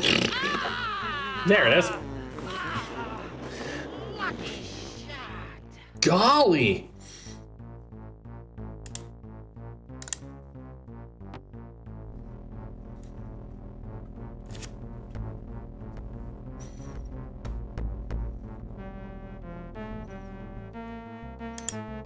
Now you must die.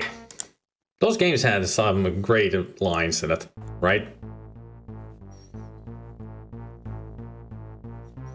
No matter how stupid the games are, they are entertaining in their own shitty way.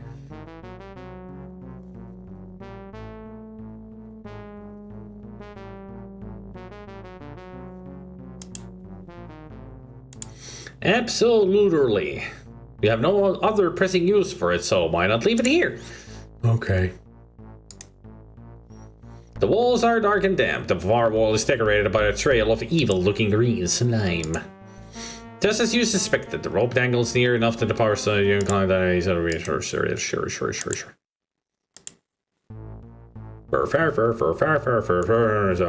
Well done. That's what made PB.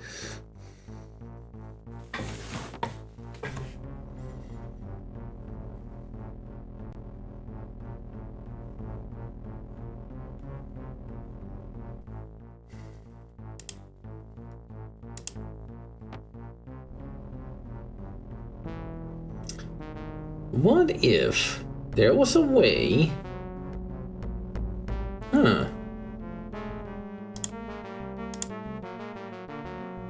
I have an idea suddenly.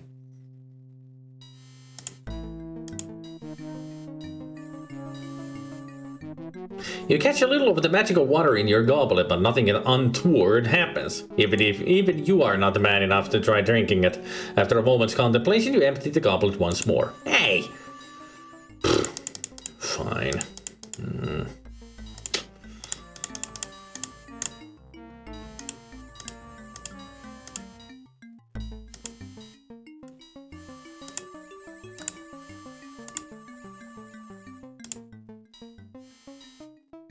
Never mind then, forget the idea, because it didn't work.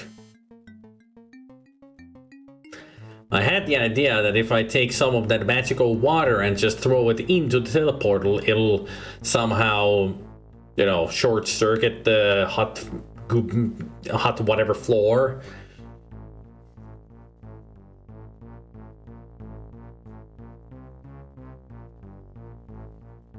Too bad I don't have any items that I could use to steer the water flow. How's it going? Not well. Still stuck. Still stuck at this part. Squalls adorn the doors all through this tower, but this one is of the larger you've seen. Does that mean that there is something specific, especially dangerous behind this door?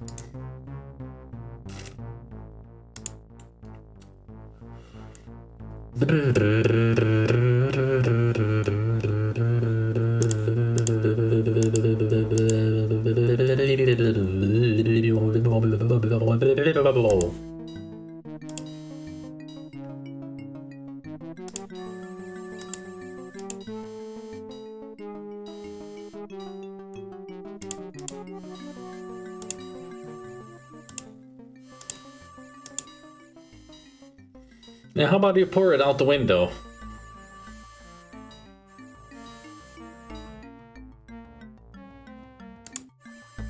Now, I almost wish that my filtered water came from an infernal machine instead of a boring flow water dispenser. I don't think you want your water from an infernal machine. I mean, the game has said that it's magical water and it's not for drinking. I mean, just said that even you are not mad enough to drink the water.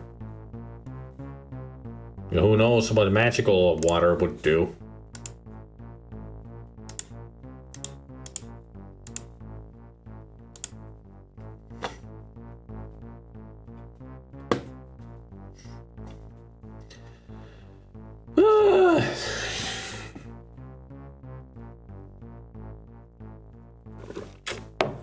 Desperation is settling in.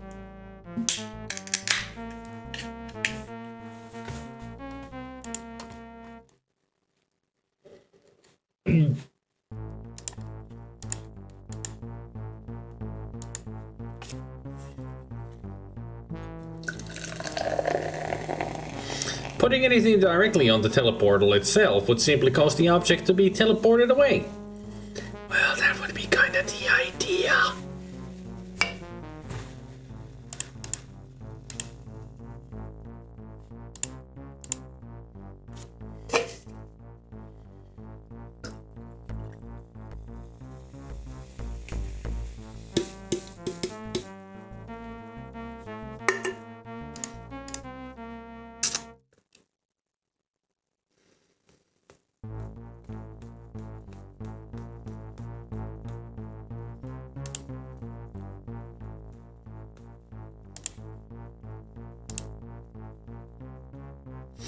Careful examination reveals that there is no point of purchase for you to take the teleportal.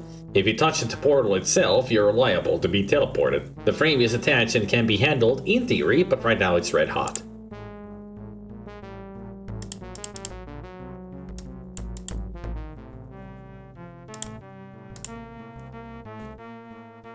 Did I try that? I think I did.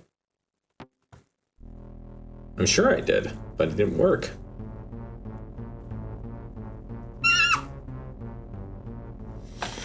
Also, when was the last time I saved?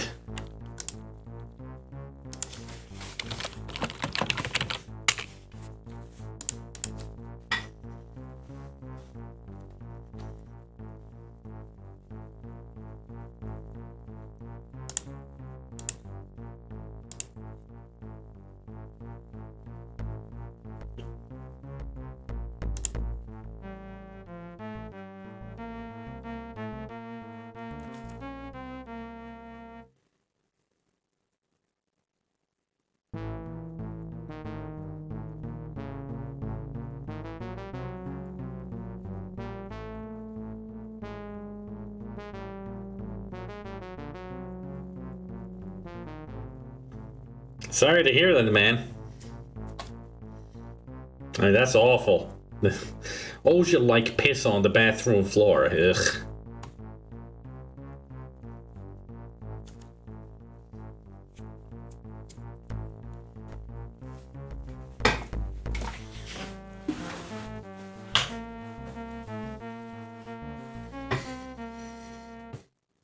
Story time with Simple Sweet. The music is very appropriate.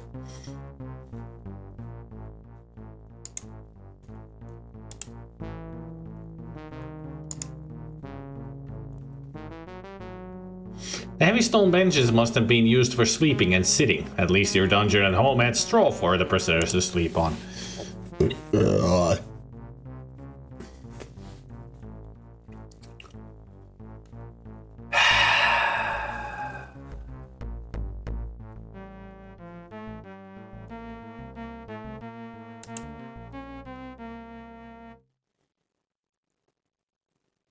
I bet the kid wasn't even sorry that he did that.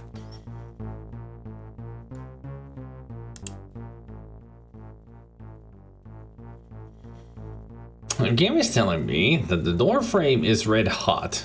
I have to use something in some way to turn it some other color.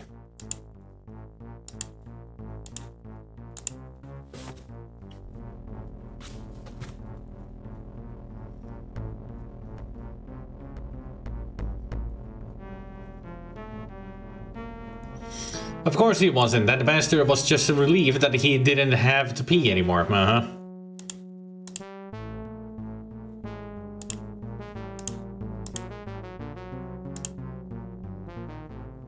The door frame is so hot right now that the Yellowstone would surely be destroyed.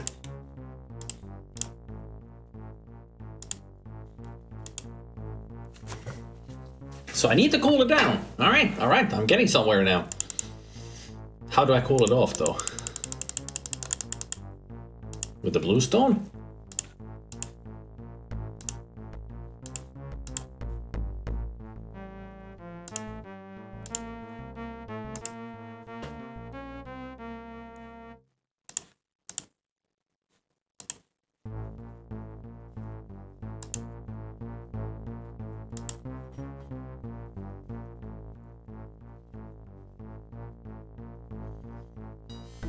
Probably thought that he was a fire hydrant that was opened.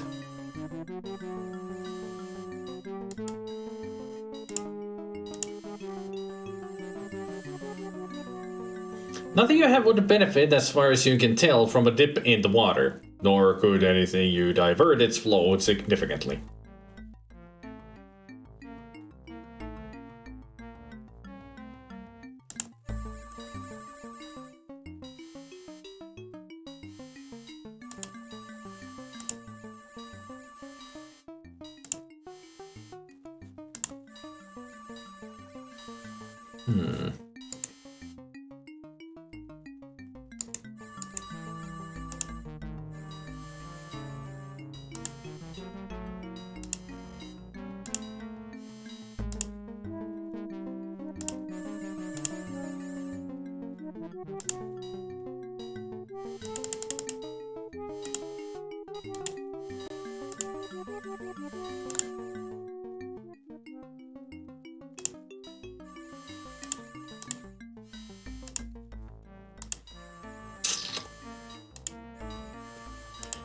Thought I was onto something here.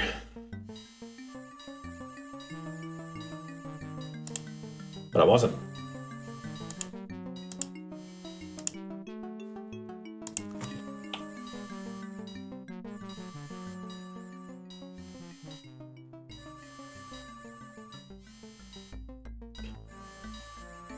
It's red hot. We need something like the water from here in order to cool it off. But how do we do that? How do we do that? How do we do that?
Think!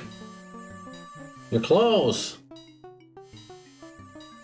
But nothing that I've thought of doesn't, it just don't work.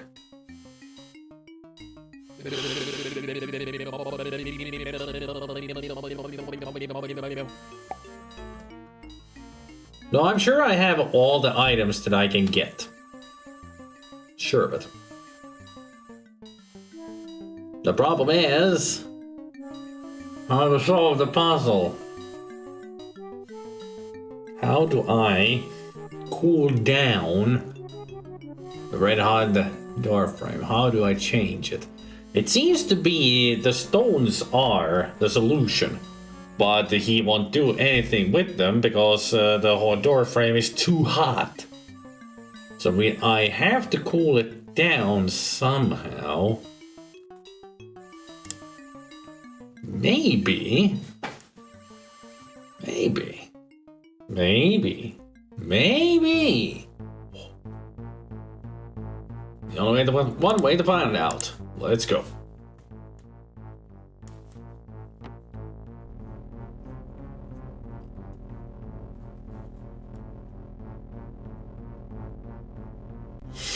I have an idea.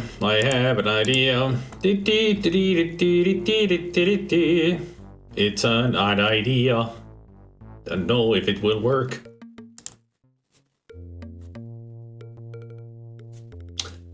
La da da le le le la le.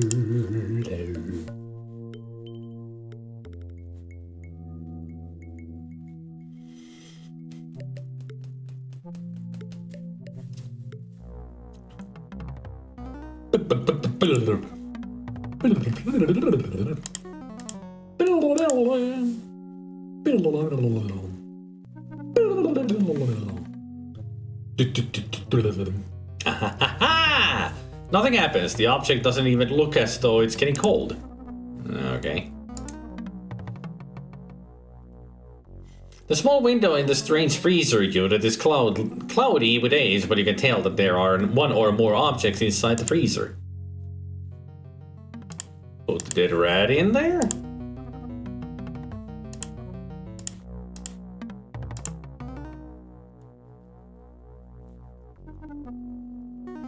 When the dead rat goes into the freezer, there is a flash of light and a change in the soft humming. Frost forms on the dead rat.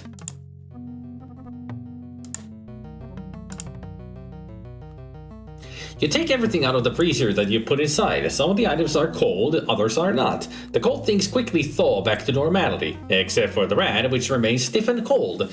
Perhaps the freezer unit was for preserving freshly dead things.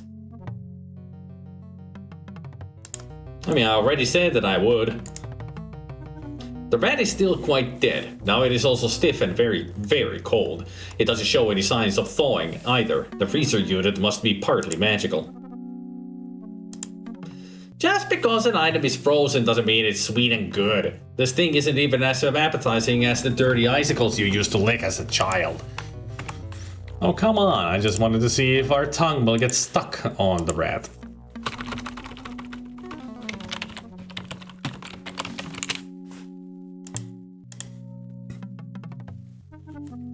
Ratsicle. Barrel! Eselta! Barrel! There's barrels here! We can live here forever! Barry! There's barrels!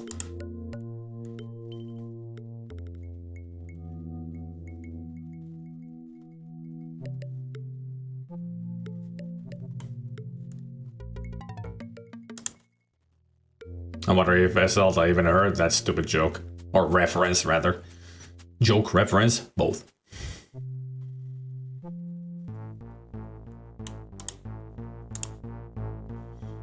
I'm sure one of these days, when I make a very silly Game Grumps reference, Zelda will do a spit take. Tambled! Barry! There's barrels!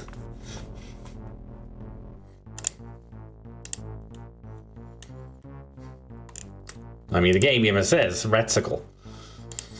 Put Ratsicle on the doorframe. There is a loud hiss and a quick burst of steam as the frozen rat hits the red-hot metal. The frame finally cools to a normal temperature, though the rat is melted away in the process.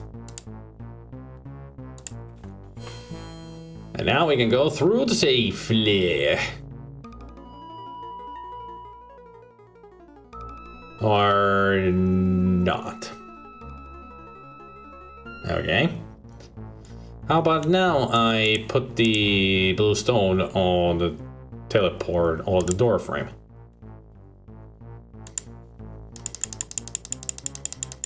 How about the redstone? Yellow?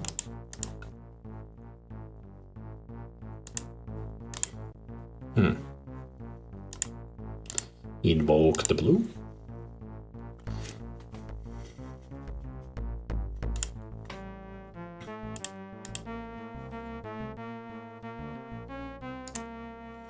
The thin flexible frame that surrounds the shimmering portal and connects it to the stone doorway has been cooled by the application of a frozen rat.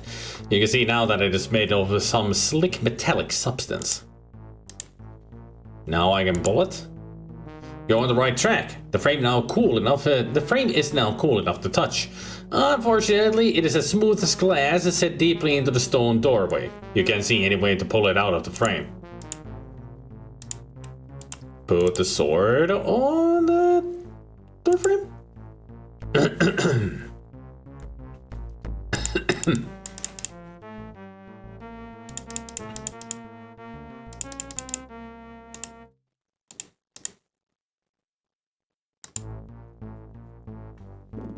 Yeah, get those suckers to work.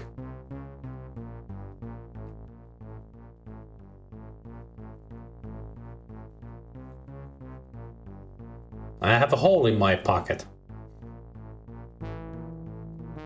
Grasping the tentacles, you give a gentle tug. Like Gossamer, the frame and teleportal float gently free of the stone doorway. A quick roll up and the magical field is stored safely away.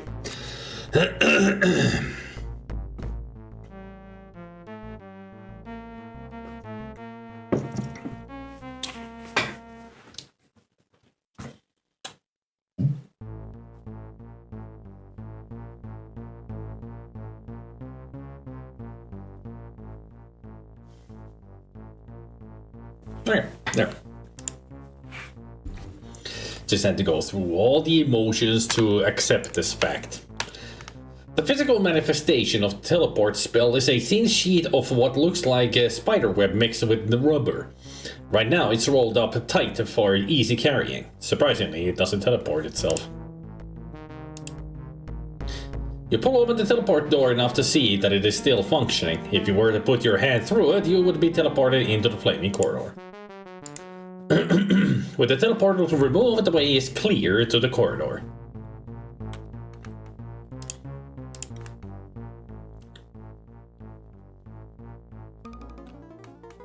And we're dead. Or are we? Whew.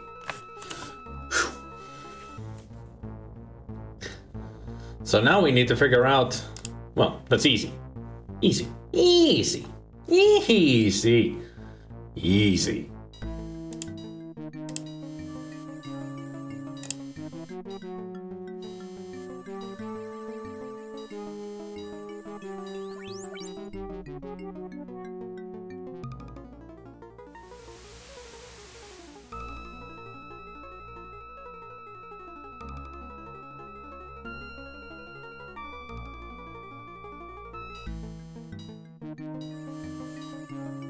Oops.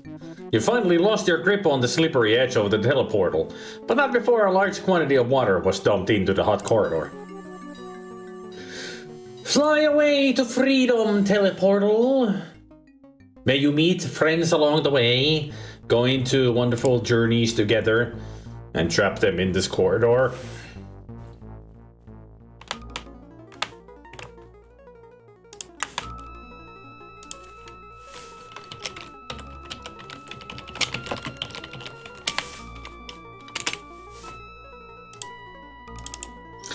The long corridor resembles nothing so much as a gigantic charcoal brazier. Though the fires have been doused, you can see the charred remains of several small creatures that accidentally walked through the teleportal. The floor is made of an iron grating whose mesh is partway between a portcullis grating and chainmail. It allows the heat of the coals below to roast whatever is above while providing enough air for the fires to breathe with. Ingenious and deadly, and now inert since the sorcerer's own magical water supply put out the fires. As you examine the wall more closely, blah blah blah. Small charred skeletons dot the area between the teleportal dump point and the safety of the exit door. Apparently a few rats and things have wandered to their doom over the past 20 years.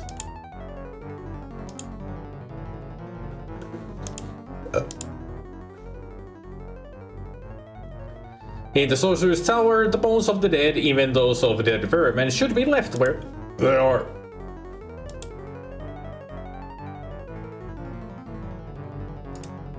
The tower will cry from the other eye, only then can send we die. You seem to remember hearing that prophecy somewhere. Now the tower has cried its tears from a different window. You've taken the first step toward defeating the sorcerer. Well, only if you believe in prophecies. The huge decoration above the eastern door looks very authentic. These are the remains of an actual dragon. You'd rather not contemplate how the sorcerer came by them.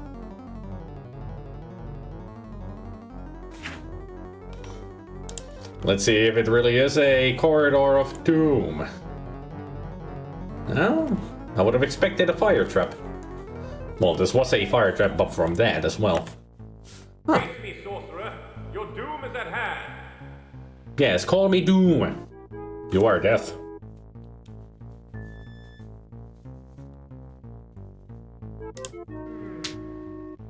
Who's that? Who dares?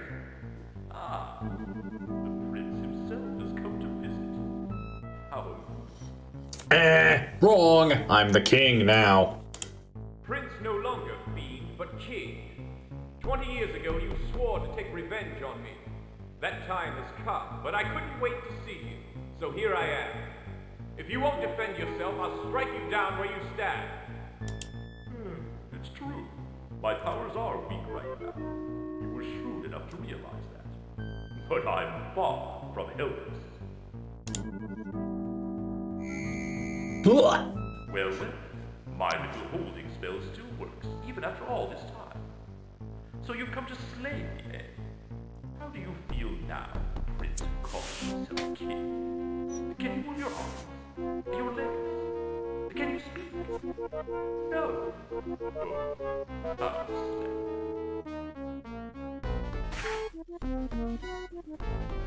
Could you speak up a little bit, because I can't really hear you over the freaking music because you're talking so softly into the microphone, trying to be all so evil, but it's hard to tell what you're saying because the music is too loud. Speak up.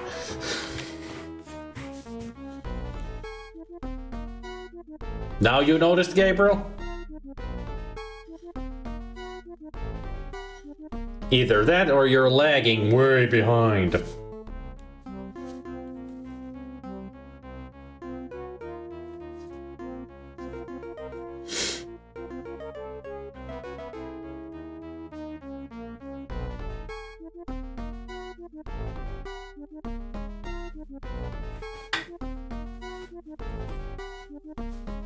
It's groovy music. I can't move. I'm helpless. Yeah, we knew that already. Not that your puny sword could harm me. You see, Kingly? You see behind me the awesome arcane power of the Circle of the Spheres? It's what gives me my power, and no sword can reach it. You are doomed to fail.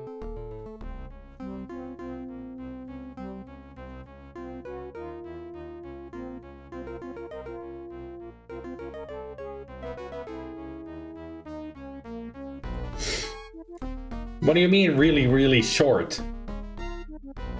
Are you talking about the height of the sorcerer?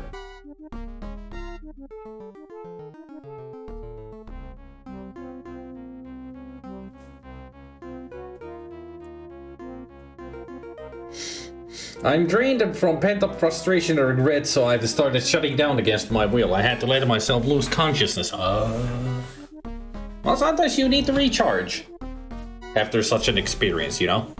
Sleep usually helps.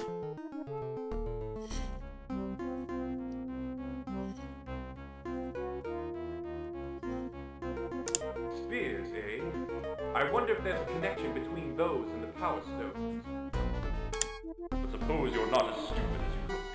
Perhaps you knew that the Power Stones were my weakness. Perhaps you're carrying some even now. It wouldn't do to be defeated by you carelessness. Let me relieve you of your burden. Oh no.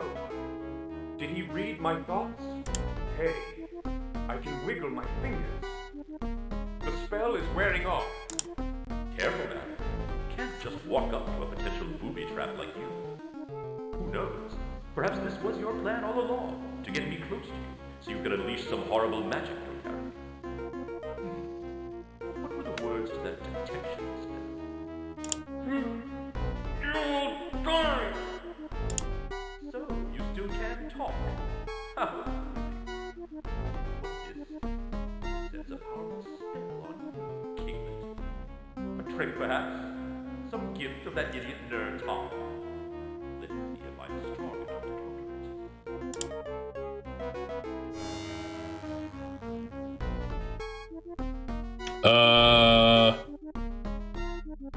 Great dragon! What have we here? Why, you're not the king at all. Yeah, now we look like the doll. Dun dun dun! The thing we figured out many hours ago happened. The obvious thing is now there. No, we're some kind of a peasant. We were turned into look like the king and get his memory, but we're somebody else. Don't know who did this to us and why they did this to us, but, well, it's time to find out, I guess. I'm not. No, you're not. This is some sort of trick. Wonder you were so easy to pull. If I had slayed you out of hand, I'd have thought myself safe and been open to attack from the real king. Clever. Very clever. Yep.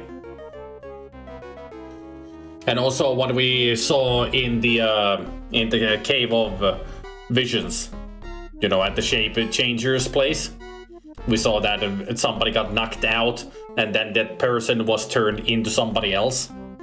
That's us. And the doll was the last clue, like, so this is what we really look like. I mean, he said that when we were looking at the sky at the shape changer place, he said it feels comforting and nice, something familiar about that. So he's a shapeshifter. There were lots of clues put here and there, and you put them together, and we already figured out that, yeah, this is not the real Kalash, somebody else. If I'm not the king, who am I? Time to start chapter 2! Finding our true identity. Volunteer for this duty, oh faithless one. No, don't try to speak. I know it's painful. Of course you didn't. You were tricked somehow yourself by one. Yeah, we saw it in the vision. Coming here and dying in the king's stead.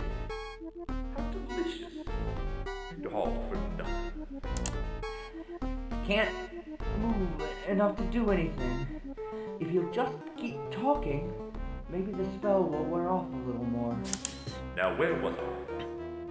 Yes, I was going to take a power stone away from you. I sensed their presence like a bad smell. Ah, that's what it was in the vision too. That's what he took from us, a power stone. From taking all 3 power stones. How pretty. So this is the prophecy in the vision coming true. Now, were you clever enough to obtain another? To no at all, not no. Yeah, he's taking them all. I can move a little. I've got to do something while I still have the chance. And did you take my own personal stone? Maybe. The irony of this whole situation is that just one stone is enough to destroy me. If you know how. Raid! Butt raid! Watch out, everybody. Butts are on the way. Hey, Mel! Hello, everybody. Hello, welcome.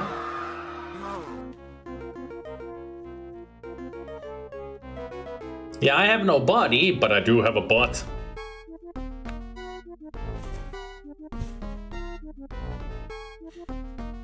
Welcome, everybody. We're playing a weird adventure game. Now, lots of twists and turns happening right now. What a twist!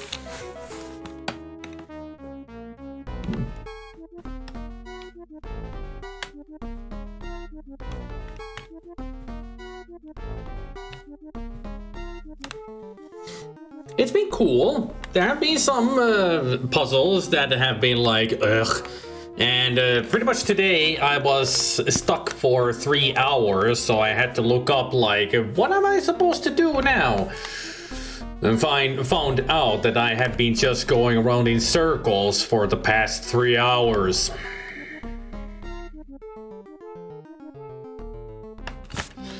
But at least we started to make progress, and for the past 2 hours, we have made progress. And now a big twist has happened in the game. Which is cool. Although we did predict I did predict in my mind what the twist is going to be already.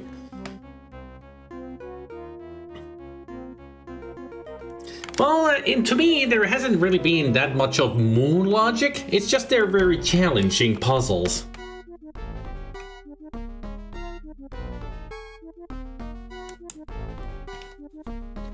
Alrighty, so what could I do here? I do have the blue stone, so I guess I could try to invoke it. I mean, that's the only thing that I can think of. There's something different about these spell stones. Can I throw it at the circle? That might be a very good idea, but you can hardly move a muscle right at the moment. About all you can do is affect your own possessions. This is the Sorcerer's Bedchamber, the center point of magic in the tower. Though the Sorcerer's paraphernalia is elsewhere, the strange glowing ball and the whirling spheres are where the power truly dwells. The strange item at the far end of the room consists of a central globe and several orbiting black spheres. It looks like a delicate balance. If something were to disturb the careful orbits, all sorts of dire consequences might result. So who was the princess and our dear mama rooting for then in the cutscenes? Their king! They just didn't know that it wasn't the king. It reminds me of my friend got so extremely drunk on stream that he walked his character in the game around the table for over an hour without noticing doing so.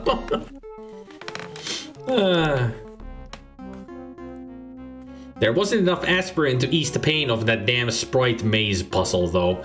True, that was very annoying. I had to look up, I couldn't spend too much time on the sprite maze puzzle. I had to look up the freaking solution to it, because I didn't want to waste everybody's time.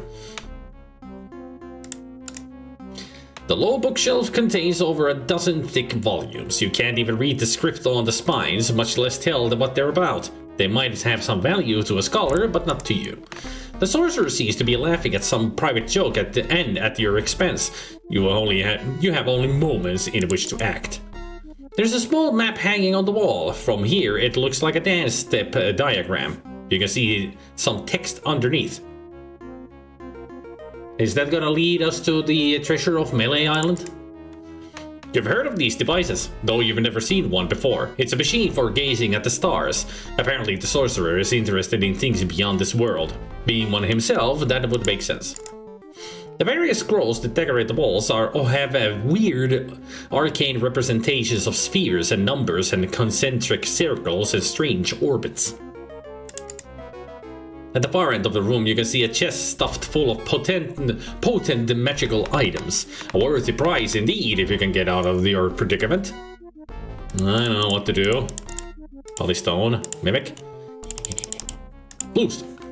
Ah, now there's something you can do. A plan begins to form in the back of your mind as the Polystone squirms and shivers into its new configuration and coloring. The Polystone shudders in your hand, squirming like a grub. Within seconds, it has changed shape, color, and texture several times. Now it looks exactly like the Bluestone.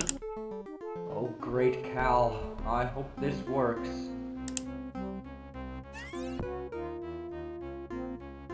I've done it! He's left me with one power stone, and I can move! I have just one chance. Now let's just dispose of these foolish things. I'll tend to you in a moment. Evoke! Okay. How about throw it? Though the power stores are clearly the method of Sunwee's destruction, he grabbed those others out of the air with great ease. Apparently he himself is not vulnerable to them. So throw it at the spheres! Oh, you fool! You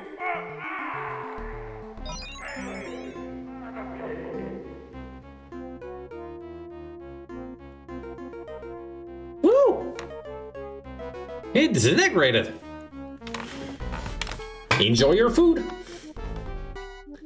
Now there is only the echoing silence where the sorcerer once stood. You don't know if he's dead or merely banished, but either way, you've succeeded! So pretty much he turned into stone and then disintegrated. And boy, when it disintegrates, it disintegrates. Well, what do you know? It disintegrated.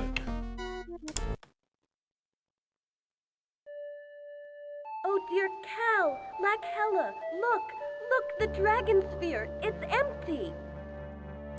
What? You mean that wretched little shape-changer actually succeeded? You knew? I told you she was evil. He's not wretched at all. He's a hero. Huh? The sorcerer is defeated. They both knew? What? Where's Kalash if you... No, huh? I don't believe it. How did he do it? With clever thinking and magical items. Oh, it doesn't matter. Let's awaken Kalash right away. So they knocked him out and made that shape changer change into the king. So he would go instead of the king. So the king wouldn't get himself killed. Now it makes sense. This one I did not see. Huh. Huh. So you were not evil. Well, let's say they did it for a good cause, but holy shit are they evil. I mean, they almost sacrificed a poor soul who didn't even know that they're not the king. You two are evil. You need to apologize this shape changer immediately.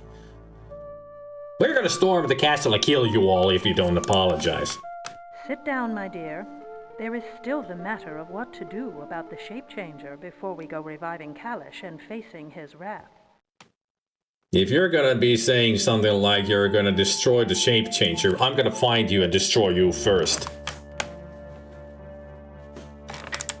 How can he be angry now that our plan has succeeded so well? How? The shape changer is alive, the sorcerer is not, and Kalash is at last safe from the curse. How? You dare ask how? Do you even...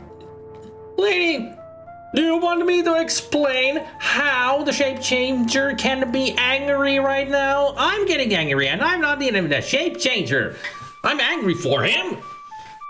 I'm angry with him.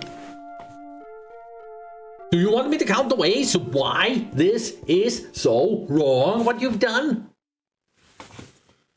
Ugh. Well, both of them. It's understandable why the king would be angry, because he didn't get his revenge personally. Hey, Lucy.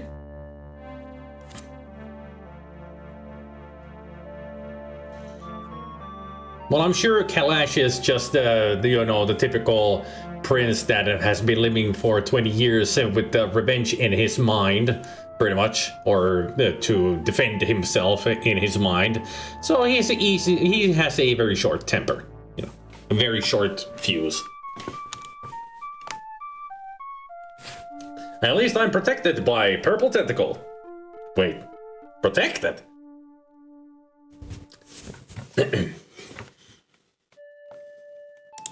It's not that simple, my dear. The Shape Changer still has Kalash's memories. He's dangerous. He must be disposed of. Okay. That's it. We're gonna kill these bitches. We're gonna storm the castle, and I'm gonna destroy everybody in it. With a back scratcher. Yes. I'm gonna torture them to death. With a back scratcher. I'm gonna start with your left eyeball.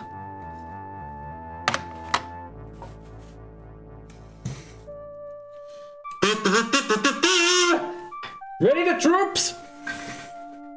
We're storming the castle. Come on, Oscar. Let's go. Hey, excuse me while I go plan for war. Yoshi! Okay, Tabby, come on.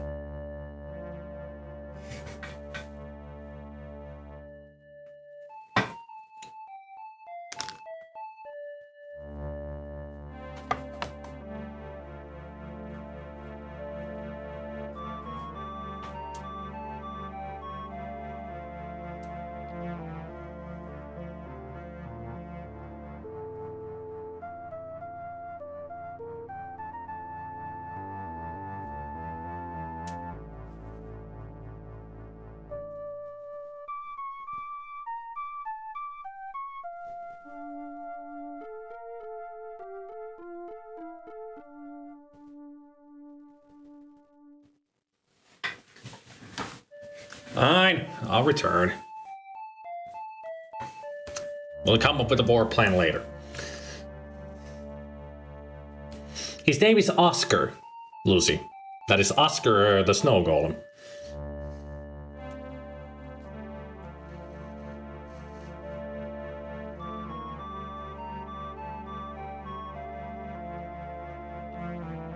I thought I'd come and watch a little. I hear he might do a relaxing game tonight if he finishes this in time. That's okay, Lucy. I mean, Oscar is a great name for the golem. Yeah, this game will last for a long while, definitely. But Friday I won't be streaming here. I'll be on Discord. We're gonna have a movie night. So if you want to come watch movies with me on the Friday night, but tomorrow we'll continue this game for sure. This is a lot longer than the other games. I'm sure I played Return of the Phantom in a total of 6 hours. Rex Nebular was like a total of 9 hours. This I played already for 12 hours. And we're barely halfway through the game. Comedies. The choices that I have in mind for watching are Beetlejuice, Spaceballs, Airplane, and Loaded Weapon 1.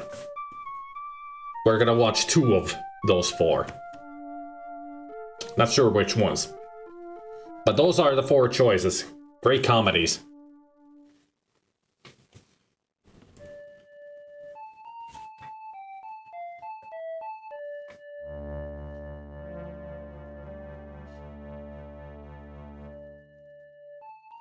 Good movies are boring. Hey, those are my favorite comedies. Or at least some of them. No, he's a hero. Uh-huh. He must be given a hero's welcome upon his return. She's smart. When we wake Kalash, he'll tell you the same. Uh-huh. So, Mother, I'm gonna come kill you. Okay, everybody, get back. We have a war plan, another war plan. This time, we're just going after the Mother. Oscar, don't look at me like that. Get over here. Wait a minute, you're not Oscar. Hey, Fluffy Butt. What? Really? Okay. We'll convene for a war plan later in the evening. I've got a stream to take care of first.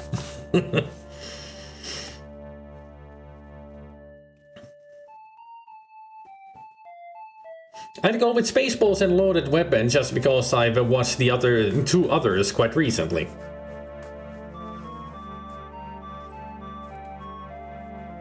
I've never seen Planes, Trains and Automobiles. That's one of the movies I've never seen. Vote goes for Spaceballs. Haven't seen Beetlejuice for ages.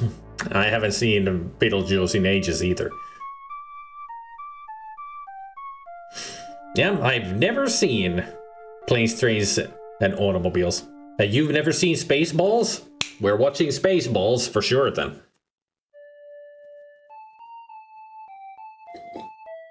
So if you want to see the movie, Lucy, come see with us in Discord.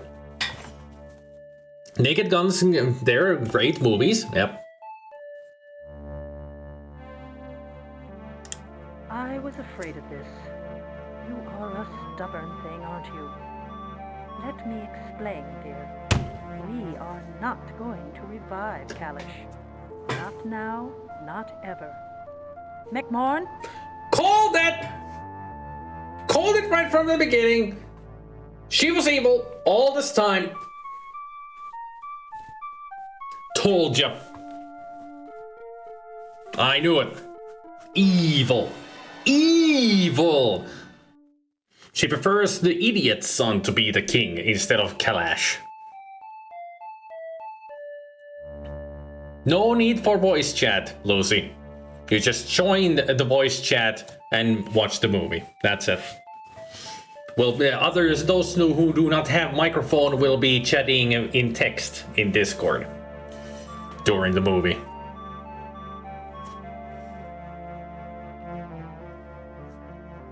Well, Mannequin, we were both correct that she's evil. We both called it. That she is definitely evil. Well, the McDirtbag is her other son, Kalash's brother. And he certainly wasn't evil right from the get-go. I mean, this was so obvious to see that there might be some kind of usurping happening. A coup d'etat? What do you mean? He's safe now. Of course we're... First you were smart and now you turned into a blonde idiot again. They're usurping the throne, idiot. She won't have Kalash be the king. McNorm is the king. I'm calling him McNorm because he's McMoran. No, actually, McMoron.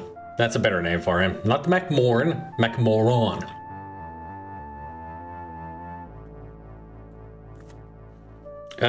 Legend of Kyrandia. But at least Kyrandia is in the name. I'm not sure if it was Legend of Kyrandia, but Kyrandia. That's Malcolm, is the evil jester dude. I mean, the Kyrandia games are okay. The second game is the best in the series. The third game is it. The first game, eh. Second game, Third game, They're games that you need to get used to enjoy them, really. They all have their own problems that don't work, but the second game is definitely the best of the three. In my opinion, best story in it, and characters.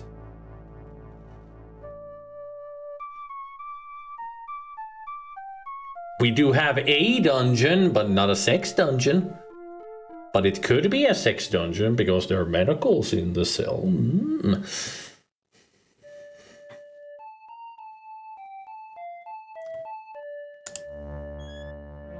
There's the McMoron. There you are, darling. Fiona is being stubborn, as you suspected she would be. Please take her to the dungeon, would you? Of course, Mother. She's not your kin. Why not kill her? You are a bloodthirsty boy, aren't you? It will serve you well as king, but for now, we'd better keep her alive. It might help to have the old queen with the new king. Perhaps a spell could make her more docile. If we can ever find Nertom. Well. The thought plickens, everybody. The thought plickens. As you wish, Mother. Come, Fiona, we shan't hurt you. Yet. Oh, you'll hurt her, I'm sure. You're gonna enjoy. You take pleasure from causing pain, don't you, McMoron? I mean, he's a sadist, obviously. You beast! Unhand me! I am the queen! He's not even touching you yet. Calm yourself, dear. You will remain alive until we decide what to do about the shape changer and about the succession to the throne. We must announce Kalish's death soon, McMorn. Yeah, you heard that, McMoron. Yes. I'll be back soon, Mother, and we can plan our story and order the shape changer's death. Come along, Fiona.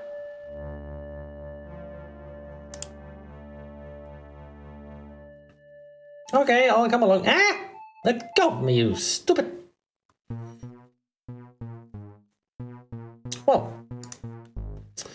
The arcane dragon sculpture above the door is intricately carved and highly detailed. Or perhaps not a sculpture. You'd rather not find out. Hooey! Thought plickens. Bruh. The small black sphere, formerly one of many orbiting the larger globe, rests on the floor. It looks like a little more than a solid sphere of stone. Let's take it.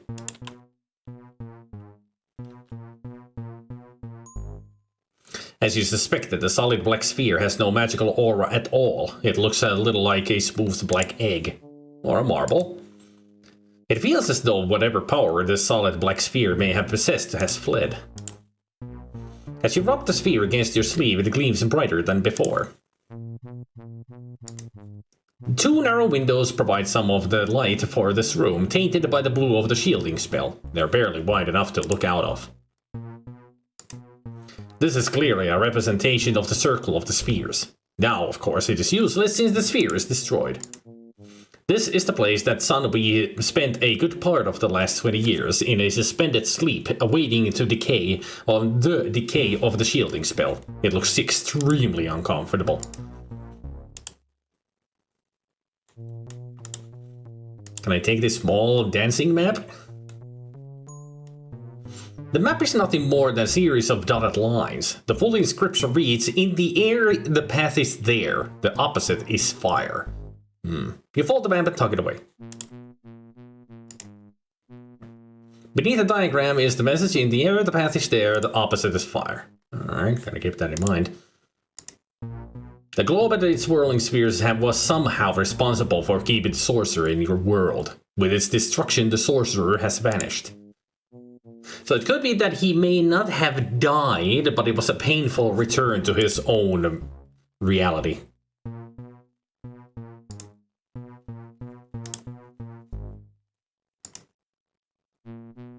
The chest is stuffed full of potent magical items. A worthy price indeed. Then take all that is there. As you hesitate as you realize that the chest is not really yours to take. Can I open the chest then, or? No, not pull. Open? The chest is already open. Among the items in the chest is a large bundle of feathers connected to a bone shaft. A spell source glows at its center. This is one of the shamanistic items known as a spirit bundle. The bundle rustles faintly as you remove it from the chest. It feels magical, but the magic has a different taste from the kind you're used to. One of the items in the chest is this heavy crystal sphere. It swirls with strange magical energies.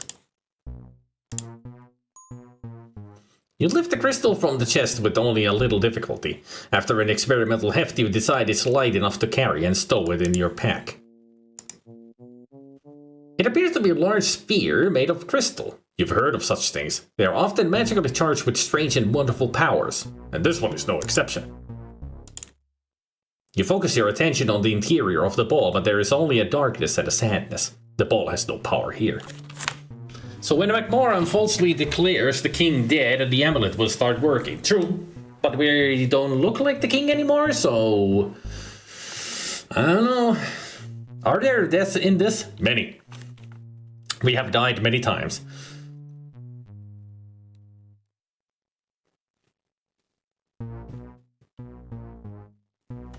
No, it's just normal English, Lucy. The game seems cool, but in my opinion, there's way too much text for every single item and object.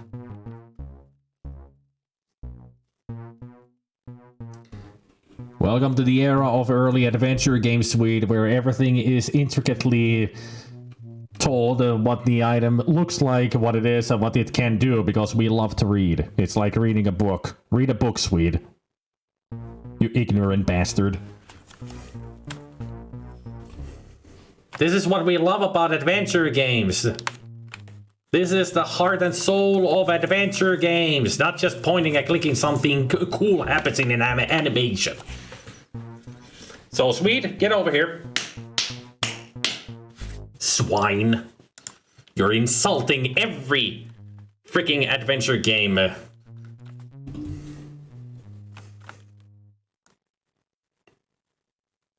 Swine. Worm. I ain't got nobody. I'm just a shadow of my former self. But I never felt like there was this much text in King's Quest and Monkey Island. I mean, for every item. Yet again. Swine. And this is also why I freak out whenever I sense the risk of rage quitting one too early. It feels like missing the ending to a good book. That is actually true. That is true. I mean, the game, you know, otherwise great, like the story is good, but puzzles, if they stop you from playing the game, it would be like you're halfway through a game, through a book, and you're like, that's it, not reading anymore. Why? I don't know. Bored, I guess.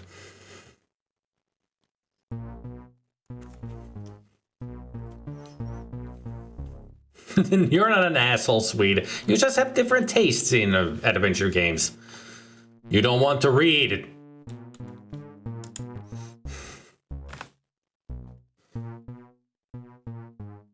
I don't enjoy lots of reading in my games. Games are for playing. Is everybody trying to evoke the wrath of Spider-Man right now?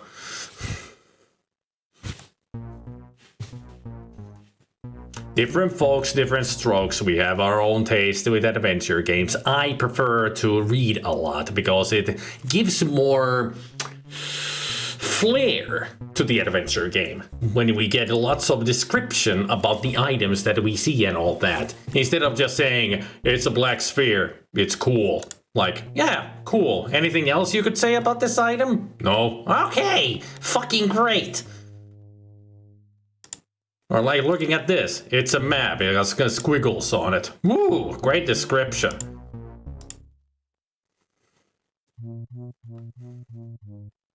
It's a flask of acid, and he would say it's a flask of acid. And like, anything else you could say about it? Nope.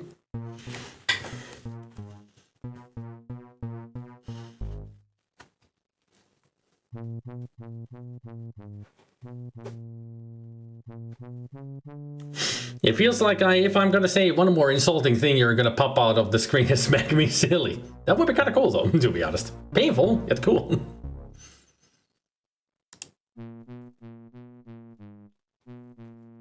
The tower now echoes with a strange eerie feeling of emptiness. Having done what you came to do, you make your way quickly to the exit. Hopefully I didn't miss anything from the chest. At least I don't see any graphics. Oh. Seems like we are not going in there anymore.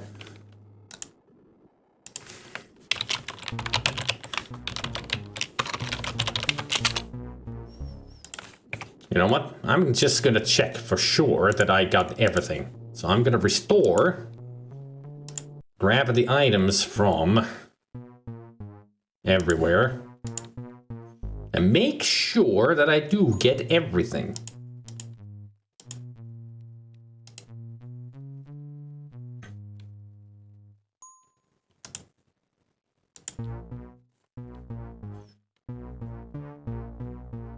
Don't put that song in my head, Lucy. Don't you dare put that song in my head. I refuse. Stop it, brain. No. Much better.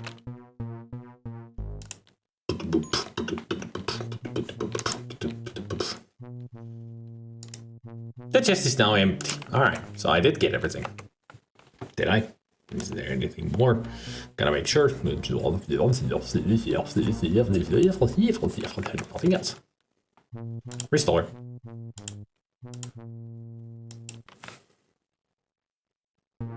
Can we look through the telescope? I don't think so, because we don't have use as a verb.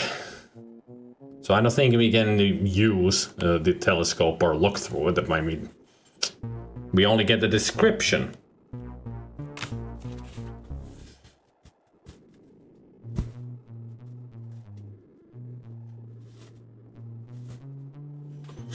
In the past I have been awful at backseating, but I have better control now. I will try to give vague hints if the streamer wants any help. I mean, the only thing that I ask for is that you give me only hints when I ask for them. That's the rule here. Otherwise, no backseatsies, no spoilerinos, only give help if asked for. That's the rule, Lucy. I found a great article on a D&D website about how to overly explain that stupidly mundane object that your players have fixated on and have become believing to be something special. Do I need to play a certain song beginning with C?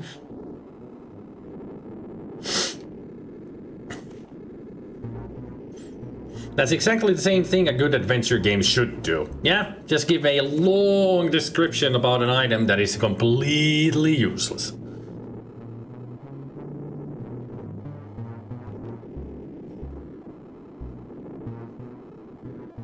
Do I need to play a certain song beginning with C?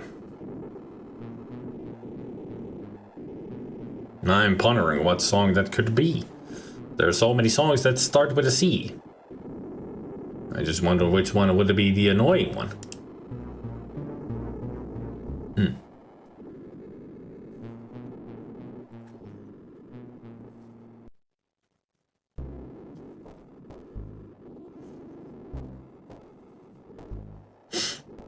I had my players once find a flashlight with almost dead batteries, so each time they wiggled it, it glowed a bit brighter than before, and then it died from too much shaking.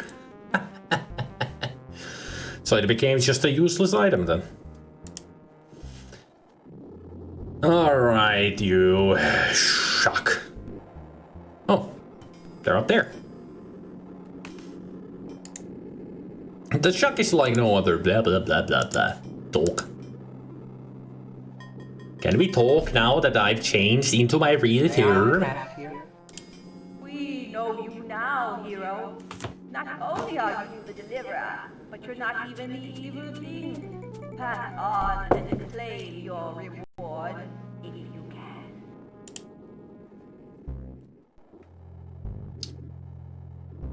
Any hints on your mystery, Gabriel, to the song that starts with a C?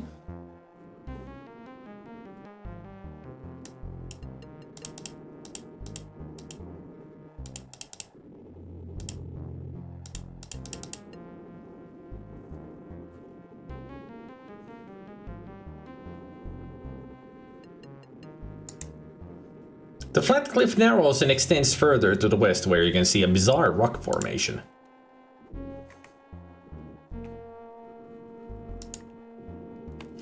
Not really, it's just the most annoying thing to you anyway. To me? Huh. If it has multiple words, can we get the first word? I mean, you've given us the first letter, but that doesn't really help. How about the first 3 letters?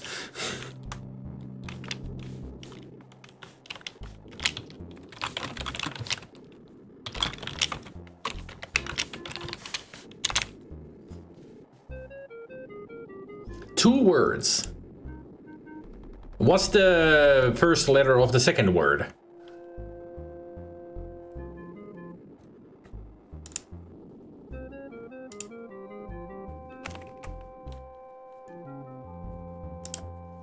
My score is 134 out of 250. I'm in the rank of Knight. So now we're halfway through the game.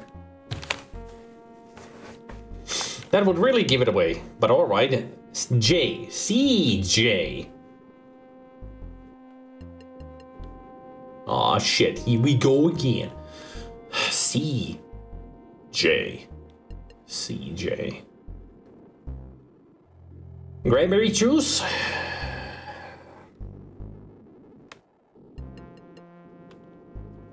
Calamity Jane.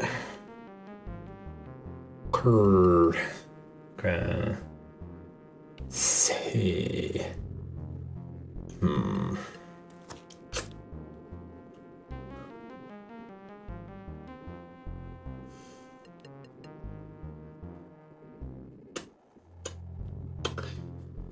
Cherry Jones.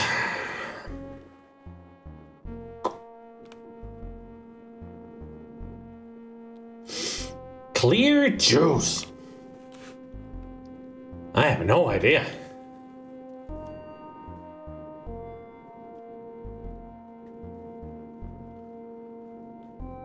Apparently not. I mean, you know, if I hate something really, really a lot, I tend to forget it. Because I don't want to keep that memory in my brain. So I get rid of it. So it could be that whatever song you have in mind that annoys me a lot, I have no idea.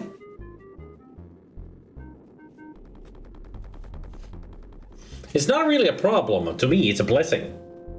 Because I don't want to remember that awful shit that makes me angry. Or just generally hate. Why would I want to keep that in mind?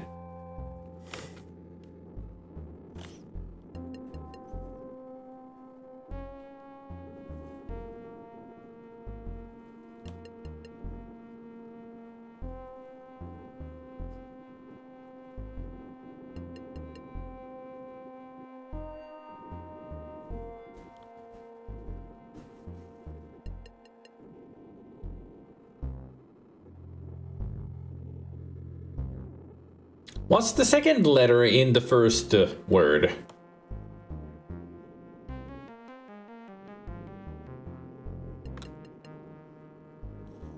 Well, it's hard to get over that damn trigger because out of memory, out of mind. O. C-O. And the second word started with J. Co. J.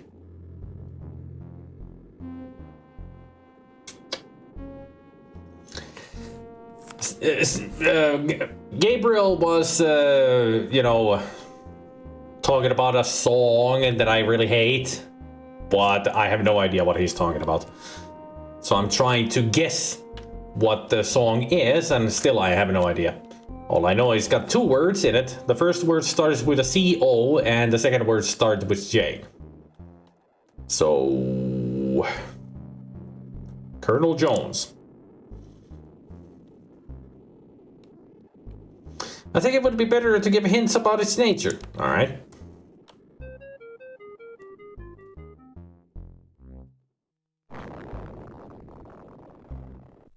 Oh no. All around you are the great pillars of stone and the spaces in between that plunge into the deep abyss. At the far end of this mountaintop forest is a shock nest with something in it that gleams white in the sun. Oh boy.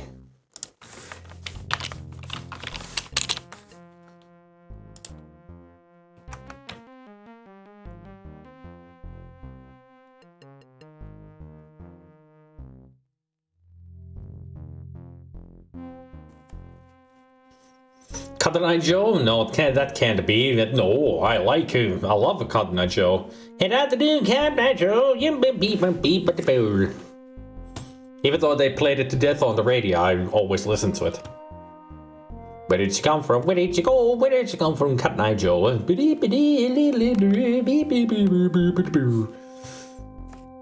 You only hate it because it played all the time in Finland. That probably gives it away.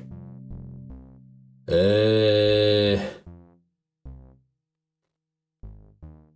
mean, the only one with CJ would be Captain Jack, but he's an artist. He was an artist. Is that a public domain, Joe? Hey, look out! It's PD Joe. Here he goes with his song.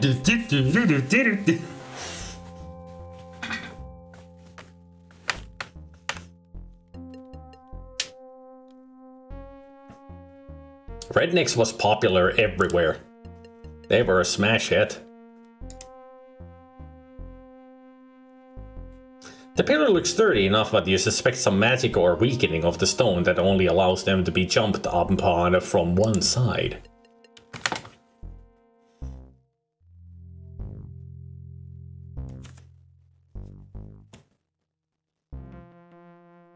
Captain Jack Sparrow or Harkness? Harkness.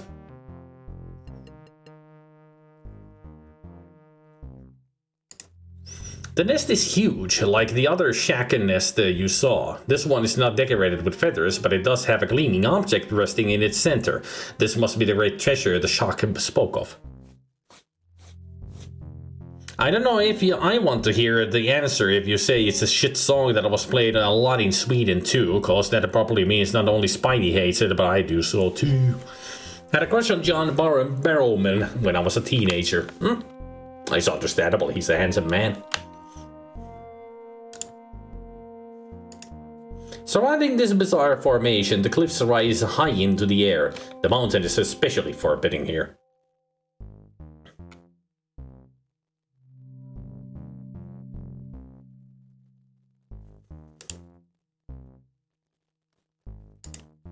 It makes you dizzy to look down into such a depth. You decide to stop doing it before you fall.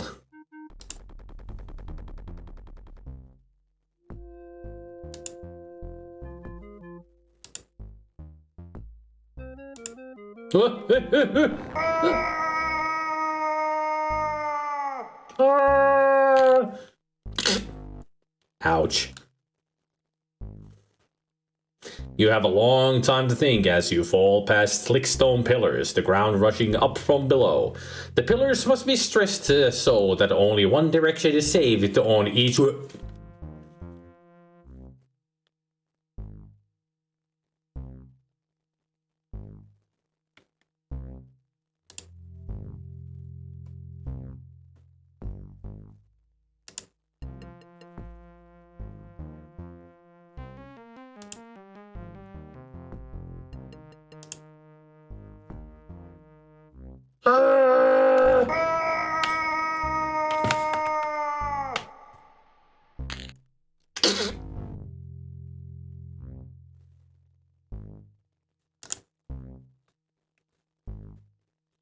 Oh, the fun with this game.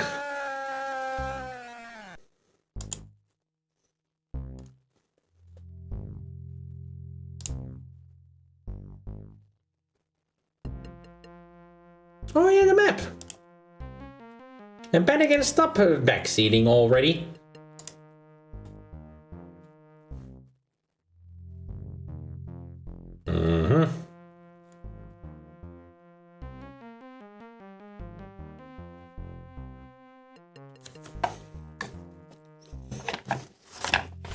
Bannigan, next time you backseat me in any way, I'm gonna time you out for reals.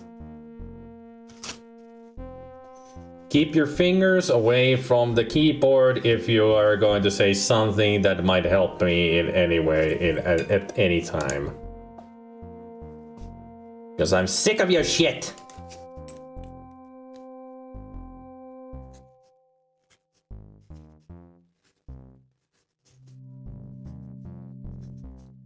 In other words, shut the fuck up and watch me fail over and over again until I actually do figure it out. Okay? Harsh words, but they have to be said, otherwise Mannequin will never learn.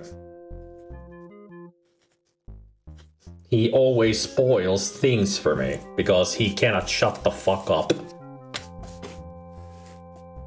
Now we need a Wilhelm scream. I have the Wilhelm scream.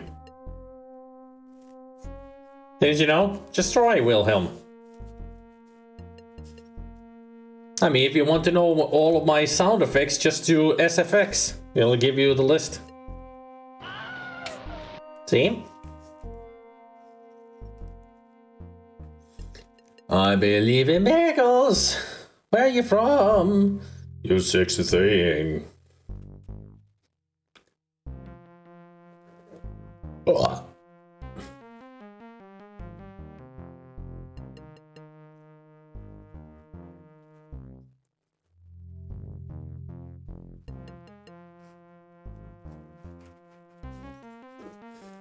What?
That does it. Coco Jumbo. Ah.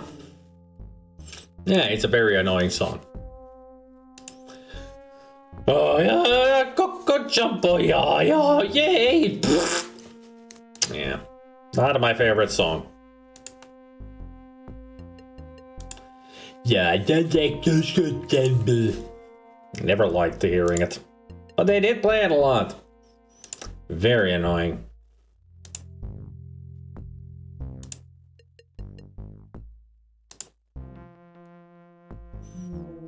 Head out to do the Cotton Eye Joe I've been wearing a long time ago. Where did you come from? Where did you go? Where did you come from? Cotton Eye Joe.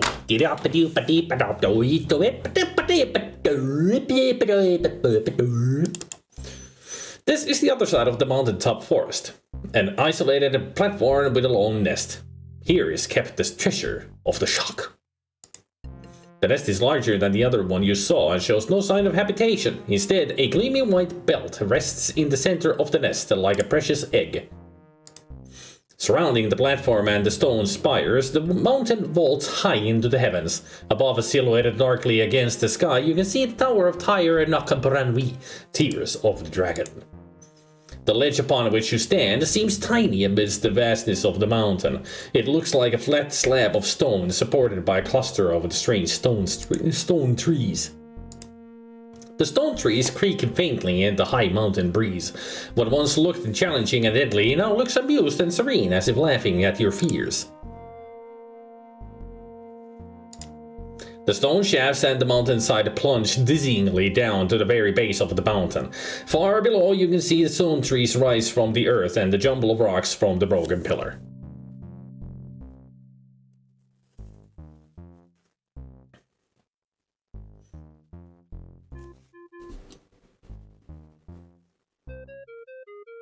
I have neglected that shit song for so long. Thanks, Gabriel.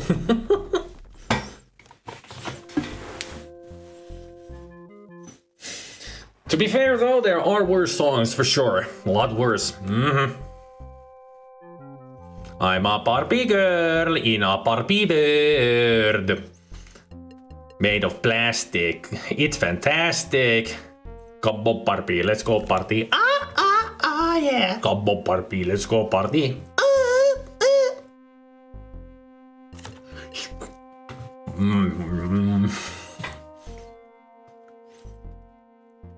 I'm not sure I know Coco Jumbo. It's the 90s. It's a 90s tune, Zelda.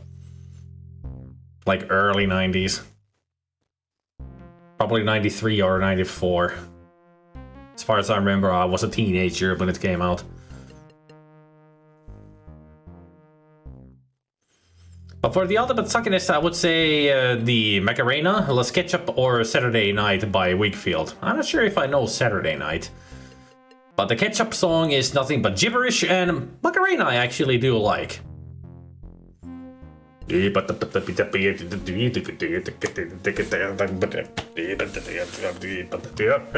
Macarena. Thank you, Lucy. Where did you come from? Where did you go? Where are we going to the castle to kill that hoe, huh? For songs to wash away an unwanted earworm, I'm partial to DJ Birdie's Chicken Dance or Claptrap's Birthday, whatever. Birthday Clash, I think. Or Bash, something. But still.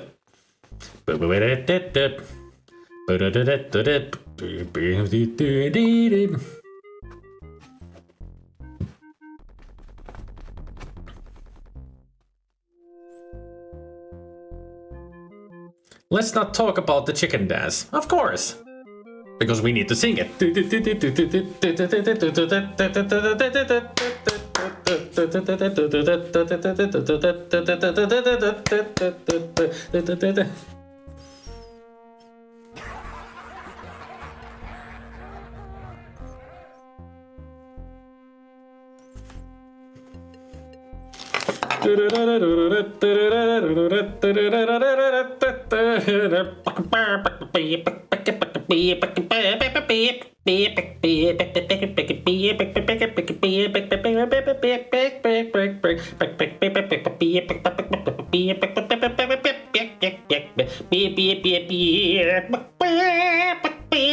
Dudley.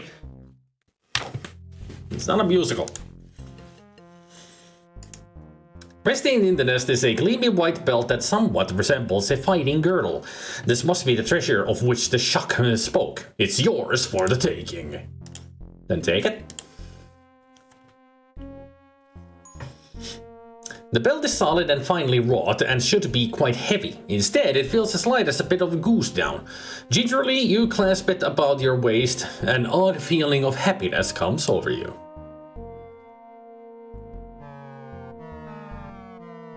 Well, hello there.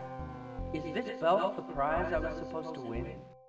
Now that I see the profile of a Shock, they are disgusting. And disturbing. I mean, that's a bird body and a human head.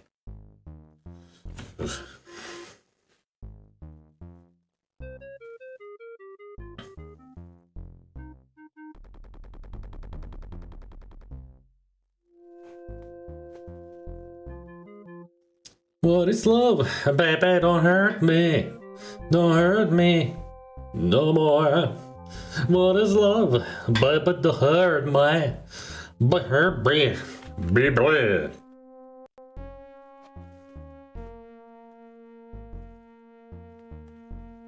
It's the song that never ends. Done.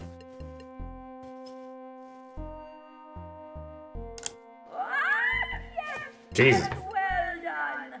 You are indeed the hero the prophecy spoke of. Is it just me, or have we in the past 30 minutes just lost our minds with music?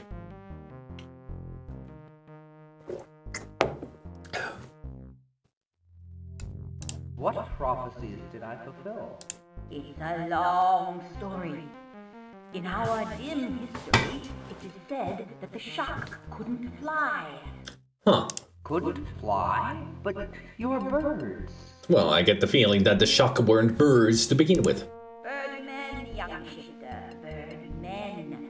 It's true we were landbound, just as you are. Then a god came down from the heavens and smiled on the Shock and granted us the gift of flight. Told you.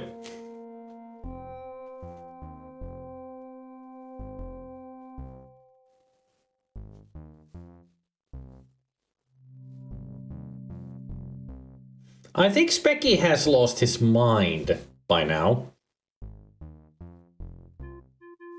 Because I have no idea what he's trying to sing there.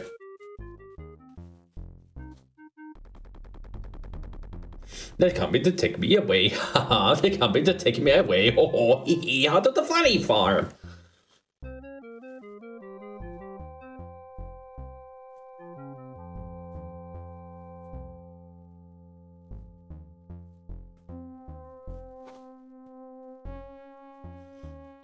Agadu. I need to find this song. Somebody put it in Discord so I can listen to it later.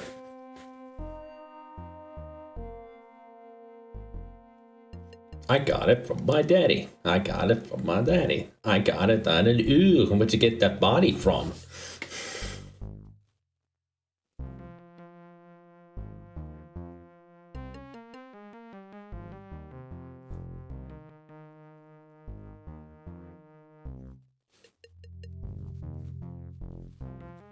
He gave you wings? No one knows, for it's been long ago. But the stories say that at first the shark wore belts like this one that allowed them to fall without harm. Ah, it's a gravity belt. Is that what this belt does? Is that what this belt does? Either I'm super high, or I just woke up to do these lines. Yes, this belt has been preserved for generations. The god, when he left us, said that it should be given to a hero who would deliver the shark from bondage. You are that hero.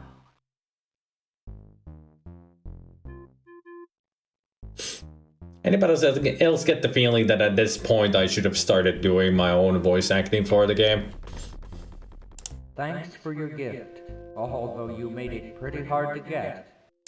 That was to make sure you were worthy. Now, follow me, hero, and learn the power of the belt.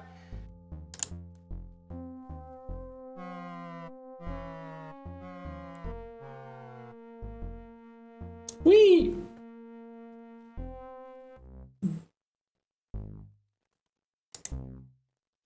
At first glance, this belt looks like any normal fighting girdle. White to tuck in a cloak made of a hardened substance to turn aside a blade. But closer examination reveals that the fine etchings in its surface, etchings of wings and clouds and stars.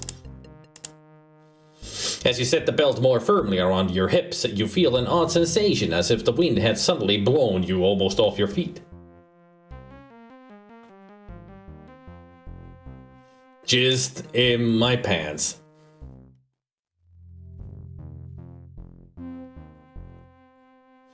I open the window and the gust blows in. I just in my pants.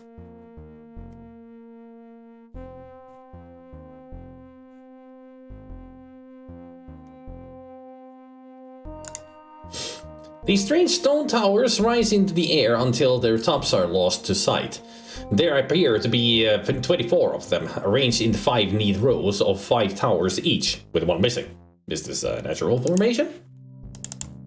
A huge jumble of rocks and mighty spires of stone make this area seem strange and unreal.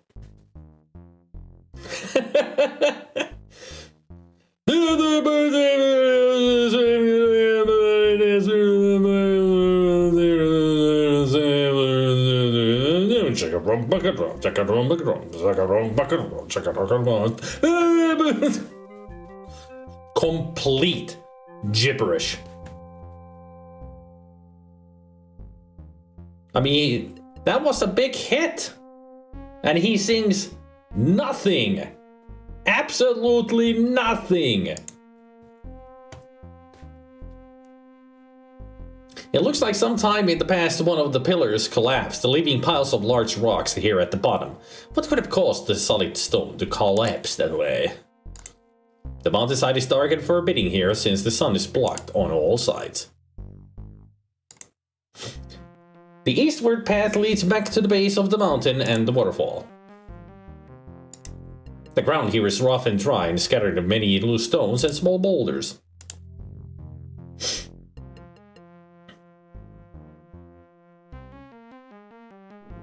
And also, Zelda, when you said that, no, I've been thinking this from the beginning, that you mean that I should have been doing my own voice acting since the beginning of the game.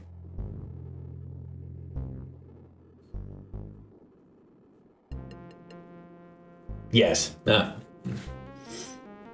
He's basically trying to talk after recovering from an acid trip and it went platinum. Yep. The narrator should say something like, try using your eyes to look instead of asking me for a detailed description of what you can already see.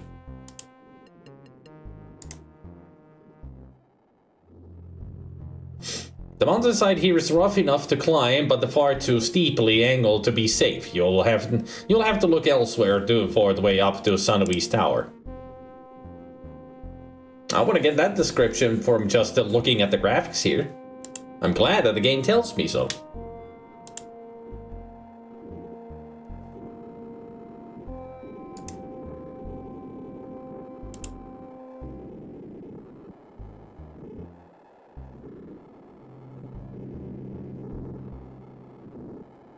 Don't bring Event Horizon here, Specky.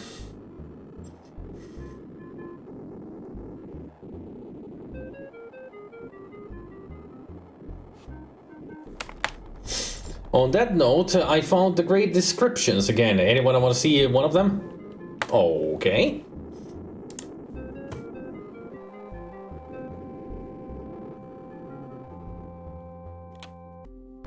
So, you defeated the sorcerer, I see. Yes, How did you know who I am? Many moons ago, an acorn fell from its branch. For months, this acorn gazed upon its fallen brethren with terror. As they were gnawed upon by squirrels, they ravaged the corpses, then buried in shallow graves with all the dignity of a court witness to a mafia crime. But finally, after what seemed like endless squirrel on acorn horror, this acorn managed to nestle itself in the supple soil of the forest floor, tiny roots finding purchase amongst the moss, fungi, and of course the naked mole rats. Through snow, rain, hail, some mild smog from when the local blacksmith got drunk and accidentally burned some popcorn, and a little bit of a tasteful sleet, the acorn slowly grew into a mighty tree. And one day, that tree was felled by a lumberjack named Terry. Terry sold that tree to a woodworker named Bob. Bob then ran up some gambling debts and resold the tree to another woodworker named Jocelyn. And from this tree's wood, a mighty door was hewn, and that door was polished, perfected, and fit into this very doorway. You are looking at it really closely. It smells of rosemary and lavender. Great job looking at this door. Great description of a door. The whole freaking backstory on how it was born. Try Doritos glass bottle soda, see if you can find them. Mexican cola with natural flavors and Mexican pineapple soda. Both were really good. Don't know if they have sugar-free variants though. So we need to do some rebel rousing next and start a rebellion, or we just storm the castle. I don't know. I've been watching you from afar, and I knew you weren't the real king, young fellow. I could tell there was a powerful enchantment of disguise upon you. That kind of reminds me of the descriptions of doors in 5 Days a Stranger. It has the same kind of humor in it. That if you keep looking at a door, you'll get a whole backstory to the Trilby character. That he just keeps looking at the door and reminiscing, and starts reminiscing his past.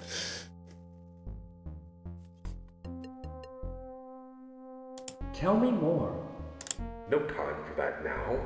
The maiden yonder is in dire need of your help. How can I help? How can I help? How about take 2 on that? No, perfect. How can I help Lainey? That's perfect. No need for take 2. Nuh-uh. We don't have the time. We gotta get these recordings out by tomorrow.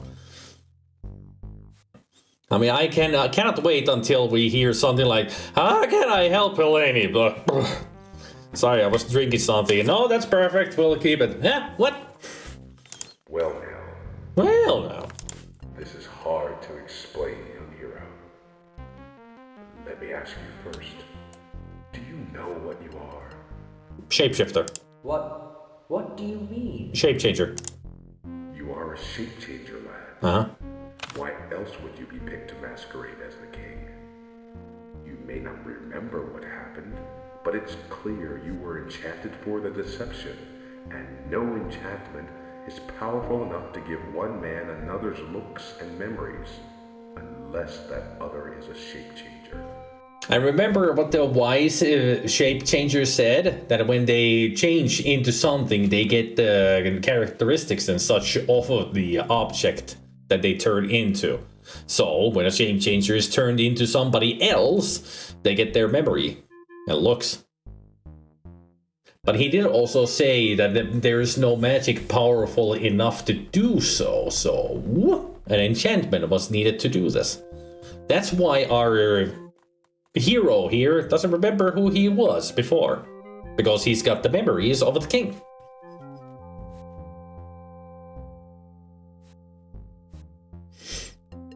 In these kinds of games, I've heard the actors suppressing a laugh and it still gets in. I've also heard of it, like them flubbing a line and you hear the studio director and other people snickering in the background. I've heard something like that. You know, sometimes they do, when they record, they have the whole group in the same room.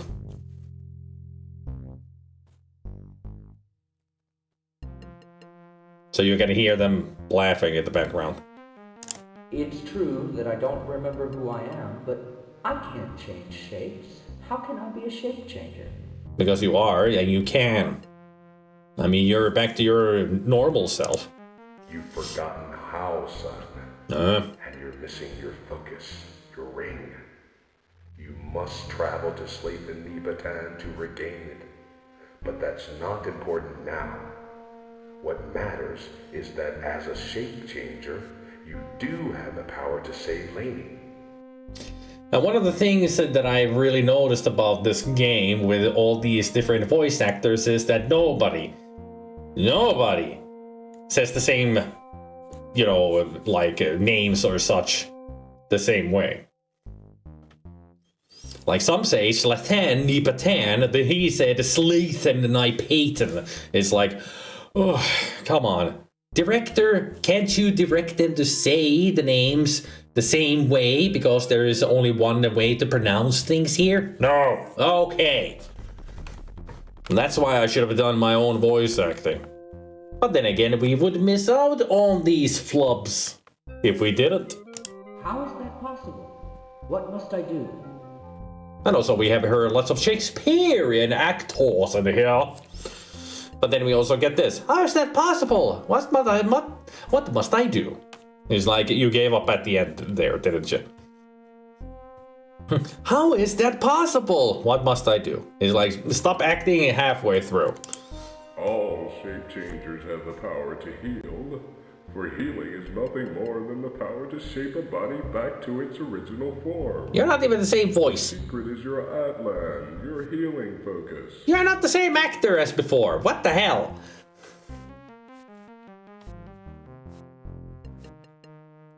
Yeah, we're having Lucy. Yep. I haven't got that. Must I go to Slathan before I can save her? Oh, but you do, my boy. That doll you carry, the one that looks like you, that is your Atlan. With it, you can heal Lainey. That is your Atlan. With it, you can heal Lainey. It's like, what the fuck are you doing, man? Oh, but you do, my boy. That doll you carry, the one that looks like you, that is your Atlan. With it, you can heal Lainey. So why are you stretching everything? I have only 2 green shirts. This one and Zack McCracken. You know, the logo of Zack McCracken, the cover of the game. Those are my only green shirts that do this.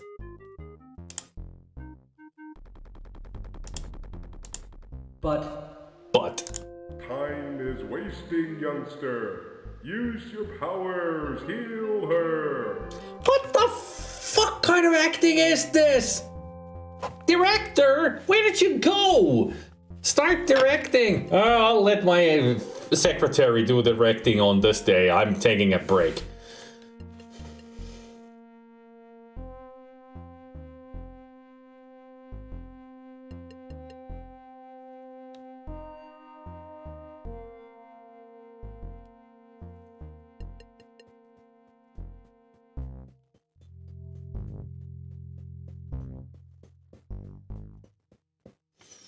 Oh, there.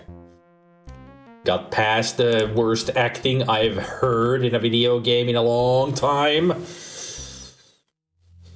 And we used to give a hard time to the CDI Zelda voice actors. This is atrocious that we're hearing here. You wouldn't be performing on a stage unless it was for a special school afternoon. School afternoon special. Something like that. You wouldn't be acting there either, because they would say, you're even worse than our 5th graders. You're even worse than the 2nd graders. What do you mean? It's like, do you normally talk like that? Yes, I do.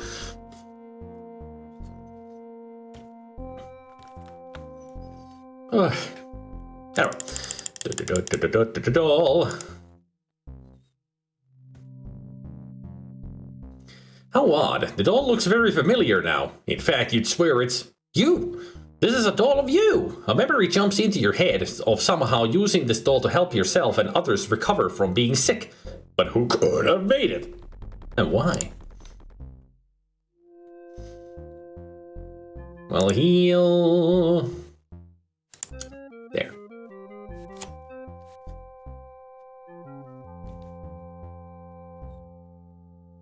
Closing your eyes, you concentrate on health and rightness.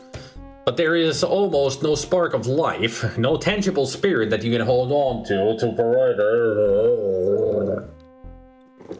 necessary for healing. She's too weak for your powers to be effective. You must nourish her spirit with magic and with love. It's not working. She's too weak. She must first be strengthened with magic and with love. Only then may she be healed.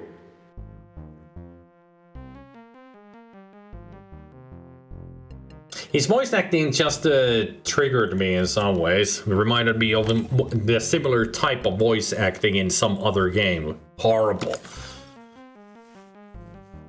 I'm just trying to remember which game.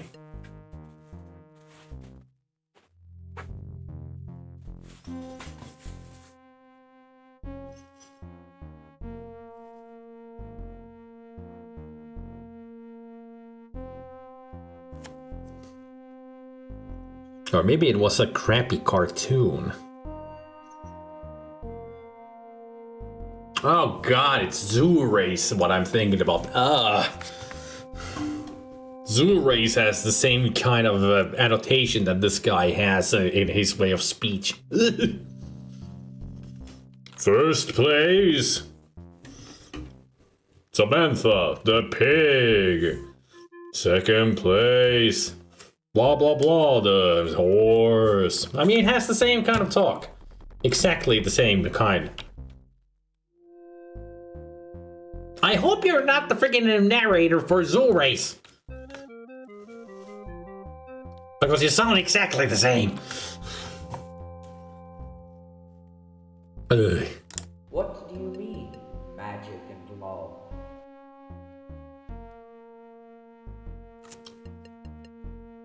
Ruben the Rhino. I actually have played Zoo Race. Years and years ago. I played Zoo Race. There's a video of it on YouTube.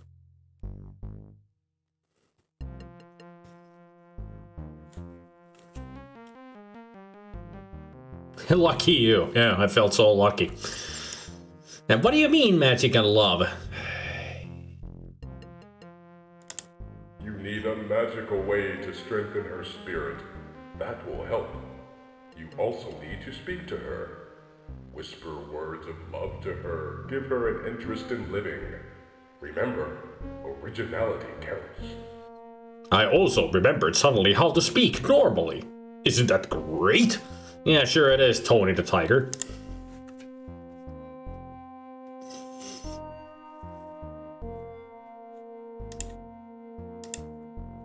There's a slight flicker of her eyelid as though somewhere in the shattered body the mind sleeps. She cannot answer you. Despite that, you keep talking, hoping that something you say may stir her spirit. How thou soft... No, that's not what I meant to say. Maybe I'll come back to this later. How...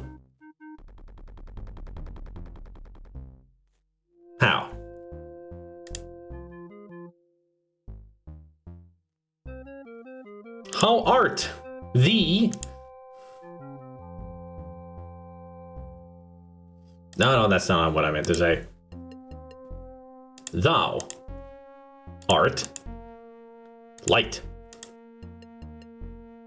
through yonder window. For 'tis the... No, that's not what I meant to say. Thou art light through yonder window for no rose and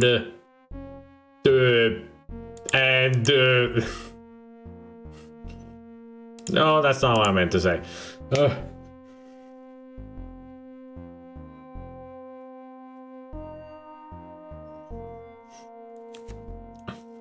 I played that one notorious guy's Bible game, which is based on his prison game that is based on his wrestling game.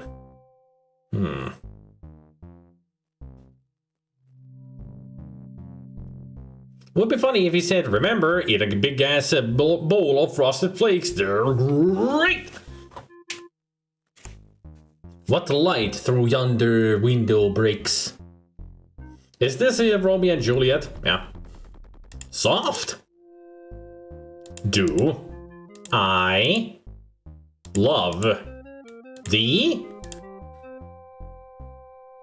No.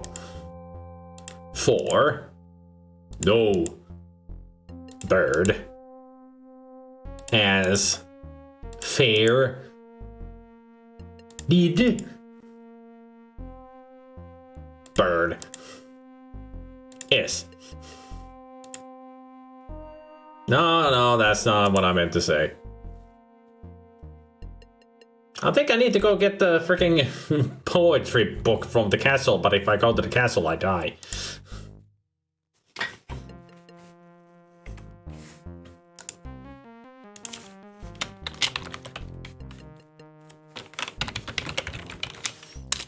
Poetic justice.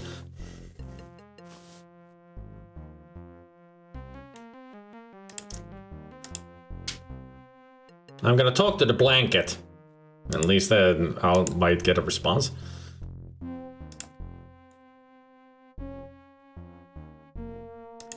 Ow.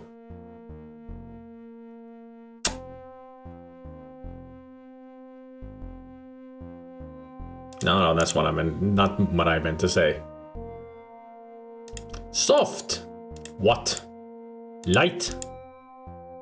Through yonder window breaks. 'Tis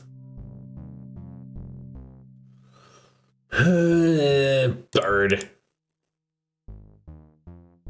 And fair bird. Bro. Soft, what light through yonder window breaks? Oh, what's the rest of it?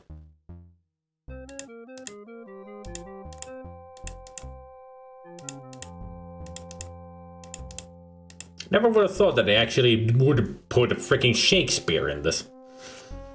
Sleep well, Zelda.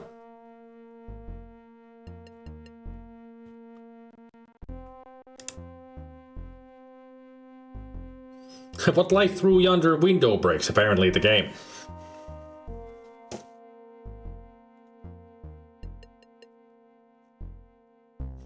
How do you do, my fair lady? What beautiful moan you have, and thine lips like quivering roses. You'll be a poet at some point, Vatican. Keep at it.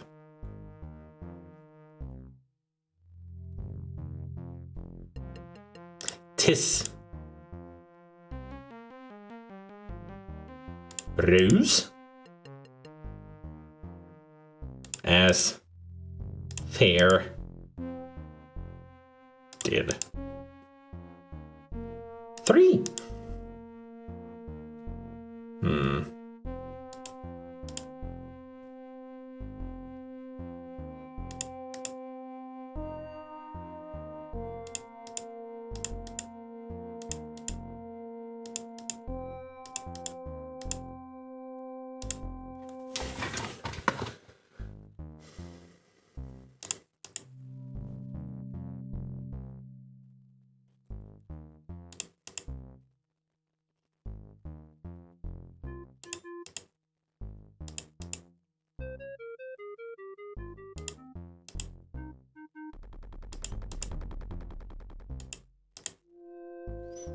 Oh, I must be close.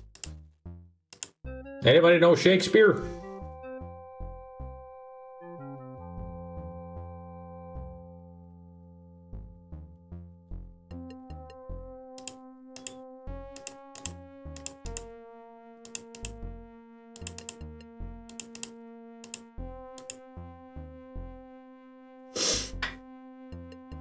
Anybody know a way out of this chicken shit outfit? Shut up, Hudson.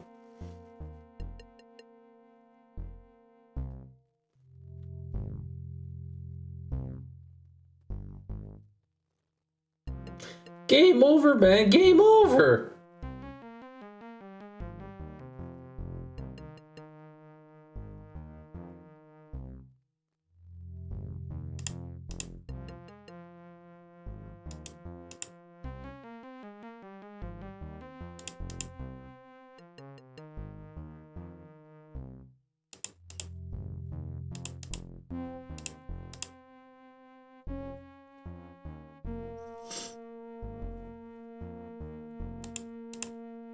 Soft, what light through yonder window breaks. 'Tis rose and 1, 2, 3, grow! No? that didn't work?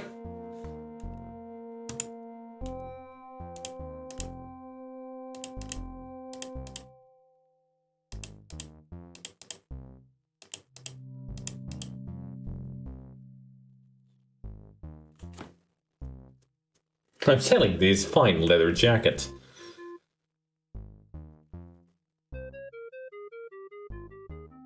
Did I say that you're a big bedwetting duty head?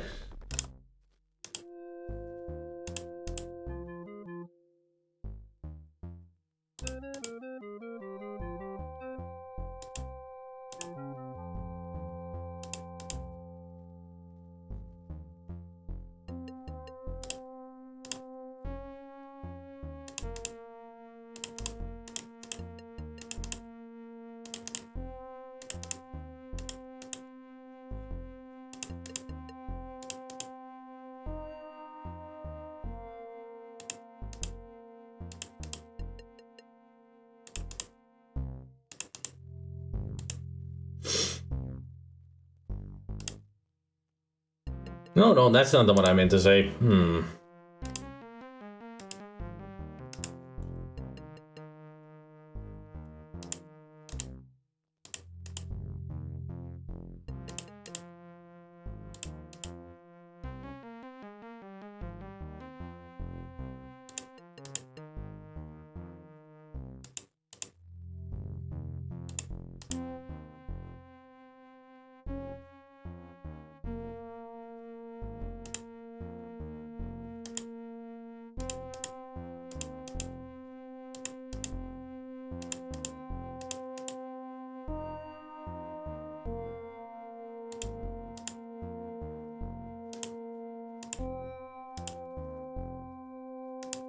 Yep, we do. There's so many things that like answers to questions and such that we have to get right. Ugh. Thou art light. No. No, not soft. Thou art a love? Thee? No.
Thou art a rose, but no, for no rose as fair did ever grow. Your words start out as recitation and change into something more, something from the heart. You'd swear now that there is a faint smile at the corners of Lainey's cheeks.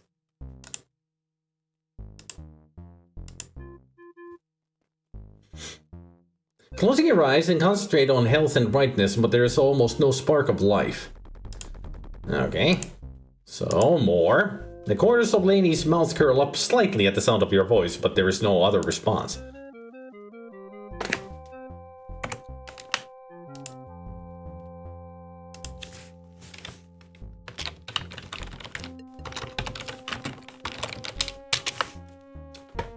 Saving Private, what the fuck? What light through yonder window breaks? It is the east, and Juliet is the sun. Arise, fair sun, and kill the envious moon, who is over the second pale with grief.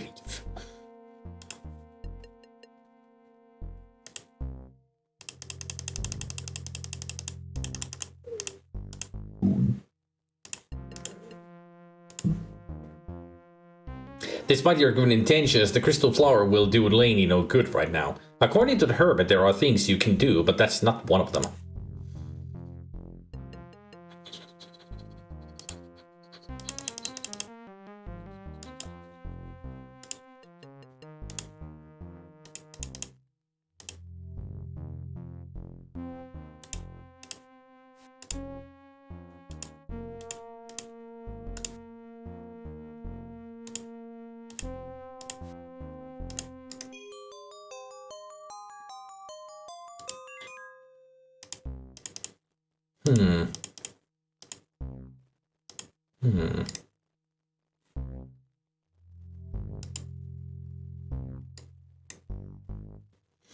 Lady December lies near death on the crude pallet. It seems impossible for her to survive, but the hermit has said that there is a way for you to save her.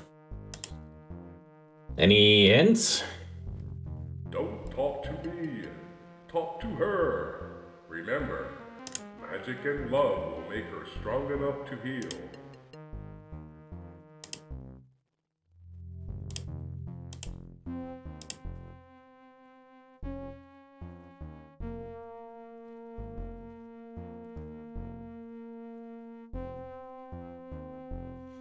Magic and love.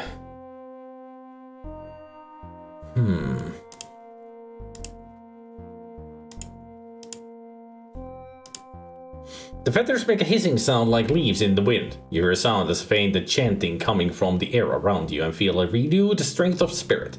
Apparently the spirit bundle possesses magical healing properties.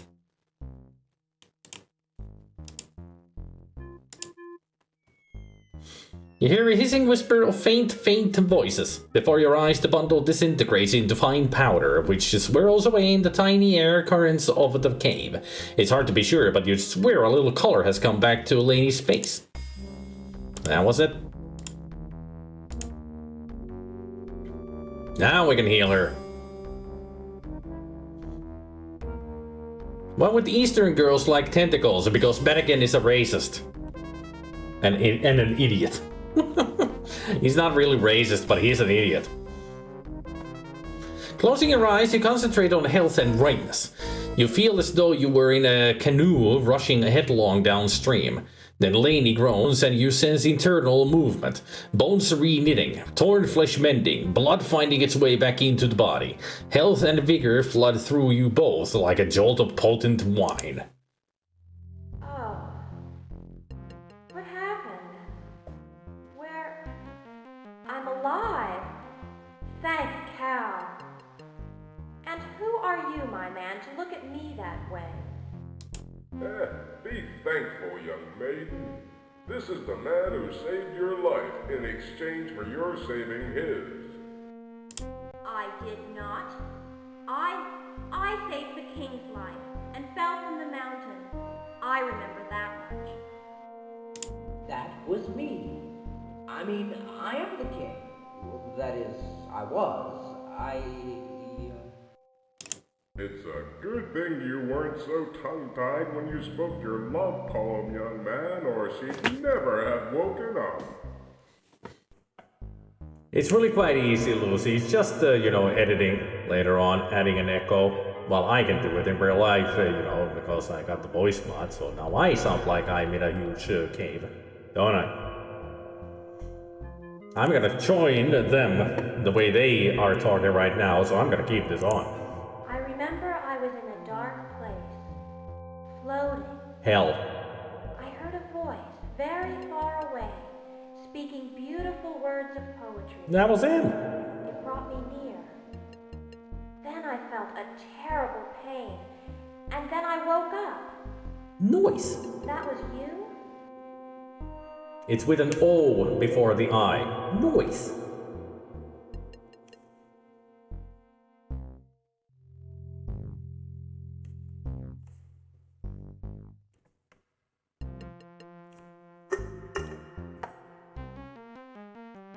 Noise.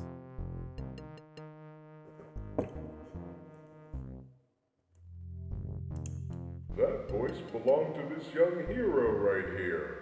You are a hero! And they have the power to heal if they're willing to suffer a little pain themselves. We need a He hero! saved your life with his words and with his powers. I need a hero in the dark of the night.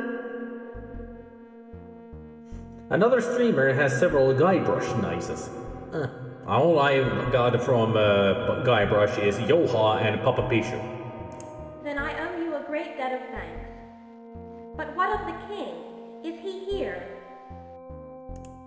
Let me try to explain. That man you met, the one you thought was the king, that was me. I wasn't trying to lie to you. I was under a spell that gave me the looks and memories of the king. It was my life you saved. The sorcerer broke the spell, but I still remember everything. Especially you. P-A-P-P-A-P-I-S-S-H-U.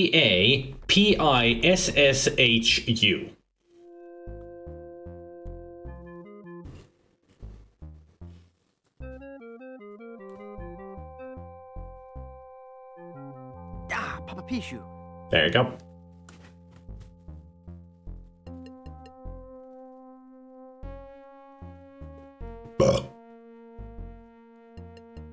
Papa Pichu. You mean that king wasn't the king? It was you? In Sorcel? So that means you're not married to the queen.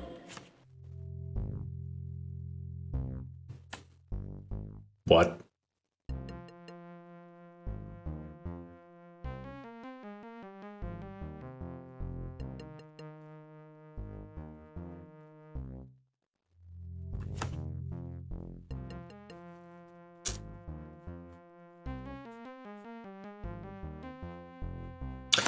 It's time to come to the sun. It's time to come to the sun.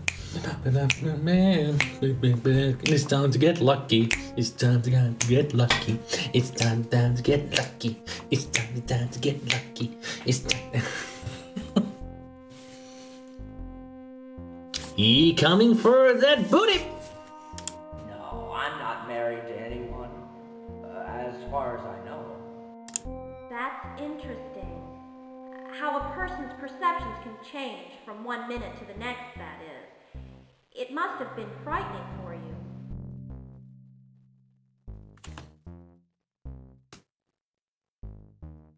I bet she's under a spell of sorts. And we talked, she was in the brink of death, and we had to speak words of love and use magic on her to heal her, so I think they're both kind of affected by love. So no wonder she's a little bit enchanted. There's one thing I don't understand, though. How can a shape changer take the form and thoughts of another? My father always said that was a myth, a wise tale.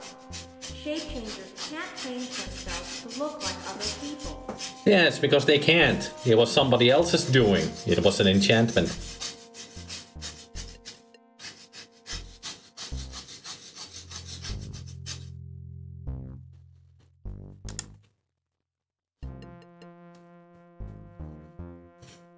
Your father was right, but not completely. A shape changer by himself cannot do those things. But with magical help he can. I must confess something to you both. I am their Tom, court wizard to the Kallax. Really? By the Queen Mother into casting the spell that gave this boy the king's looks and memories. Really? You are Nerd Tom of the...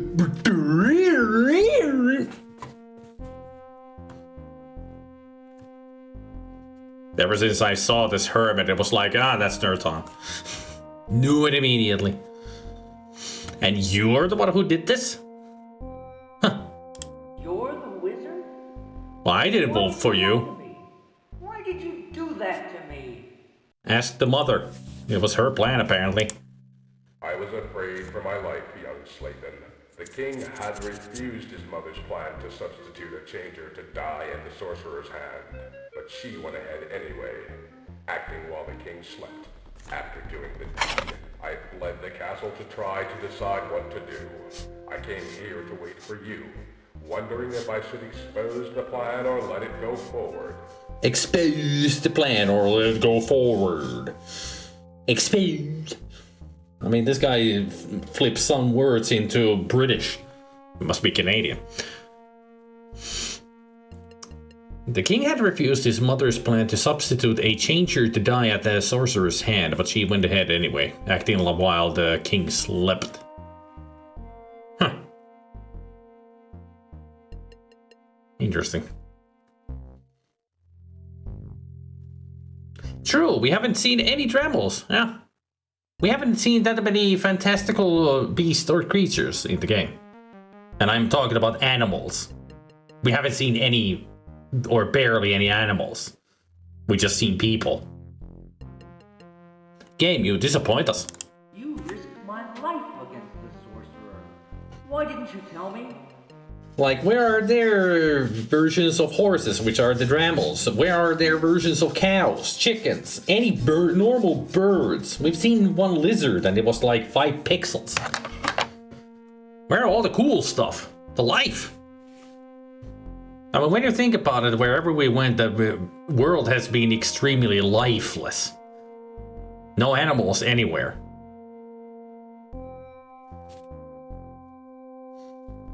No, the Dremel is like...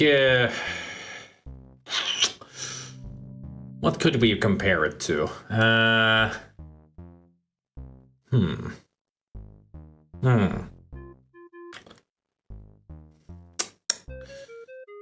it's called a Dremel, but it's not a dragon and a camel combination.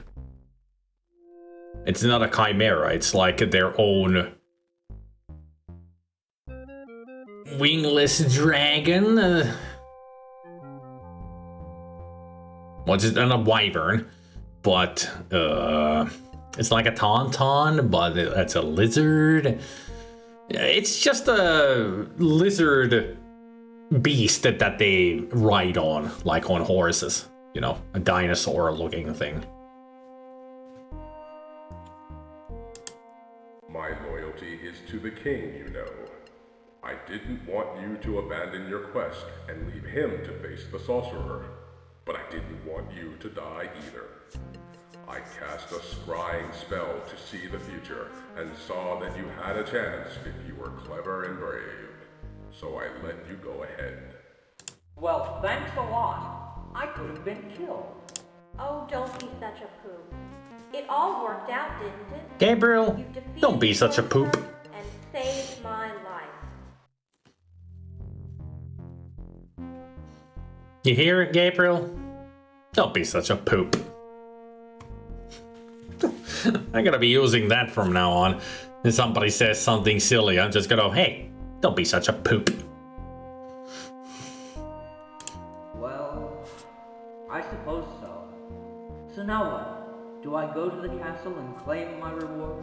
The king's daughter's hand in marriage? You really think, Lucy, looking up Dremel, you'll find what they are from this game? Come on. You're putting too much trust on a search engine about an obscure freaking video game from the 90s.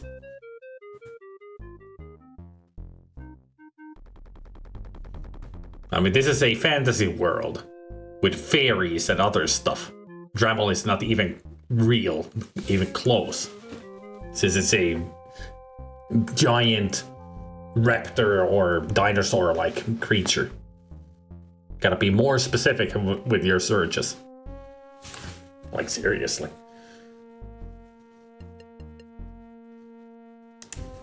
Oh no, young changer.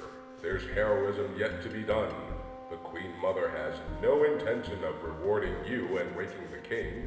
She had hoped you would be killed, and I think she planned to leave the king asleep beneath the castle forever. She's probably killed the queen or put her in the dungeon already. Mm-hmm. DuckDuckGo is the best search engine, if you ask me. I've been using DuckDuckGo for ages now. It's much better than Bing. DuckDuckGo doesn't have any freaking ads.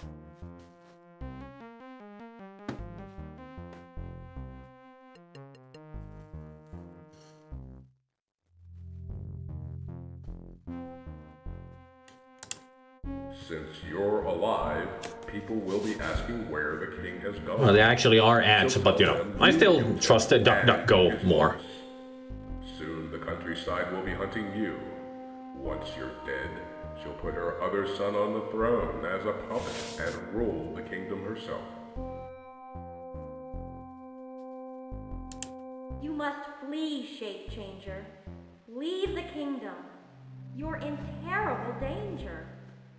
Perhaps I and my father can work to restore the king to the throne. No, this fight is mine as much as yours. I know the king very well, and I know his mother and his wife and how he felt about them. I must help rescue him if I can. I knew I could count on you. Thank you, young hero. There is little I can do for you now other than give you advice. The king is hidden in the catacombs beneath the castle. His soul lies elsewhere, hidden in the plane of the spirits. Ah, that's why we need to go to the spirit plane. The other kingdoms of the land. They will help you on your quest. Yeah, I know, the spirit plane. The catacombs? Oh, I overheard something that could be very important. When the Beast of Darkness and I landed at the base of the mountain, I was terribly hurt, but still partly conscious. 2 shacks flew down and stood over our bodies for a while.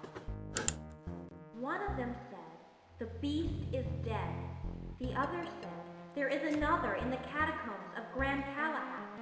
The first said, if only she'd known their secret name. And he said a word so horrible I almost passed out to hear it. Here, I'll write it down for you. If you meet the beast, say this name.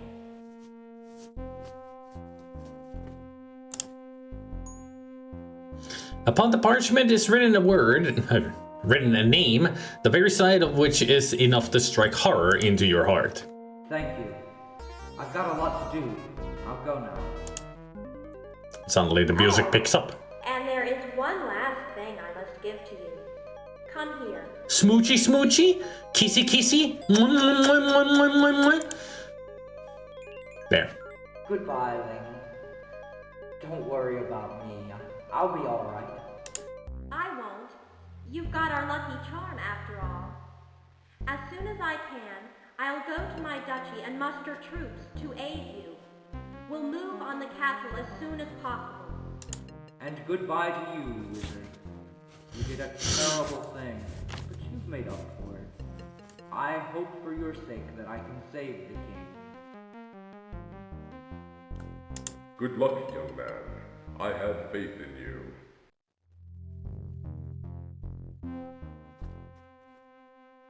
Yeah, but that name shouldn't bring any horror into people's hearts and mind. Because you're too cuddly wuddly. Alright, finally all the conversation is over so I can save and end.